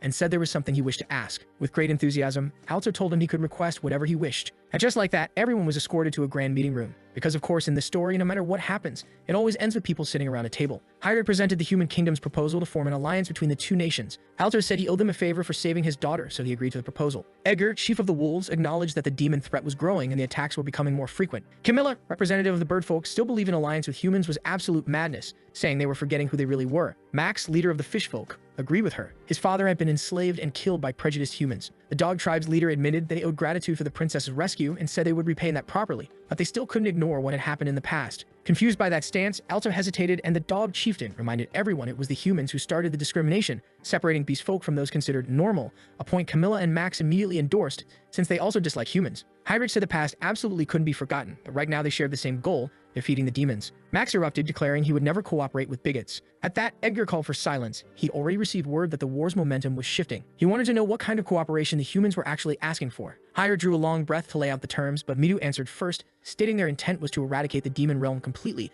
and take the Demon King's head. His words were so firm and unflinching that the beast folk fell silent. Edgar then began to smile. He saw truth in Midu's eyes and found it very interesting. Camilla asked what he meant. He revealed his information. The humans already held the advantage in this war. In other words, they weren't timid or desperate in proposing this alliance. Midu said slaying the Demon King was the highest objective and they needed every ally they could get, only to be interrupted by Alto, who said, just as Edgar had noted, they wanted to help exterminate the demons. He had been suspicious of humans entering his land, but he hadn't expected such honesty. Edgar raised his hand in agreement with the unlikely alliance since the demons were a growing problem. If the humans defeated their enemies in the future, beast folk would be next in line, so they needed to seize this chance to forge an alliance. Those words made the students light up with relief. Camilla, even after hearing all that, refused. She said they'd never know when humans would betray them again. Max also rejected the pact, insisting humans couldn't be trusted. The dog chieftain shared their view, saying such an alliance would only sacrifice their own people. The princess noticed he had changed a lot. He used to lean towards supporting humans, but over time the dog leader's thinking had shifted. Alto realized more voices in the room still needed convincing. He confirmed it would be unwise to decide something this important right then. He also wanted to hear more details about the visitor's proposal. Alto said he would host the human caravan in his own residence.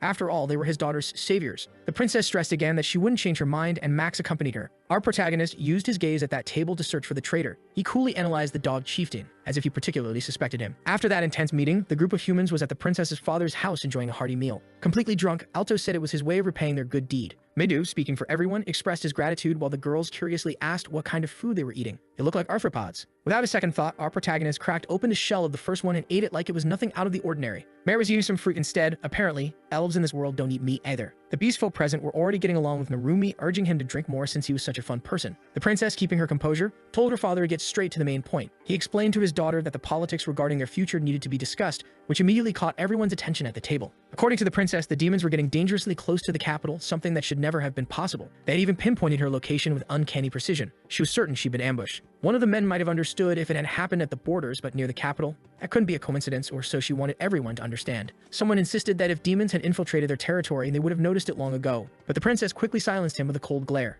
Alto explained that the beast folk had an extremely sharp sense of smell, making it almost impossible for demons to go unnoticed. That meant the presence of a spy was all but certain. Our protagonist said there must be someone collaborating with the enemy, feeding them valuable information while covering their own tracks. Because he said it so assertively, a few of the beast folk took offense, their fur practically bristling. Alto immediately ordered everyone to calm down, reminding them they were only discussing possibilities. After witnessing his authority, the bystanders apologized. In truth, Alto didn't want to suspect his own people either, but if not for the humans' efforts to find his daughter, none of this would have happened. He hadn't been able to find a single trace of her in the forest. On the day she didn't return, he'd had a terrible feeling, as if someone inside the Federation had been leaking information. Heinrich realized how dangerous the situation was. The informant might have already exposed them. Understanding that, Rin grew worried, remembering how important their meeting earlier that day had been. Narumi then asked if any of the tribal chiefs themselves could be the traitors. Alto dismissed the idea. The chiefs were responsible for discussing the nation's future, and he didn't want to cause unnecessary chaos with the little information they had. Hearing that, the lesser members of the group understood they needed to stay quiet. For now, Alto's main concern was that the princess should not leave the mansion. She found it very frustrating, especially after just returning home.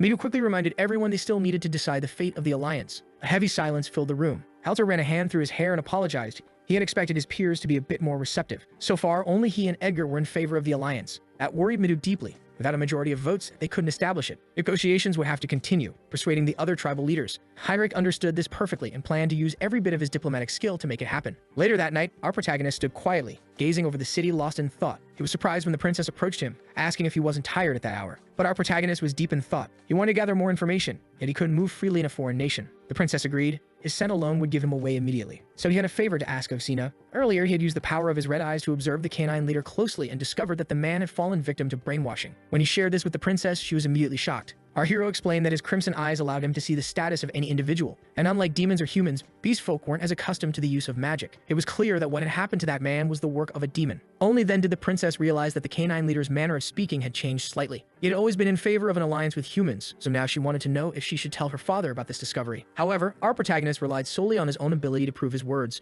so it was better to keep everything secret for now. Sitting down, the princess said her father was already much more open to the idea of an alliance after being saved by the humans. Hearing that, our protagonist agreed to eventually speak with Alto himself. During their talk, his sharp ears caught something unusual. Alto had overheard the entire conversation and commented that the boy was underestimating the beast folks' sense of hearing. Now that he had been completely exposed, the protagonist asked if he could just get straight to the point. Alto didn't mind. It wasn't every day he got to negotiate with his daughter's savior. Besides, he had also noticed the strange behavior of the canine leader. Because of that, he entrusted our protagonist with uncovering the truth, promising to provide him with full support. In return, the protagonist vowed to start gathering all the necessary information beginning the next morning, while Midu and Alto would focus on persuading the other tribal leaders. That was the agreement they reached that night. Night fell over the city and everything outside was calm. Meanwhile, the canine leader secretly met with someone of authority, the demon Bright, to deliver information. Now aware of everything, Bright realized the situation was becoming troublesome. Just when he thought the Federation's chiefs were under control, everything had changed overnight. Slamming his fist on the table, Bright growled that he hadn't expected humans to interfere with his plans. Zaganda was nothing but a worm. He had failed at the simplest task and was a disgrace to his entire race. The canine leader growled back that the humans in their territory were shameless. They'd even proposed an alliance, something he would never accept. Bright seemed pleased to see that attitude from his subordinate. They needed to stop that alliance from happening at all costs. Standing up, the canine leader declared that humans were mortal enemies of their people. The next day, something happened in the aquatic tribe's domain.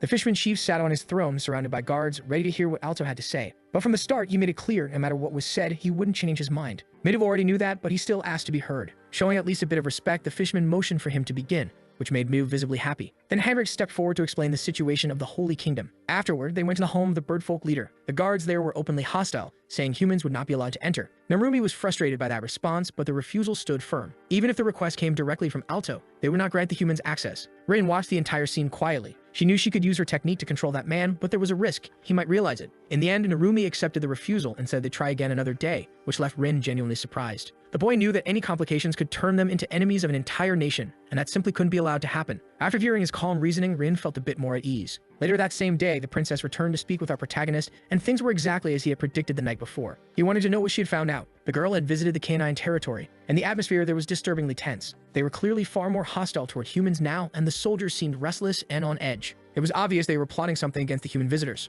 Our protagonist wasn't about to sit still in the face of danger. They needed to gather crucial information and change the situation immediately. That night, he decided to leave alongside the princess to conduct a proper investigation. The girl only asked him to be careful. Finally, under the cover of darkness, they slipped out to begin their search. At first, none of the guards sensed their presence. The steps of the silent assassin were nearly weightless, his movements precise and stealthy. Leading the way, the princess whispered that the chief's chambers were just ahead. She opened the door, realizing no one was inside. The canine leader must have been in his personal quarters. Conveniently, that gave them time to search freely for any evidence. As she approached the throne, her expression froze. She caught the same scent as the one from the person who had kidnapped her in the first place. Moments later, shouts echoed through the mansion, and the princess panicked. She immediately found the canine leader, who was furious after discovering an intruder in his room. Still shaken, the princess begged him to come to his senses, but the man didn't seem to understand a word. She told him he was being controlled by demons, that he wasn't even aware of what was happening. Thinking it was a lie, he warned her to watch her words, because he was going to arrest her himself. Within seconds of his shout, several guards burst into the chamber. The leader raged at the sight of intruders, and his soldiers were determined to capture the princess no matter what. Trying to avoid being caught, she bolted, diving through a window and landing in freedom while angry guards yelled behind her. Somewhere else in a hidden chamber, a demon calmly sipped wine. He hadn't expected any intruders and now wondered whether the humans had discovered his presence. He had been moving carefully in the shadows, managing to infiltrate the capital undetected. It was possible he was already under investigation, but he didn't think it would happen this soon. To him, everything still seemed under control, until our protagonist appeared right behind him, ready to offer him an involuntary haircut. The demon barely had time to react before feeling his underwear shredded apart by the sudden flash of that blade, and a moment later, the carpet beneath them was stained. Back in the mansion, the canine leader was still furious about the intruders, but the princess managed to escape easily across the rooftops. She also realized that our protagonist had already vanished. Now she wondered if he had managed to find the demons. Suddenly, she heard a familiar voice. Among the soldiers stood the blonde girl, the same one who had first encountered the human caravan in the forest. The princess hurried over to her, asking what she was doing there. The blonde explained she had been assigned by Alto to keep watch and prevent anything worse from happening. Seeing the feline tribe's soldiers there made the canines even angrier. They still wanted to capture the intruder. Faced with their outrage, the blonde girl turned to the princess and asked what they should do next. The princess told them to fight back, but without taking anyone's life, since they were only confused by what was happening. Meanwhile, our protagonist hadn't managed to finish off the demon. The creature dodged the fatal strike but ended up injured, and now our protagonist was determined to end it once and for all. He threw his dagger, piercing straight through the demon's arm. While distracted by the pain, the demon grabbed the first thing within reach, a flower vase, and hurled it toward the boy. With a swift motion, our protagonist sliced it clean in half, only to see the demon leaping out the window in retreat. There was no way he'd let his enemy escape like that. Now, both of them were on the rooftops, locked in a relentless chase. Bright couldn't allow his existence to be exposed. That would draw far too much attention. Using his mind control techniques, he called out to the canine leader. The man now knew his superior was in danger, but it would be nearly impossible to reach him under the current circumstances. Alto joined the fray, and in true cat and dog fashion, he was about to give his coworker the beating of his life. The canine demanded to know if Alto understood how serious this was. He couldn't forgive the princess. But Alto wasn't about to let that happen. He was there to knock some sense into his old friend. That only made the dog even angrier, but Alto ignored the complaints of the poor, brainwashed fool. Driven by rage, the canine lunged at him, convinced violence would solve everything, which honestly only made Alto more fired up. The two began trading blows in the middle of the plaza, and a surge of raw power spread across the city. Watching all this unfold, Narumi realized that things were finally heating up. Still, they couldn't interfere in an internal dispute. It could easily create more problems for the Alliance. Rin, however, was deeply worried about our protagonist's safety. Narumi tried to reassure her, saying he was probably carrying out his mission with full focus, searching for demonic traces and clues. To Rin, it would be better if they helped him, since that task couldn't be easy. But Narumi knew that even if they tried, they'd only slow him down, so the poor side characters could do nothing but wait for the story to play out. Even so, late that night, someone was still out searching for our protagonist. Running through the dimly lit streets, Bright was trying to escape his pursuer. The boy realized they were being drawn toward a deserted area. Bright knew his wound was deep, he could barely move his arm properly, and fighting might not even be possible anymore. As he fled, a group of women caught sight of him, terrified. Not wanting to leave witnesses, he silenced them in cold blood. Our protagonist knew he had to stop the demon before more innocent people got hurt. Channeling mana into his legs, he drastically increased his speed. Within seconds, he was right beside the demon again, striking with his dagger and sending Bright flying backward with a powerful kick. The wretched creature spat blood, realizing the dagger had just been a feint. After slamming into a wall, Bright knew he was losing. This was the power of a hero candidate. Bleeding and desperate, the demon wanted to know how he'd been discovered. Our protagonist told him his eyes held abilities beyond description. Bright cursed his luck, thinking he had simply run into the worst possible opponent at the worst possible time. Still, he grinned, muttering that as long as he erased this hero from existence, his plan could still move forward. With that twisted smile on his face, he prepared to make his final move. But with his crimson eyes glowing, our protagonist already knew the demon was planning a surprise attack. Meanwhile, the fierce battle between the cats and the dogs continued to rage. Some of the soldiers were still confused. They wanted to know why they were even fighting their own kind. The blonde girl told those who hesitated to back out of the battle immediately. The princess was also in the middle of the conflict, asking the canine warriors if they didn't think their leader was acting strangely. Her words made some of them stop and think. Something really did feel off. The princess quickly noticed that one of the soldiers seemed to know more than he was saying. He admitted he didn't understand what his chief was thinking, but the job remained the same. Then the princess asked what he would do if the canine chief had become a puppet of a demon through mind control. The other soldiers who heard that were shaken, but the first man barked an order to his troops, telling them not to be fooled by lies. Seeing that persuasion wouldn't work, the princess braced herself. Before the fighting could resume, a brilliant blue flash erupted between the two armies. It was a human who caused it. It was none other than our boy Midu. He descended into the field accompanied by the wolf leader. It was time to put an end to this pointless battle. Edgar's presence immediately brought a sense of reason back to the scene. Far from there, Bright had finally been defeated, or at least that's what it looked like. His body was riddled with injuries and he'd lost a lot of blood. Our protagonist took a closer look at him, using his eyes to analyze the demon's technique in detail. He discovered that Bright's brainwashing only activated when both of his hands touched the victim's head. The guy was dangerous, but not exactly hard to take down. Just as he thought that, our protagonist's crimson eyes caught a sudden glint, a spear flying straight at him. Several demons had joined the party. Barely standing, Bright grinned. It had all gone just as he planned. He wanted reinforcements to arrive, and now they had. The realization made our protagonist sigh. The demon bragged that there was no way a mere human would leave this place alive, but our protagonist just looked at him with pure disdain, saying he was nothing but an idiot, words that made Bright's face twist in rage. The boy already knew Bright had been stalling for backup. To be honest, he found it annoying to have to hunt down each demon one by one,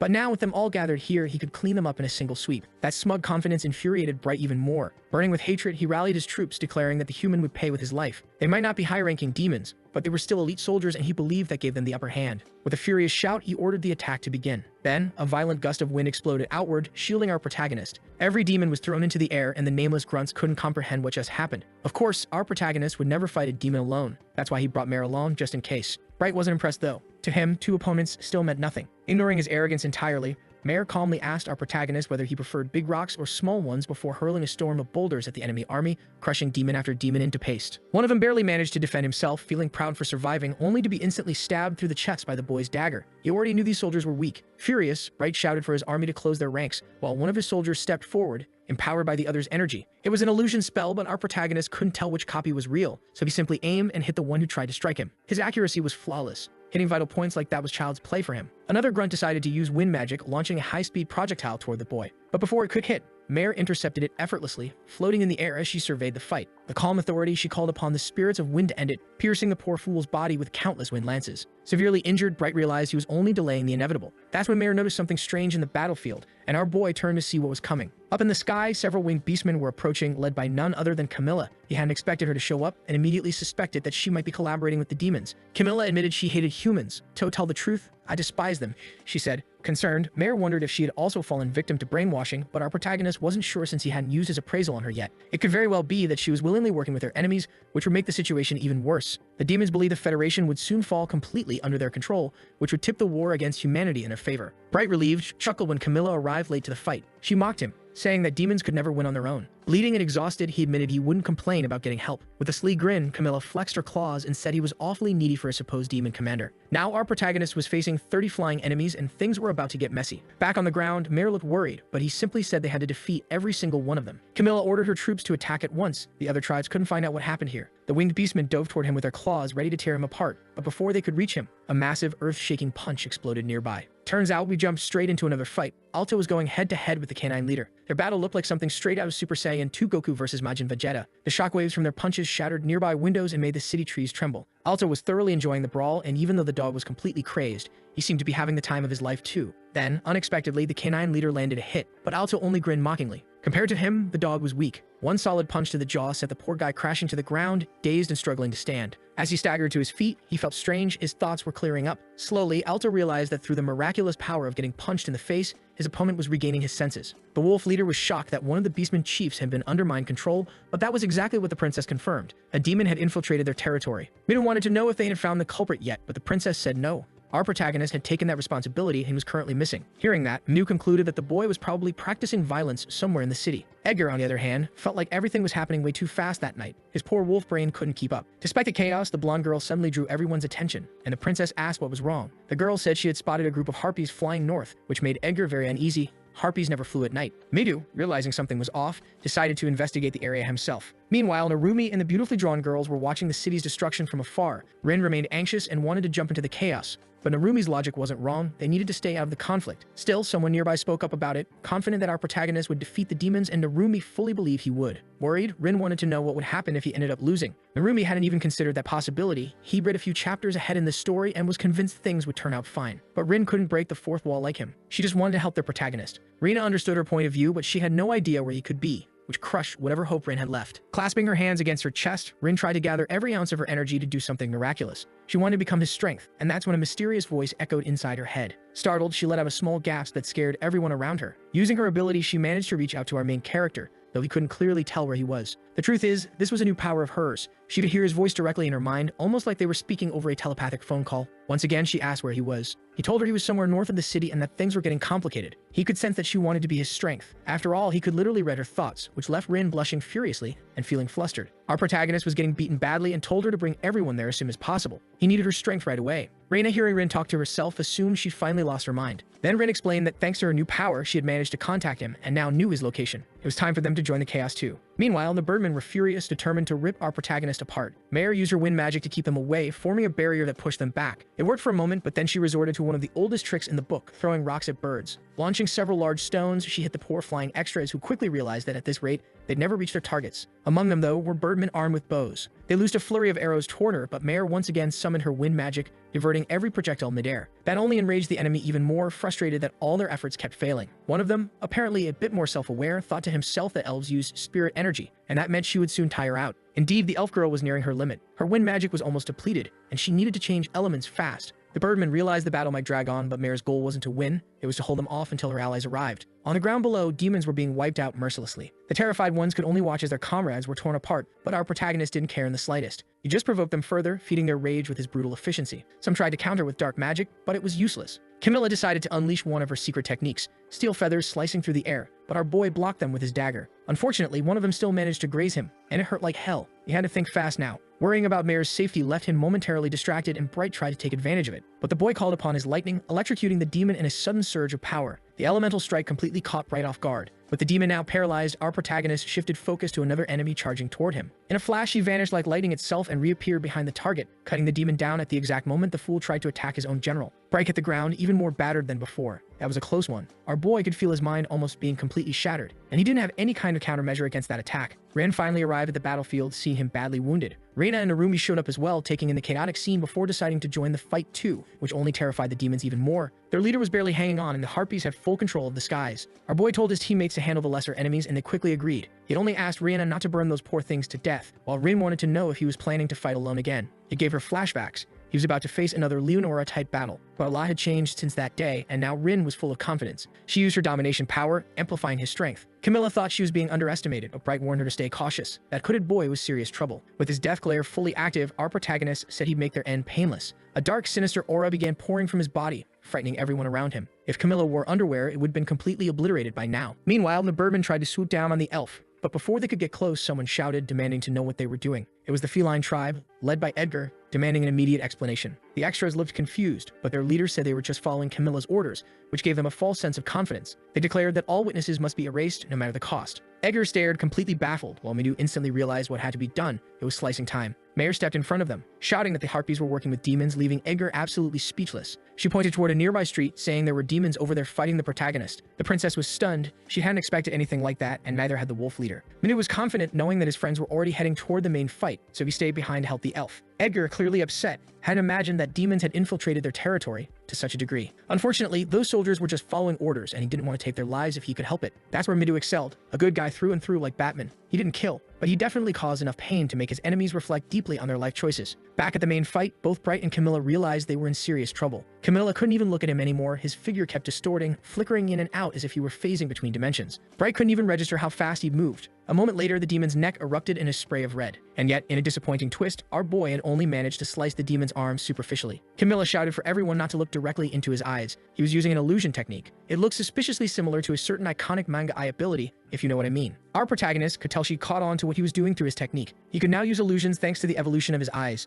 a power that had awakened after his victory over Weinberg. He'd been training that ability against powerful monsters, and at close range, it was devastatingly effective. Camilla was furious. That power had given her nothing but headaches. Bright, meanwhile, realized you have to fight his opponent without ever meeting his gaze. As soon as she looked at his feet, she realized the illusions had ended. Our protagonist knew that trick wouldn't work anymore, so it was time to go back to the classics. He showed the demon that his agility was still absurd. Bright tried to look to the side, but that only earned him a very personal introduction to our protagonist, to Dagger. This time, a strike landed right around his eye. Our boy knew that an opponent's eyes reveal a lot during a fight, but by the look of it, this one wouldn't be seeing or hearing anything else anytime soon. Up in the air, Camilla grew frustrated, realizing her demon ally was completely useless. Our boy promised she'd be next in line. Furious, she shouted that she already knew all the humans' tricks and refused to be underestimated by some kid wearing a hood at night. She swung her claws at him, only to be outmaneuvered with ease, then launched several sharp feathers his way. His dagger proved incredibly efficient, and his reflexes allowed him to dodge every attack. Even though she couldn't look him in the eyes, the winged woman was adapting fast to the fight. Camilla said she didn't need her sight to win. The senses of beastfolk were far superior to those of humans. Our boy wanted to know what she planned to do next, just fly around like a bird or actually try to win. The longer she stalled, the worse things would get for traitors like her. Meanwhile, the other heroes were holding back the remaining rebels, which only made Camilla angrier. She yelled that humans were always interfering with her plans.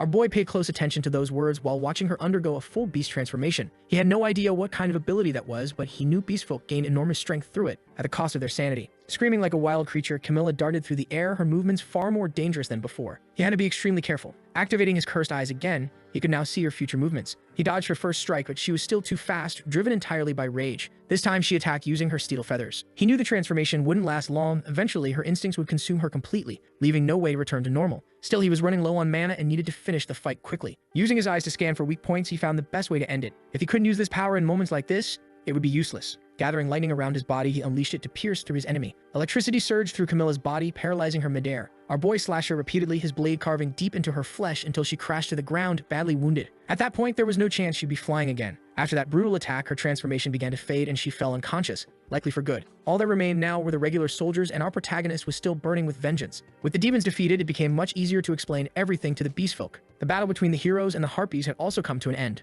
Once Camilla was down, the remaining soldiers surrendered. With the demon gone, the brainwashing caused by his techniques was finally broken. As the sun rose, the shadow's influence faded completely. A few days later, and good grief, the author really loves this recurring everyone sitting at the table scene. Hygrit wanted to know what had happened to the harpy tribe. Not everyone had been infiltrated, only those who were directly involved in the battle, according to Edgar. Still, those who took part in it couldn't just walk away without punishment. They would certainly face consequences. Our protagonist was now at the mansion of the feline chief, wanting to know what would happen to the dog tribe. Other influential figures were also present. Unfortunately, the chief would be punished. Even though he had been brainwashed, his actions still counted as treason against the nation. To the princess, it was his own carelessness that led to it, so he had to take responsibility. And as ironic as it was, being kidnapped by demons was also considered punishable in that kingdom. Meanwhile, unusual things were happening in the Fishman district. Their leader refused to believe that the dog chief had been brainwashed or that the harpies had cooperated with demons. He was hearing all this for the first time, and Narumi didn't even expect him to believe it. The Fishman leader was shocked when he learned the truth. Narumi, on the other hand, grew uneasy when that massive shark of a man suddenly lunged at him. but it turned out to be just a hug. The shark admitted that these humans were good people. Thanks to their heroic deeds, the nation had been saved, and he would never forget it,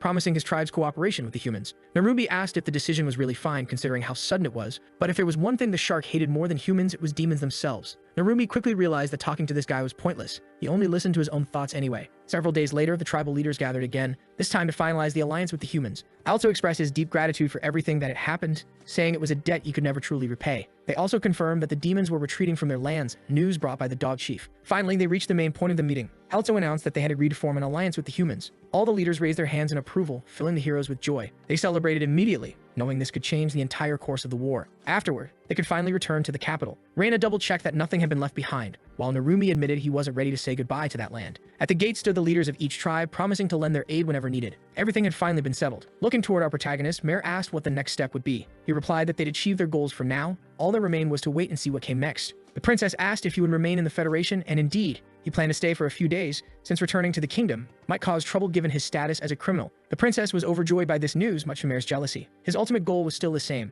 to defeat the Demon King and return to his homeland. When the time came, he would go straight for his enemy. The princess promised to assist him in that journey. Hearing that, Mare was caught off guard while our boy asked what exactly the princess hoped to achieve. She explained that as her father's only daughter, she would eventually inherit leadership of her people, and wanted to strengthen herself further before that day came. Our boy told her that the war was only getting fiercer, and she could definitely benefit from the experience, especially since he operated in the shadows. What truly caught her attention, though, was his determination to defeat the Demon King. She wanted to help him accomplish that. It would be a legendary feat. Hearing their conversation, Alto requested that she be allowed to accompany him on this journey. He imagined the boy might be hesitant to take on another companion, but as the daughter of a chief, she was bound to be quite talented. For our protagonist, the greatest source of concern is the danger that the ongoing war might bring to them all. But the princess understands that they have to resolve this issue as soon as possible. Becoming stronger isn't a choice, it's a necessity. Helter said that if his daughter had truly made up her mind, he would fully support her decision. Looking straight at our protagonist, the princess declared that she wanted to join him on that dangerous journey. In response, he said he would train her before they left the city. If she proved herself useful, then she would come along. Those were his terms. Far away in the demon capital, fire and sulfur filled the sky. A lesser demon came to speak with its leader, the fifth princess, Isabel. She announced that the revolution was about to begin.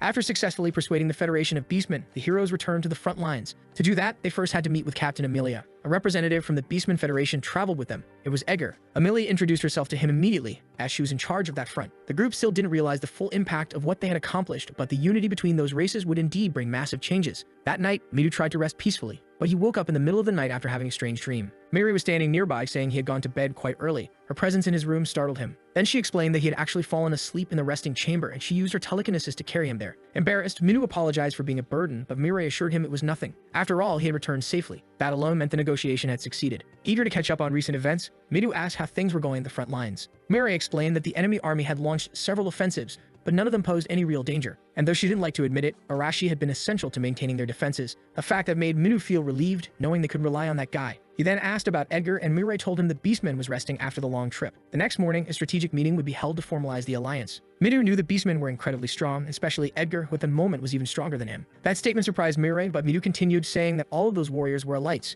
With their help, crossing the forest would be no challenge, and they could finally advance toward the Demon King. Seeing the determination in his eyes, Mirai asked if he didn't feel afraid of what was coming. Many dangerous battles awaited them, and some of their fellow hero candidates might not survive. Thinking about it, Midu admitted that he was scared. But if he stopped now, their group would end up splitting apart again, and eventually more lives would be lost. Mirai then asked what kind of person their mysterious LA the protagonist really was. Midu replied that he was an ally. Even if he didn't always act out of emotion, that didn't change the fact that he helped them. After hearing that, Mirai said she believed the protagonist was simply selfish, which made Midu smile. He said he actually wished he could be a little more like the protagonist, or like Arashi. That surprised Mirai since she believed Midu was far better than either of them. But to him, both of those people never let their surroundings dictate their actions. They always moved forward without hesitation, while his own tendency was to follow common sense. Now that their talk had turned personal, Mirai asked what truly motivated him to want to return home. At first, he seemed confused, saying that everyone wanted that, so he just went along with the majority's wish. But it was as if Mirai already knew something deeper about him. Before their conversation could continue, Rena suddenly entered the room. Seeing the two of them talking there, Rena immediately got the wrong idea about that little meeting. Midu and Mirai tried to explain, but to Rena,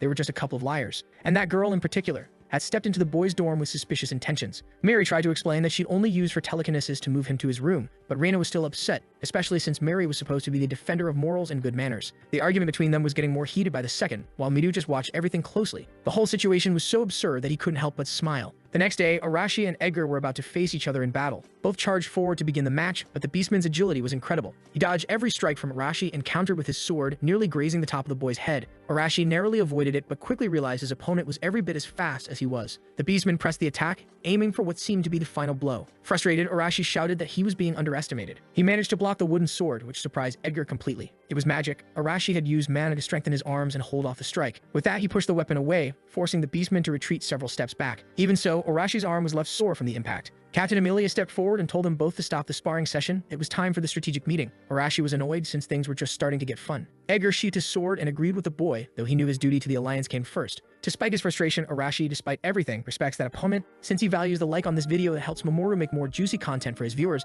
activate the cheeky little bell, and I'm out.